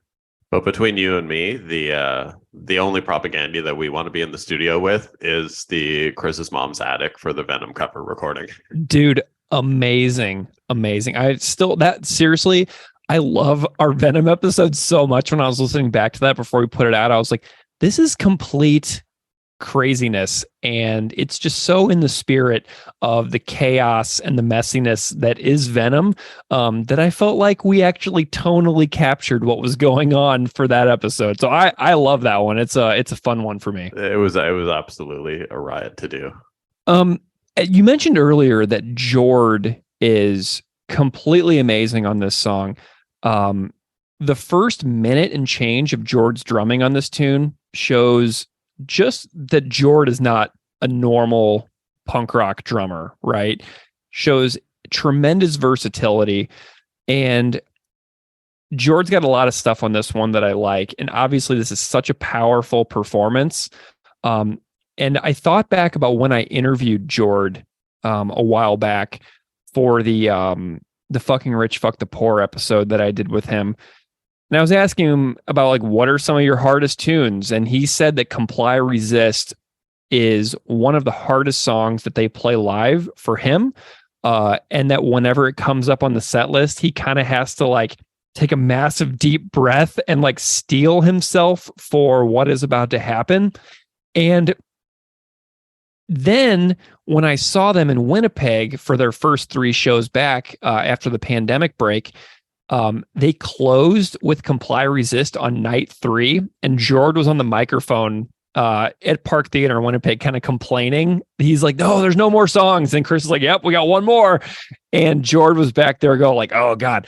So I could actually tell that Jord was kind of exasperated that after 3 shows in a row, after not playing shows for like over 2 years, that they chose to close with this song on the end of night 3.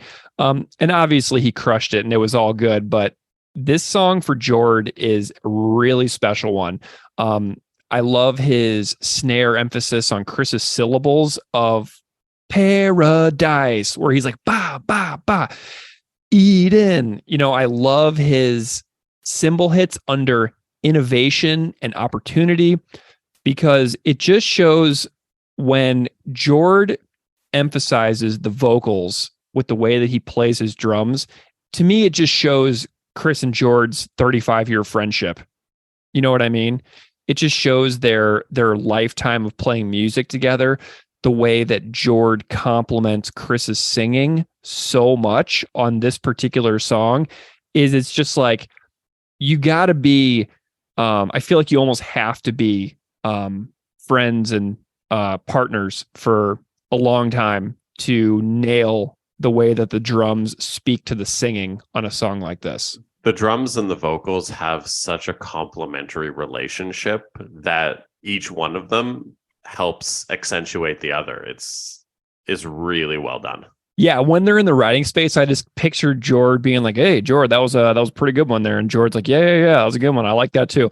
And I almost feel like they just kind of realize when they've tapped into the other one, and it's just amazing thinking about the lifetime of friendship these two guys have, and how they're really just like the heart and soul of this band, because they just have it on full display here. The way that Jord's drums speak to Chris's singing, just incredible. He's also got an amazing fill after Settlements Put to the Torch, where he does like this massive rack tom fill that just feels like it goes on forever. And it just feels like there's like 10 rack toms in a row that he's just going all the way down. And I'm just like, oh my God, Jord, I love you so much, man. This is great. That fill sounds huge. It's great. It's a perfect fill for that spot. And, thinking back on the interview I did with Anthony Siracusa, everybody heard Anthony's cover that he did with, it was just instrumental, but he pointed out an interesting approach that Jord takes on the kick pedal is it's not like what a lot of like 90s Fat Records bands do, where there's like a lot of rebound on the kick and they're going boop bop boop bop boop bop boop bop. It's not that. It's more of a, once again, doing a less active kick pedal on this song in the fast parts. And it's so cool because it's more of a single kick instead of a rebounded kick approach that a lot of like 90s style bands do. And it kind of reminds me of like what thrash bands do. Like, when there's like a thrash band, they kind of just do like a single kick pedal and then they accentuate it with like a bunch of really fast, like double kick fills. Jord does that on the song where he's just got like this single kick going on the really fast parts. He doesn't do the no effects or the no use for name style. It's just more of a single approach. So it's almost like a less is more, but very inspired by thrash bands. It's that you keep it less active so that when you do activate it, it becomes special. Dude, it's really interesting to think about how much I loved the really fast kick pedal. Like everybody can think about like Operation Phoenix by Good Riddance or Making Friends by No Use for Name. There's a very accentuated kick pedal where you can hear every single kick beat. They're way up high in the mix and they're really prominent. And it sounds super cool, but this is just something that's really controlled and restrained. And like you said, when you do bring out the fills, it just accentuates it more because the beat serves the song the way that Jord does it with the single kick. Instead of trying to show off all of the time, it's just got these huge fills that really accentuate certain moments instead of making you pay attention to the kick drum throughout the rest of the song. Do you think that's a result of like the Ryan Green era production versus the post Ryan Green era? Absolutely. And Ryan Green was like, it's a very prominent sound with that kick pedal. And I was really glad that Anthony pointed out that the way that Jord handles the kick drum on this song is not like those songs that I was just talking about. So I just love that the way that Jord is very inspired almost by thrash and by doing less on the kick drum. When you bring out the big guns on those other fills, it really stands out. The moral of the story here is everything would be better if it were just inspired by thrash. Amazing. I love it. And then, so then we have this last part of the song for Jord. Everything from Don't Comply at 2 minutes and 9 seconds to You Die at 2:39 is some of the finest Jord playing on any record in Propaganda's entire catalog. There's no phoning it in. There's no wimping out. It's full commitment and guts by Jord to commit these parts to the permanent version of the song in the studio, because then he has to hold himself accountable for pulling this off live year after year. He could have played that 30 seconds in a lot of different ways, a lot more simply, and made his life easier live. But that 30 seconds between 2:09 and 2:39 is seriously some of my favorite Jord drumming ever. And the fact that he did that, knowing he has to pull it off live with how much Chris loves this song, it's super impressive that Jord really committed to it. I think it's a testament for just the band overall not willing to cut corners. Mm-hmm. Yeah. So I got a few vocal delivery notes. Was the part where Chris sings "The Boundless Epoch we bestowed," was that one of did you have like a misheard lyrics feeling for that part? Because I did. Whenever the record came out, I got lazy and I didn't like read what he was saying for a couple of weeks when the record came out, but I just had no idea what he was saying right there, even though it was completely a cappella with no musical accompaniment. I actually try, maybe this is because I'm old, but I actually try when I'm listening to a record for the first time, I try and actually listen with the lyrics. Like the first listen through? Yeah, I try and have that experience because it reminds me of when I was a kid buying like cassettes or records or whatever, bringing them home and that first listen, like reading the liner notes. And so I try and at least give myself a similar experience to not, while music is so readily available, like in the digital world. Yeah. I still try and give myself that that familiar experience with my music listening. Well, this Boundless Epoch we bestowed was one of my, I'll admit that I was lazy when this record first came out because I was, a failed state supporting cast fanboy through and through. And I didn't read those, but now I just look back on that and chuckle. But there's also something that I heard in this song when I was listening to it over and over for this episode that I had never heard before. There is a great after history and before has been made. So it's history has been made. And that is so random and so freaking cool that he split up a standalone thought with an and I don't know why I had never really understood that was happening there. But that was a nice little realization that I had the other day. I was like, whoa, that's a really cool between history and has been made, 'cause he splits up a standalone thought with his and I just really dug it. It just makes it sound so much tougher. It really does. It's really cool. So on Chris's Patreon, he talks and includes a sample of a jam space recording where they were trying to have like a keyboard in the intro, just in the solo Chris guitar section. There was like this keyboard thing that they were trying to do in an early version of this song that got vetoed later when they were recording it. I think Chris was feeling self-conscious about being out front just by himself with guitar for so long in the song, because this is a pretty unique one. But in the original version of this song, they were trying out some keyboard backing underneath Chris's first 30 seconds or so. And I thought that was pretty cool to hear on Chris's Patreon, but people can go and find that. He recorded a Jam Space demo recording of this. So if you want to hear that, go to Chris's Patreon and check it out. I would love to hear this re-recorded with the keyboards from 1984. Yeah, nice. I think it would just be so funny. Well, and this is what's so cool about Chris's Patreon too, because he has another clip that he includes in his Comply Resist episode where it shows an explosion that JP Peters was wanting to put in after You Die. So it was basically like, you die, boom. And there was this explosion that they put into a version of the song, and that also got vetoed. But there's like, JP likes explosions, so there's that in duplicate keys, Akaro. But there's a version of a clip on Chris's Patreon too, where he puts that explosion version in. So those are some of my thoughts on the music. This is a absolutely incredible song. You put the explosion in the album, you gotta have pyro live. That's the way it goes. Yeah, amazing. Going to like clubs in like Park Theater in Winnipeg or London Music Hall in London, Ontario, seeing pyro. Ooh, man, that Guelph Music Hall though that I went to last spring and saw them play there, that was the huge ceiling in that room. They actually had some space for some pyro in there. I felt like they could have tossed in some. I mean, it's definitely illegal in a building that small, I've got to imagine, but love it. Steve, do you have any other thoughts on music, or should we chat about some of the words in this tune? We covered most of it. Let's go straight into the words.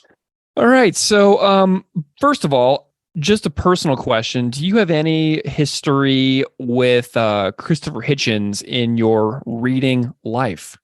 I actually do not. Okay. So this was my first foray into that. Okay, cool. I got, just as I said this in the interviews, but I read God is Not Great. I believe the subtitle is How Religion Poisons Everything or something like that. I read that several times when I was an undergrad trying to make sense of, my own lack of religious and conviction and spirituality. And it just is a book that spoke to me at a particular time and place in my life. So I read that book a couple times, and I also watched a ton of like Christopher Hitchens debates on YouTube, mostly when I was an undergrad in college. But I was looking around my bookshelves the other day, and there are still a couple of Christopher Hitchens books on my shelf in my house here. So I do have some connection and some past experiences with reading Hitchens's work. But we've got this opening lyric, circa 1992, Hitchens faxed his copy through as regards Columbus Day. So first of all, fax machines are still a thing. I use them at work once in a while, and I cannot stand them. So I am still using fax machines in 2023 when it is explicitly referred to as a 1992 technology in the song. So that's pretty crazy. Do you use fax machines at all still? I haven't used a fax machine in so long. You're so lucky. I mean, just the idea of sending something to someone that literally anyone could just walk by and pick it up. Like there's no, like the amount of sensitive stuff that gets sent in faxes, and that they literally just go to a room where anyone could pick up and walk off. Like, it's insane. I don't understand how, because we have pretty strict like data privacy laws here in Canada. And I'm like, a fax machine, like based on the way that we have to keep all like online data secure and everything like that, I got to imagine a fax machine violates literally every data policy. Yeah. Okay. Well, I may have to take a stand at work about fax machines. So another question, is there any sort of Columbus Day thing in Canada? Does Christopher Columbus have any kind of celebratory aspect in Canada's like national calendar of holidays or anything like that? So this is interesting. So in 2014, I was living in San Diego, and I was super into disc golf back then. So I show up to Morley Field, the local disc golf course, and I go to play, and they're like, "Oh, it's a holiday today. It's extra fee." And I'm like, "What holiday is it?" He's like, "Columbus Day." And I'm like, "Is that a real holiday?" Because Columbus Day falls at the same time as Canadian Thanksgiving. So while you guys celebrate Columbus Day, or don't celebrate Columbus Day down there, whatever you guys want to do with it, we are having Thanksgiving up here. Interesting. Yeah, it was really cool being in Canada, in Winnipeg, for the Canadian Thanksgiving weekend a couple of years ago in 2021 for those propaganda shows. I was very thankful that year during Canadian Thanksgiving that I was rocking out 3 nights in a row at the Park Theater. So the change in tone around Columbus Day has shifted quite a lot in my memory of my life. It feels very different now in the US in 2023 than in 1992, maybe a bit, but I think that it probably depends a bit on where you live as well.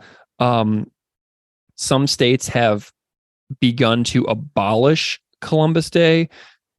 Some states have begun to celebrate Indigenous Peoples Day instead of or addition to Columbus Day. So sometimes it'll be the same day. Like it'll pop up on my iCalendar on my desktop computer here, and it'll say both things on my calendar.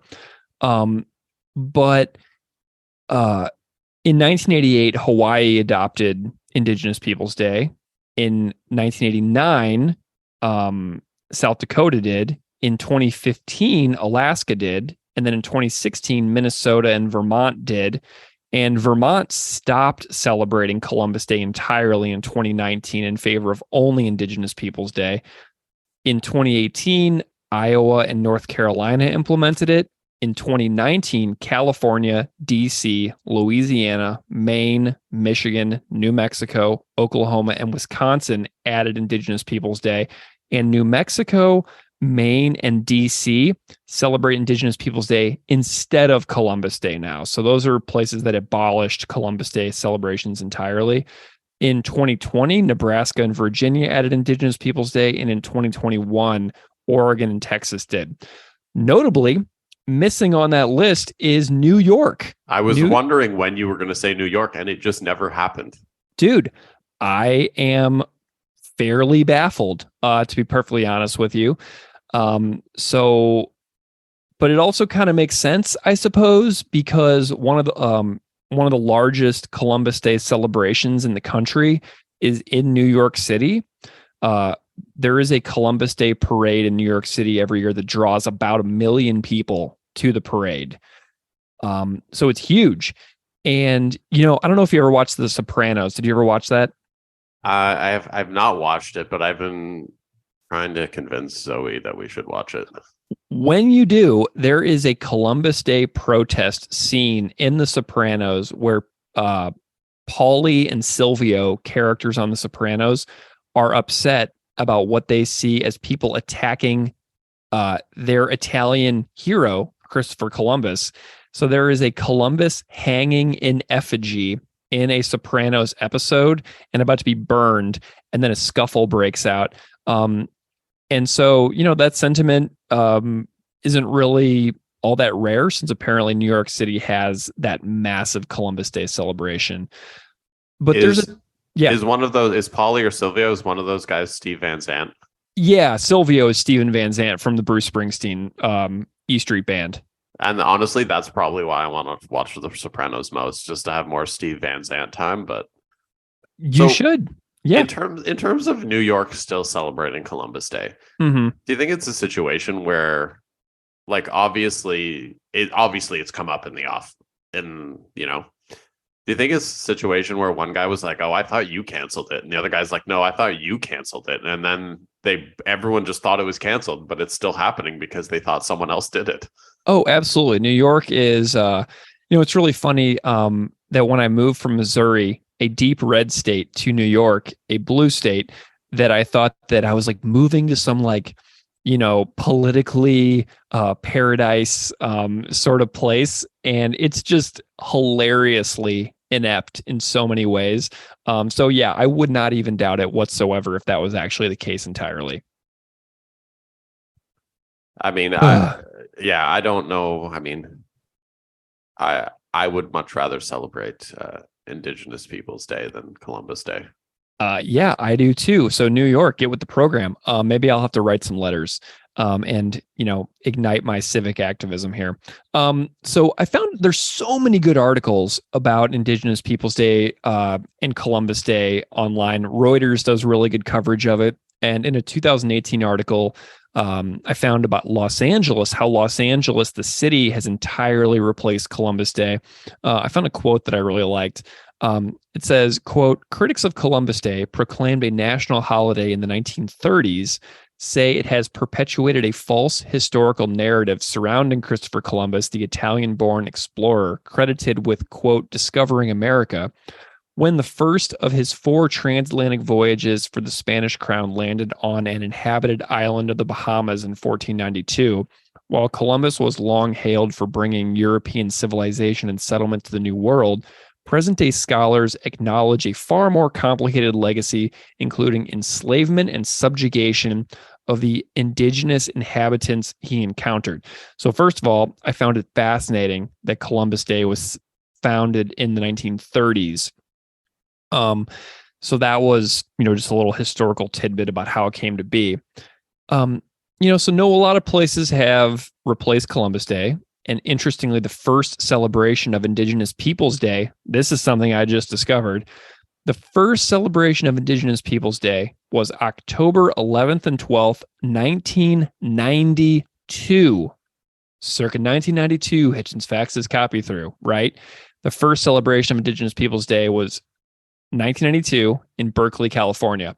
So it's possible, that's on the 500-year anniversary of Columbus's landing or whatever in 1492. So Hitchens's timing of the article is entirely about the 500-year anniversary, but it also aligns perfectly with the first celebration of Indigenous Peoples Day. So that was an interesting discovery as well about when Indigenous Peoples Day was first celebrated in the U.S. That is super interesting. Now in 2023, it seems almost crazy that it took that long. Yeah. But we're still sitting here in 2023 where there's still places that do not celebrate that, which is even crazier. I know. Well, and earlier I know I said that Hawaii adopted it in 1988, and then I just totally contradicted that by saying that the first celebration was in 92. But Hawaii celebrated it as something called Discoverers Day in 1988, and South Dakota, which celebrated in 1989, celebrated it as Native American Day instead of Columbus Day. So there are instances of it being earlier than 92, but as far as Indigenous Peoples Day, as we now know it, it seems that 1992 is the crucial date and that the first real celebration of it was in Berkeley, California in 92. Maybe you can just help educate me on this here. But so South Dakota was one of the first ones you said, right? Mm-hmm, Is that predominantly a red state or a blue state? I believe it's a red state for sure, but there is such a massive indigenous history of South Dakota. It's such an important state in the history of the United States. So, I mean, the tribes of South Dakota are the Cheyenne, the Crow. There's a bunch, and so there are 9 tribes essentially, I think, that are recognized by the state of South Dakota. But everybody's heard about Standing Rock recently with a lot of protests. So I'm fairly certain that Standing Rock is South Dakota as well. So there's just such a massive history of indigenous peoples in South Dakota that I think that's kind of like where it comes from. But politically, I believe it's still red. Yeah, no doubt. I just assumed that politically it would be stomped out like most other things are by red states. Yeah, I mean, so we'll see. History is still ongoing, and we never know where it will go next. Unfortunately, not always towards good things. As we all know. But we've got this next lyric, and so now that we got Chris talking, and if you'll permit me the conceit of a posthumous critique. So Christopher Hitchens dies. So this is after the death of Christopher Hitchens. So Christopher Hitchens cannot reply to this song because he's already deceased by the time Comply Resist comes out. I'll paraphrase. My colorful exotic friend, respectable, well-spoken, unlike the rest of them. As you know, I'm colorblind and you're a credit to your kind. So I love Chris's modeling of humility, where he asks for essentially forgiveness for being possibly conceited in his paraphrasing of this deceased thinker and writer. So I like that Chris has a little bit of humility in his lyric, comes through and kind of reflects who he is as a person, where it seems like he's always, trying to wrap his brain around as many perspectives as he can in order to fully come to see how he actually thinks about an issue. Does that make sense? Oh, it makes perfect sense. It's just that, that curious mind that wants to be informed with as many perspectives as possible so you can best articulate your, stance on things. Yeah. And the colorful exotic friend lyric was a little confusing to me. I'm not entirely sure who Chris is referring to there. The opening lines of the Hitchens piece refers to a man named David Dellinger, who, as far as I can tell, is white, but is a pacifism activist who died in 2004 and who was on trial as one of the Chicago 7 in 1969. So there's a little bit of a gap here for me about who the colorful exotic friend is that Chris is referring to. I'm not sure if it's like just a creative play about the way that Hitchens is talking about indigenous people in general. On the original essay, I can't quite tell. But then, he goes on to these next lines. Tell me, where is your gratitude for all we've done for you, this paradise, Eden Empire, kingdom? So Hitchens' main critique of Columbus Day protests, he lays it out in the original essay. So Hitchens writes those who view the history of North America as a narrative of genocide and slavery are, it seems to me, hopelessly stuck on this reactionary position. They can think of the Western expansion of the United States only in terms of plague blankets, bootleg booze, and dead buffalo, never in terms of the medicine chest, the wheel, and the railway. So Christopher Hitchens is saying that people who are protesting against Columbus Day are focused only on the bad within society and are just like failing to see good stuff that came out of society, just purely for the sake of what Hitchens sees as harping on bad stuff that people living today can do absolutely nothing about. So I think that's what Hitchens is getting at here. So Hitchens is like, cheer up. Yes, terrible stuff happens, but terrible stuff is definitely going to happen by people, against people. And in the grand scheme of history, he's saying that the society is better now than it would have been. But how in the world can he know that? Do you know what I'm saying? Imagine mass migration to North America never happened, right? Imagine that the people, Steve, who kind of look like me, never arrived in North America and instead just remained on the European continent. So it's completely ridiculous and impossible to suggest we can know what societies would or would not have become had colonial mass migration movements to North America not occurred. So Hitchens is being like, look at all the good. And he's saying that this society was backwards and hopeless, and look at what we've made it. But we have no way of knowing what it would have become had we never arrived. You know what I mean? I mean, I think when he wrote this, I think absolutely. I think now we probably have enough data and information to put together of what type of simulation it would have looked like. But you know, his blanket statement here, absolutely no. I'm calling that out. Yeah. Do you have any thoughts on these on this particular lyric with, and you'll permit me the conceit, through the Eden Empire and Kingdom section? No, we can move on to the next one. We spent enough time on that one. Sounds good. Well then, so that takes us through Chris's opening section of the song, where it's the quieter section of the song, the first minute 20. That's everything that we have up to there for singing, right? And then he dives into this boundless epoch we've bestowed upon your savage, empty lands. Well, of course, mistakes were made, but as far as human progress goes, welcome to a slightly higher plane of innovation and opportunity for your trampled communities.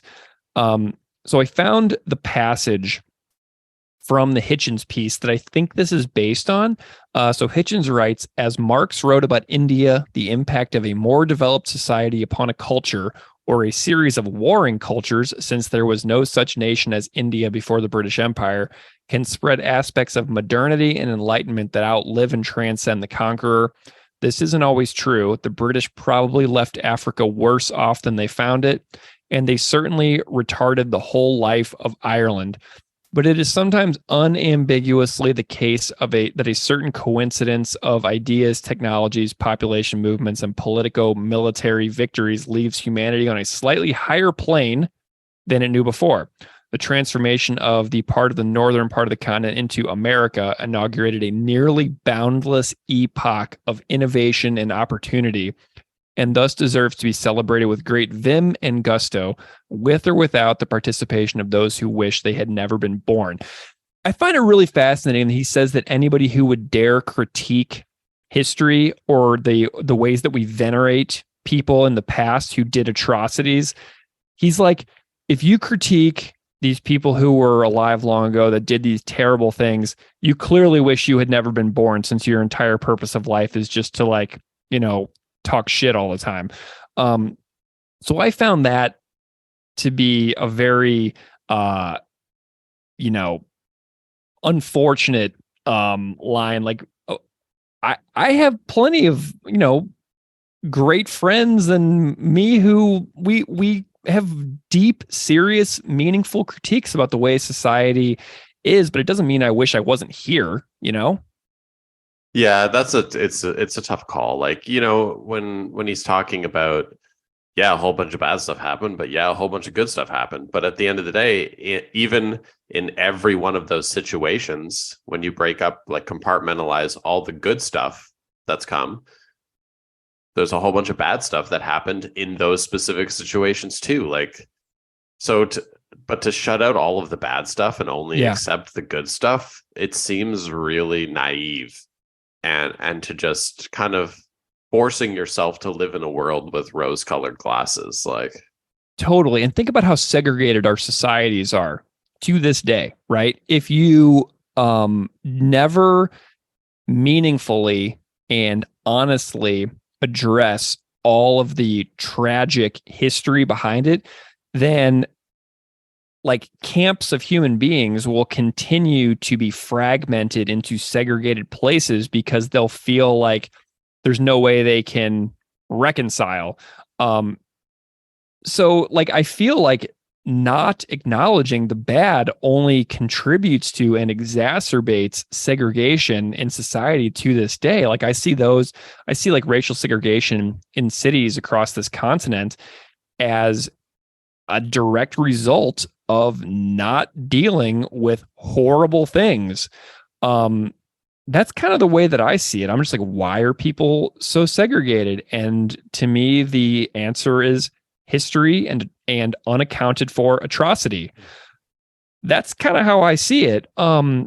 It's interesting because I guess from my slightly different perspective here, but like traveling in the US, I'd never really experienced like truly segregated areas until I was traveling in two places that come to mind are when I was in Louisiana, and the other one was when I was in Dayton, Ohio. And both they're completely different, but so similar in so many ways, and how the areas are just so segregated. It's awful. Oh yeah, like a mile and a half from my house here in Buffalo is like it's like apartheid, right?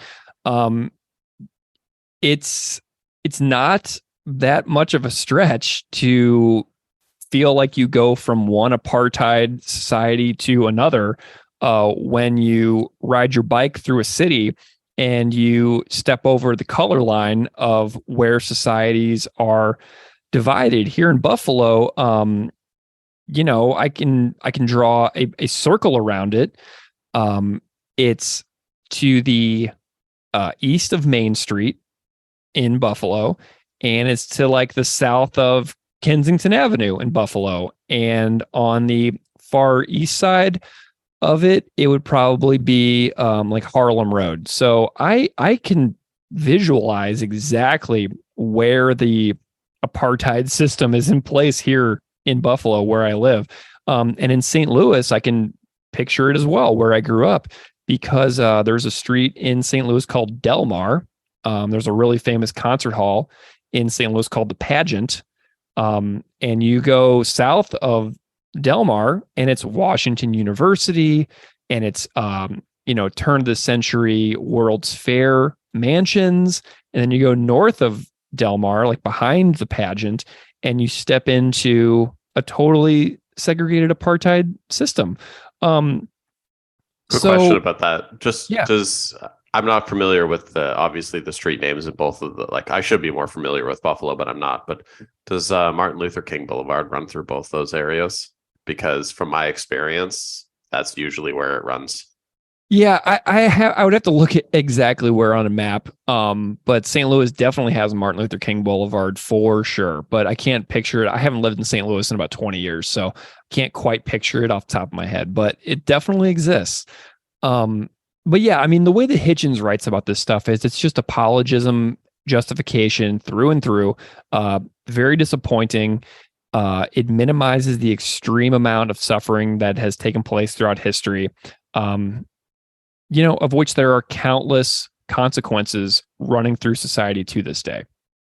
It's another thing where I'm sorry to keep going on this, but it's like if we take out all the bad and only accept the good, we're absolutely going to repeat the bad. Mm-hmm. Yeah. And like, let's be real. Like, you look at Florida right now. Oh man, I know. We don't even need to talk about it. Just say Florida. Florida. Just look at me through the camera here, and we're just like Florida, and everybody can, think about it themselves. And what makes me so sad about the ways that political systems and trends in politics develop in states is that there are absolutely amazing people in Florida. Like when I was in Pensacola last summer, I went to this there's like this really super famous punk house and amazing vegan restaurant like right around the corner from it in Pensacola. And I'm just like, wow, this is just the coolest place ever. And I was meeting cool people, and I'm just thinking about like the ways that their political trends develop. And you don't get to like, you people can leave and can move, but moving is so expensive and challenging and time consuming that a lot of people don't have the means or the ability to relocate from certain places that are going in directions that they don't like. A lot of people are completely stuck in Florida who are absolutely incredible and amazing people. But we've got this next one. We've got the treaties that we broke, the lands that we filched, the settlements put to the torch, the children we abused, all for your own good, of course. So this line has precise references to the Christopher Hitchens essay that the song is based on. So the full passage from that Hitchens piece that inspired this line reads, quote, "Not long ago, another good man, Ted Solitaroff, sent me a book he had helped edit called Black Hills, White Justice by Edward Lazarus. This details the long courtroom battle fought by various factions of the Sioux to reclaim their rights in the mountains of South Dakota. You can guess the story. Treaties broken, lands filched, settlements put to the torch, women and children vilely abused. And all of it done by the Sioux to the Kiowa Indians who had controlled the Black Hills before the Sioux got there in 1814. So basically what it's saying is Hitchens is like defending the history of settler colonialism by saying that this happens to and by all cultures, sorta. And that, yes, even though immigrants to the North American continent definitely did do bad things, the original inhabitants of the continent were already doing bad things. So he's like, yeah, we were bad, but there was already bad stuff. So it's the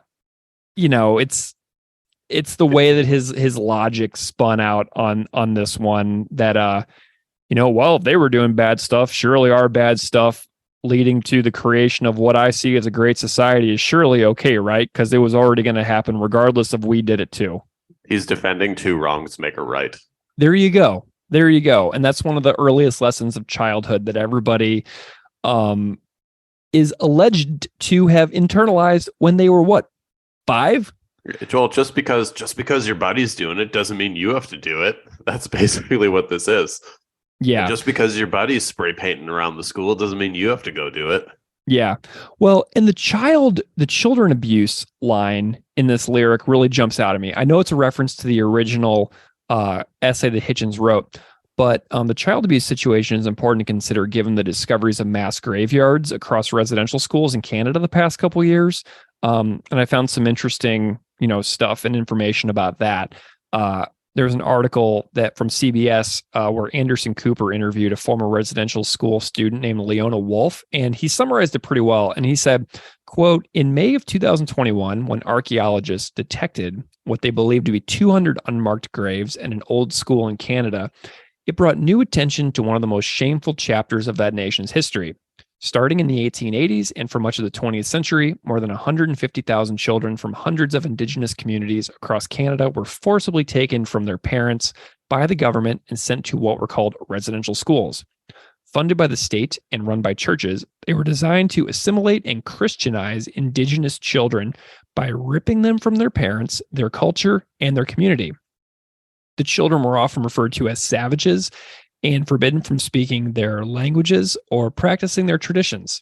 As Anderson Cooper first reported last year, many were physically and sexually abused, and thousands of children never made it home. So there were 139 residential schools in Canada, and the last one only closed in 1998, which I think is important to know.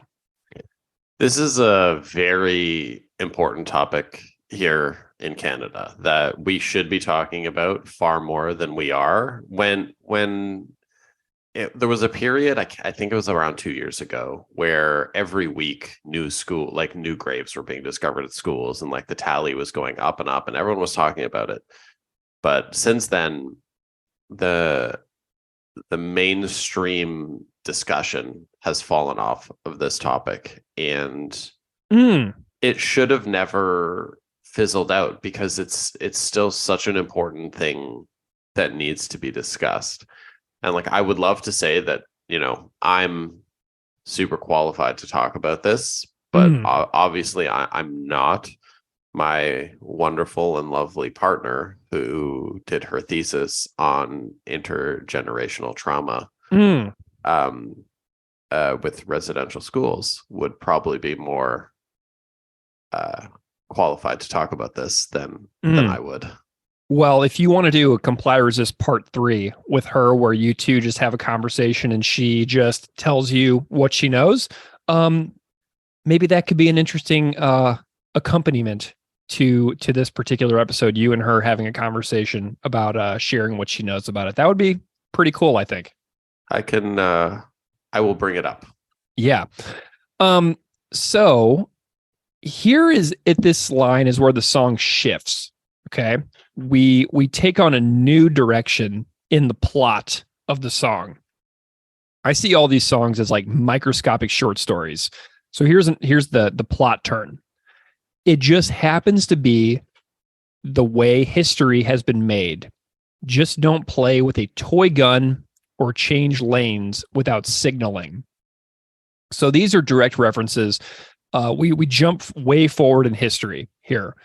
The toy gun is a reference, in my view, to Tamir Rice, and a child who was shot and killed by a 26-year-old cop who arrived on the scene in a park where Tamir Rice was playing with a plastic gun, and the cop jumped out of the car and basically began shooting within seconds.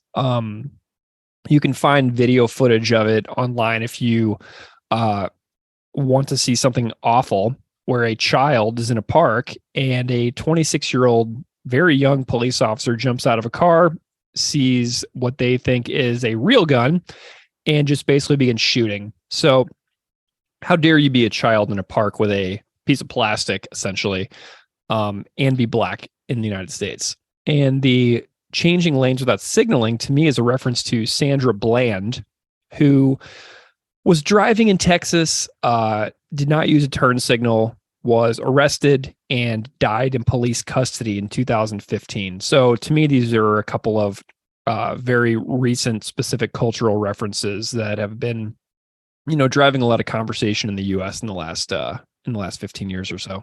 Man, if police killed every person that didn't use turn signals, there'd be no one left. Oh yeah, I would have been killed this morning. Yeah. I was driving on the highway this morning on my way home, and didn't use a turn signal because I had plenty of space and there was no one around. So it is literally something every person does. Yeah. Yeah. So imagine, and the body cam, or the camera footage, Sandra Bland filmed the entire encounter, and that footage did make it out. And in there, you can be like, "You're pulling me over for not signaling? Are you serious?" Like, you can just hear the disappointment and the disdain for something so banal being the cause for having her day ruined. It's insane. Yeah. So then we get into this next thing where the title of the song comes in. So don't comply, don't resist, because it don't make no difference. Comply, resist, no difference. Resist, comply, you die. Anthony Siracusa and I talked a lot about this particular thing. in our interview, Chris goes into great depth about what he sees as the meaning of the title of the song in his Patreon. And I'm sure that anybody out there can find numerous examples of this type of conundrum where you resist and you get killed, or you don't resist and then something happens and then you die anyway. The no example speaks more highly to me of that conundrum than the story of a man named Kenneth Chamberlain, which is a story that has stuck with me for many years now. And just to kind of tell you a little bit about Kenneth Chamberlain, have you ever heard this story before? I have not. So in November of 2011, at 5 a.m, a man named Kenneth Chamberlain was at home at a public housing building in New York City. He had a medical alert necklace that he was sleeping. He rolled over, activated his medical necklace, right? It sent an alert to the customer service people at his medical pendant company, who called an ambulance and the police to do a wellness check at his apartment. Okay. So this is an old man, also a former Marine, former U.S. Marine, Kenneth Chamberlain. So firefighters, cops, and ambulance crews show up. The cops knock on the door. Chamberlain did not open the door. He told them through the door that he rolled over on the pendant in his sleep. He was not having an emergency. He did not require assistance, and he asked them to leave so he'd go back to sleep. The police do not leave. They insist that he opens the door, and the pendant was recording this entire conversation, right? That there's an audio recording of this. The police become belligerent. They bang on the door. Chamberlain was calling the operator from his medical pendant company to call for help, that he was like going to be attacked in his home and killed by the police for rolling over on his pendant in his sleep and not opening the door, because he knew that the cops were going to do something horrible to him if he opened the door. So they broke open the door. An hour later, they banged on the door for an hour. So we're talking about 5 to 6 o'clock in the morning. They went in the apartment, and the cops say he came at them with a butcher knife. But the family totally, discards that thing. The police tased him. They shot him with a beanbag round fired from a shotgun. And they then shot him twice in the chest with live ammunition. And he died in surgery later. So whenever I think of like the title Comply, Resist, whenever I think about the lyric here, comply, resist, no difference, resist, comply, you die, I personally think about the life story and the death of former Marine Kenneth Chamberlain, who was killed just simply by rolling over on a medical alert necklace and not wanting the cops to come into his apartment at 5 o'clock in the morning. That's an awful story. Yeah, and you'll never forget that story now, will you? No, that is horrific. Yeah, so to me, that's like the biggest example of comply, resist, you die, no difference. That's the definitive example for me, and I cannot even imagine how many more examples there actually are in the world. Oh, I'm sure there's, with the amount of shootings and killings that happen, there's probably one a week at this point, like easily. Yeah. Well, and on his Patreon, on this part of his own analysis, Chris was talking about the effectiveness of police and how they're funded using, our money, essentially, that we pay our towns in the form of like property taxes and stuff. And Chris has this section of his episode where he encourages listeners to pause and check out the clearance rates for police departments in their own city. So what are we paying for, right? And I found those for Buffalo. I found an article from the Investigative Post, which uses the FBI's Uniform Crime Report on mid-sized cities between 200 and 500,000 people. And the analysis found that Buffalo cops solve 48% of violent crime. The clearance rate, that is cases resulting in an arrest, among the 79 peer cities is 49%. So Buffalo is about average for their clearance rate for cities of comparable size. Buffalo's clearance rate for murders in mid-sized cities is 26%, which is the fourth worst clearance rate for mid-sized cities in the U.S. The property crime in Buffalo, which is burglary, larceny, and auto theft, declined 46% from 2006 to 2019.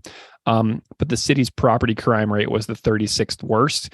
And with the massive surge in car thefts lately with regards to a problem with Kia and Hyundai cars, the car theft problem in Buffalo is currently skyrocketing. And if you go on Buffalo Reddit, you can read people who are posting comments like every single day, like, hey, my car got stolen. I got this Kia or I got this Hyundai, and they're getting stolen left and right. And people are posting pictures of their cars on Buffalo Reddit saying, hey, if anybody sees my car, it got stolen. So there's a massive problem with that. But those are some of the clearance rates for Buffalo right now. You're making me terrified to drive my Kia to Buffalo. Oh, you have a Kia? I do. Ooh. What does your partner drive? We have one Kia. Just the one car. I'm going to have to invest in the club. No one's stealing anything with a club on the wheel, right? It's barely a deterrent. So here's what we may have to do. When you come to Buffalo, when you're doing anything with me, we will park your car in my garage and we will take my car.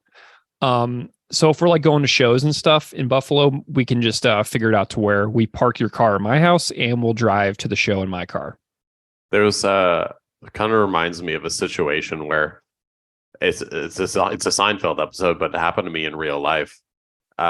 Years ago when I went to see Springsteen on Broadway in New York, I had parked my car at like a parking garage, but I didn't realize that I'd visited my buddy in Connecticut a few days before, and I'd grabbed some like shells and stuff from like the beach, and I had them in the car. And after the car sitting for 2 days at the parking garage, I got it back. The car smelled so bad. It smelled like there was rotting fish all in the car. I could not figure out why. And I'm like, I could just leave this car unlocked. No one is taking this. No one is getting in this car. But it was because like the shells they weren't cleaned or whatever, and they were baking in the back of the car in the parking garage. I'm like, if my car just smells terrible, no one is ever going to take it. Yeah. Well, you can funkify your own car and see if that's a deterrent here in Buffalo. So yeah, this is a really powerful lyric whenever you think about an example that any listeners out there have heard of: comply, die, resist, die. And how it doesn't really matter what you do when there is a massive system. We did an episode a ways back about pigs will pay. And I think that I did a big breakdown about the concept of something called killology, which is a training that police officers in the US have gone through for many years, about like when you should be willing to discharge your firearm in a lethal manner. So it's just the way that a lot of the trainings have gone for a long time now. Hilarious. I thought it was a video game when you said killology. I was like, that's got to be a video game. Yeah, there's a great podcast called Behind the Bastards, and they did an amazing episode about killology in that episode, and about what it is, the person who made the training, what the trainings are like, what it does to police officers' minds. So definitely go find Behind the Bastards and listen to that Killology podcast. That sounds great. I will absolutely go listen to that. Really good. So then moving on, we've got this next lyric: the funny names you give your kids, the silly ways you do your hair, the jungle music that you blare, we snicker and we sneer, for they do not revere the incessant gadgetry we incessantly deploy to incessantly extract and incessantly destroy. You know, the incessantly extract line is an overlooked one.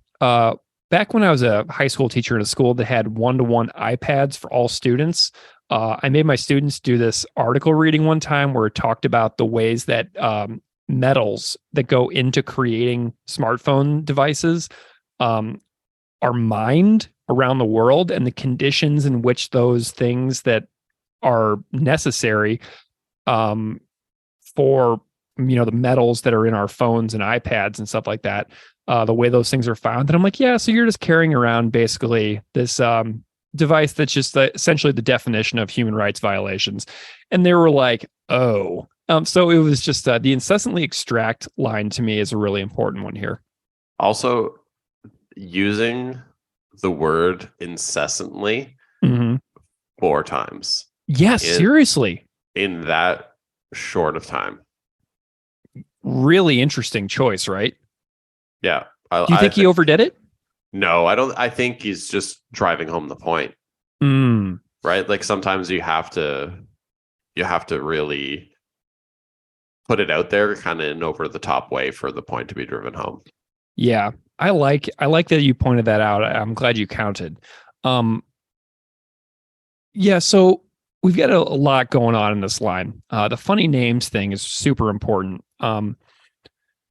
There's a common thing that used to happen to me as a teacher that used to drive me crazy was when in the beginning of the year we would get all of our rosters, and we'd be in meetings nonstop, and I would have vivid memories of sitting next to teachers looking at their rosters and sighing with exasperation, like when they were trying to read names of students that they had never even met. So all this person is a name on a screen or on their roster. They haven't even met the kid yet, and they're sitting there trying to read the names out and like having like a crisis, like of like being like, I don't know how to say this name. And you can just watch them come to these like negative judgments and conclusions in real time for students that they've never even met yet, that are going to be in their classroom for a full year, and they're already coming to judge these students in a negative way before meeting them, just based on how easy or how easy their name is to say when reading it off of a screen. That happened to me like a whole bunch of times as a teacher. And, just coming to hold an opinion on someone they don't even know based on the name. It's just really a sad realization that I had when I was like looking at this line again. It's an interesting concept because, when I'd read that you kind of had some notes on that, I was thinking back to how things were when I was going through school, and, the kids with the harder to pronounce names, and how even how teachers used to like make fun of the pronunciation of the names, or not really respecting like different cultural names and things like that. It was very much like a big part of schooling growing up. Absolutely. One memory that really stands out to me is there was one student in his former school that I taught in, and the student had 2 apostrophes in their name. And so one teacher was just like going on and on and on in the meeting about how many apostrophes do you need in your name. And it just sticks with me whenever I think about this. And a lot of listeners of this podcast will likely have people very close to them in their own lives who they've personally heard making fun of naming conventions from cultures that they're not even a part of. So I don't know. It's something that a lot of people have a ton of experience with. And I love the way that Chris wrote it because it's meant to sound derogatory, but mocking of the people who do that, right? Those names are so funny. So it's meant to be mocking and derogatory of the people who make fun of people's names without even really knowing or appreciating or trying to understand that person or their life at all. I would love to have the perspective of someone who kind of grew up with a name that would have triggered those reactions, because like obviously my name is pretty standard and no one's really saying anything about that, and yours is as well. So Yeah. but just to hear someone's perspective on it after they've gone through school and reflecting on it like all these years later, that'd be very interesting. Yeah, and Chris in his Patreon is really thoughtful in his comments about the contributions of he's like, what is white culture? What has white culture contributed to society? And it was like he came up with all this like classical music, NASCAR, country, and so it's like the line of we snicker and we sneer, is it's like we're pissed at other populations of people for not thinking that we're amazing, when really our main cultural contributions within the world is like country, NASCAR, and classical music. And Chris's list was so funny, especially since I come from Missouri, a place where country music and NASCAR is insanely popular. Well, even if we could just quickly touch on NASCAR for a second, yeah, like, and within the last, I want to say since 2020, one of the biggest stories in NASCAR is that, wow, we have an actual super talented black driver driving for a team owned by a black owner. Amazing. And do you remember when they finally, like in 2020, decided to ban the Confederate flag from NASCAR? Yeah. I'm like, NASCAR is the most white you can get. Mm-hmm. And like, it took them all those years to be like, you know what, Confederate flag, and then like, Bubba is finding like noose poles in his garage and stuff. And like, if you read any actual, not that I'm advising reading comments. So I used to be very into NASCAR, like in motors. I'm just into motorsports. Yeah. Anyways, if you read any of like NASCAR social media posts that's about Bubba Wallace, it's just hundreds of comments of basically people, displaying how racist they are. Mm-hmm. Yeah. Well, and the gadgetry line is really interesting, because essentially we're all amusing ourselves to death, to paraphrase Neil Postman. But what our society now is everybody staring at their phones, on TikTok, on Snapchat, on Instagram, on Twitter, filling up our days with an endless stream of gadgetry distraction. And I looked up the cultural demographic breakdown of Apple, because I was like, oh, I wonder what the corporate demographics are for a place like Apple that is like creating this new society where no one is capable of doing anything but like sit on their phones all day. And Apple currently is 55% white, 62% male, and Apple's global workforce was 70% male in 2014, and now it's 62%. The racial breakdown of Apple was 55% white in 2014 and remains 55% white today. I know that Steve Jobs was half Syrian, but it feels as if the gadgetry line is about the technologies that is like a major contributor to the world by, like the white culture of North America. I'm not 100% sure here, but I really enjoyed the gadgetry line, and I enjoyed digging into some of the corporate demographics for Apple itself.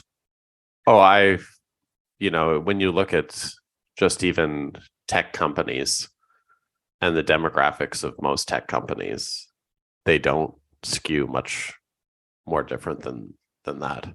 Yeah.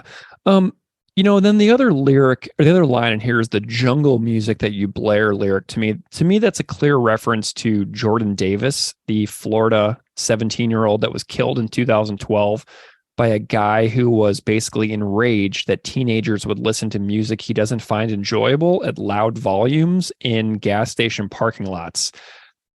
Even the murderer's own girlfriend testified in court that he said that he hates thug music and he dislikes rap crap before getting into an argument with Jordan Davis and firing shots through the side of the car. Davis's friends then drove away from the shooting, and they found Davis like wheezing to death, and he later died of his injuries. And the guy that shot him in the parking lot basically went about his night. He was like going to his like son's wedding or something, and he winds up shooting at a teenager's car in a parking lot because they had their music loud. And he was like, turn that down. So then they turned it down, but then they turned it back up because they're teenagers, and they were just like messing with this like old square who was just like boring as hell and like yelling at them in a gas station parking lot. And they died. So the jungle music line to me is a clear reference to the shooting of Jordan Davis in 2012. Yeah, that's horrific. I mean, you got like, I understand how, it's the same thing of like when you're riding on public transit, and like maybe this is a new thing. I haven't ridden public transit in a while since I haven't been living in Toronto, but like the amount of people that listen to their phones on like full volume, like watching, like listening to music or whatever, and I'm like, it's really not hard to ignore. Mm-hmm. And like for people to take that large of a stance with regards to music, the harmless activity that someone else is committing is awful. Mm-hmm. Yeah. Well, and then we've got the "you don't worship us. Oh, why don't you worship us? Resist, comply, you die." The price for not just total adoration and fawning over us is death. And like our country music, like our NASCAR, use our naming conventions, name your kids Greg and Steve, structure your families like ours, even though I'm divorced. So now I have a broken home or whatever. Continue to rely on us for our endless humoring and pacifying through our, LED backlit doom boxes that we all carry around. Use our gadgets to amuse yourselves into complacency so you don't protest the things that you care about that are based on the history of subjugation. Sit down, shut up, stop protesting, use our gadgets, worship us, go to NASCAR, or maybe you'll die. I mean, that's so sad. Yeah. Well, this is a hard song. Like I said at the very beginning, I procrastinated the living heck out of this one because talking about it is daunting, and this is what this band does. They're just masters of getting you to rack your brain and think about it and connect it to stories in society. Every song is just a massive black hole of information. But it's important that they're doing that, because it's giving so many people, like we'll discuss on this more when we do the How to Clean anniversary episode. Mm-hmm.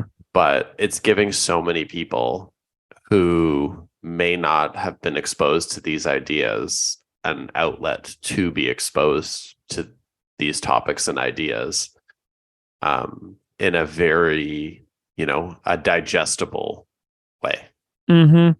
Yeah, I went on YouTube too, and I found some comments. So one comment I liked was, "I've listened to this album likely over 100 times, but I keep coming back to this song. Every time I come back, gives me goosebumps and brings me to literal tears, along with Lower Order.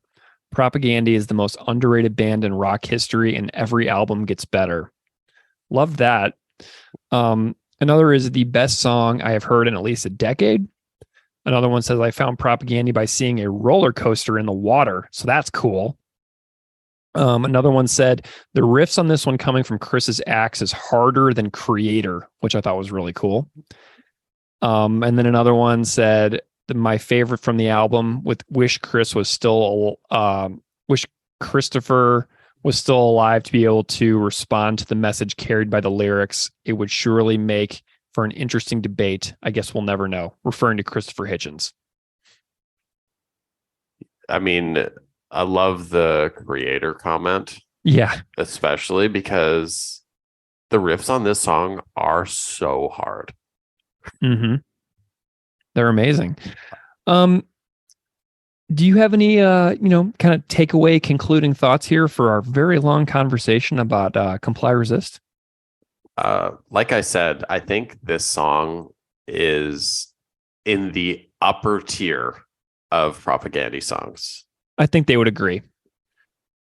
And that's why I would love if this, if I'm putting together the ultimate propaganda album, I'm putting this towards, I mean, obviously, Fear in a Hall of Fame is the ultimate closing song, but I think this song could have closed this album for sure.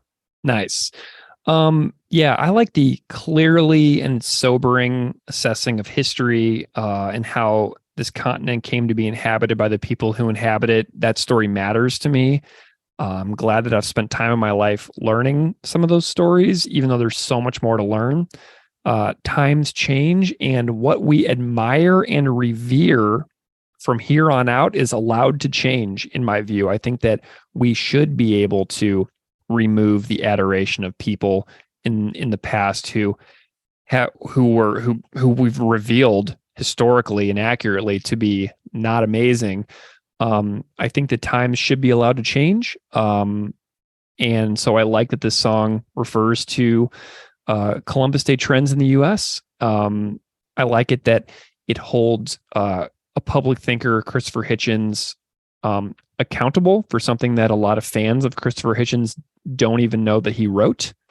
And this is an absolutely wonderful song. And it's it's one of them 5 out of 5 propaganda tunes. Is that your official rating?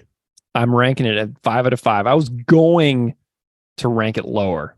I was going to give it a 4.75 out of 5 because I thought that the intro was a little long. And a couple times in the past, I have skipped this song to go right to Cop Just Out of Frame because I want to get to the rock. But you have convinced me of the perfection of the long intro. So yes, I was going to do 4.75, but instead I'm going 5. That's hilarious because I love this song and I'm rating it a 4.5. Wow. Okay. I'm still going 5. I'm sticking with it.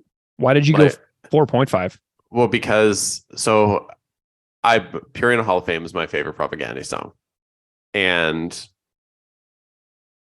if I'm Pure in a Hall of Fame is my 5.5 out of 5. Mm-hmm. And the way I look at I guess I'm extremely harsh about critiques and stuff, in that I find it very not difficult, but also maybe improbable for a band to have, 10 5 out of 5 songs.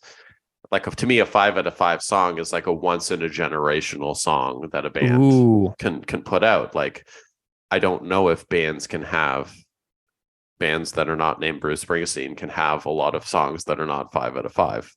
All right. Well, here's the thing. I'm going back to 4.75 out of 5 then. That's fair. I'm going back. I'm removing the 5 and I'm going 4.75. I will gladly receive the ire and rage of listeners who will be very frustrated by my jumping around on this. Well, because you just have to look at it, like if you take your favorite song and if that's a 5, where does this rank in relation to your favorite song? You have to have a scale somewhere, right? True. My favorite propaganda song is Supporting Cast. And that's a fairly recent revelation of mine. But I've decided that's my favorite song. So this one, it's a 0.25. You like it 0.25 less? Less. Yep. 0.25 less than Supporting Cast. I think that's fair. Perfect. So that's why I'm coming at 4.5. Like, love the song. I don't think that's a shot at the song. I think it's an unbelievable song. Yeah, I agree. All right. Well, Steve, this has been an absolute joy. We have, I feel like we've done this song justice. Great conversations with our guests, Aukai, Anthony, and Jeremy. A great couple of covers from Aukai and Anthony as well. Love this tune. I'm definitely open to doing a part 3 if people out there, if anybody ever sends me any tips on a reason to revisit this tune, I would do it. You can find us on Instagram and Twitter at propagandipod. Email us at propagandipod@gmail.com. Steve, it's been a real pleasure today hanging out and chatting Comply Resist. It's been fun. I'm glad that we finally did this one.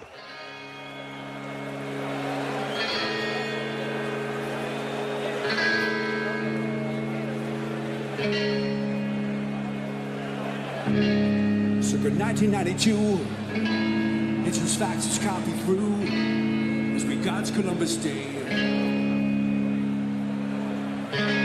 If you'll permit me the conceit of a posthumous critique, I'll paraphrase.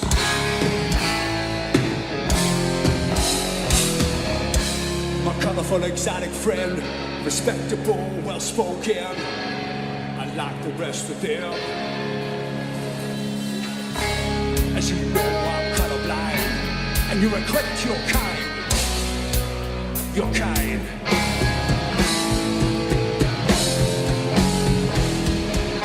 The silly talk of resurgence, ceremony communion with an unconquered natural world. Tell me, where is your gratitude for all we've done for you? This paradise Eden Empire Kingdom. This policy back we bestow. Ladies and gentlemen, when I cross mistakes to make, but it's not human progress goes when you're sliding on your plane. Invasion, opportunity, free and trample, community. The treaties that we wrote, the lands that were built, settlements put to the judge. The children we abuse are for your own good of course. I've been still, being the word, history has been made. Just don't play with the token, change things with a single name. Don't comply, don't resist, and don't make a difference. Comply, resist. No different. Resist, comply. You die. The funny things you give the kids, the silly ways you do your hair, the type of music that you play. We snicker and we sneer, but they do not fear. This is a gadget tree. When it says to leave it blood, do it says to leave it strong, and it says to leave the sky. You don't worship us, oh why? Don't you worship us, oh? Racist comply. You die.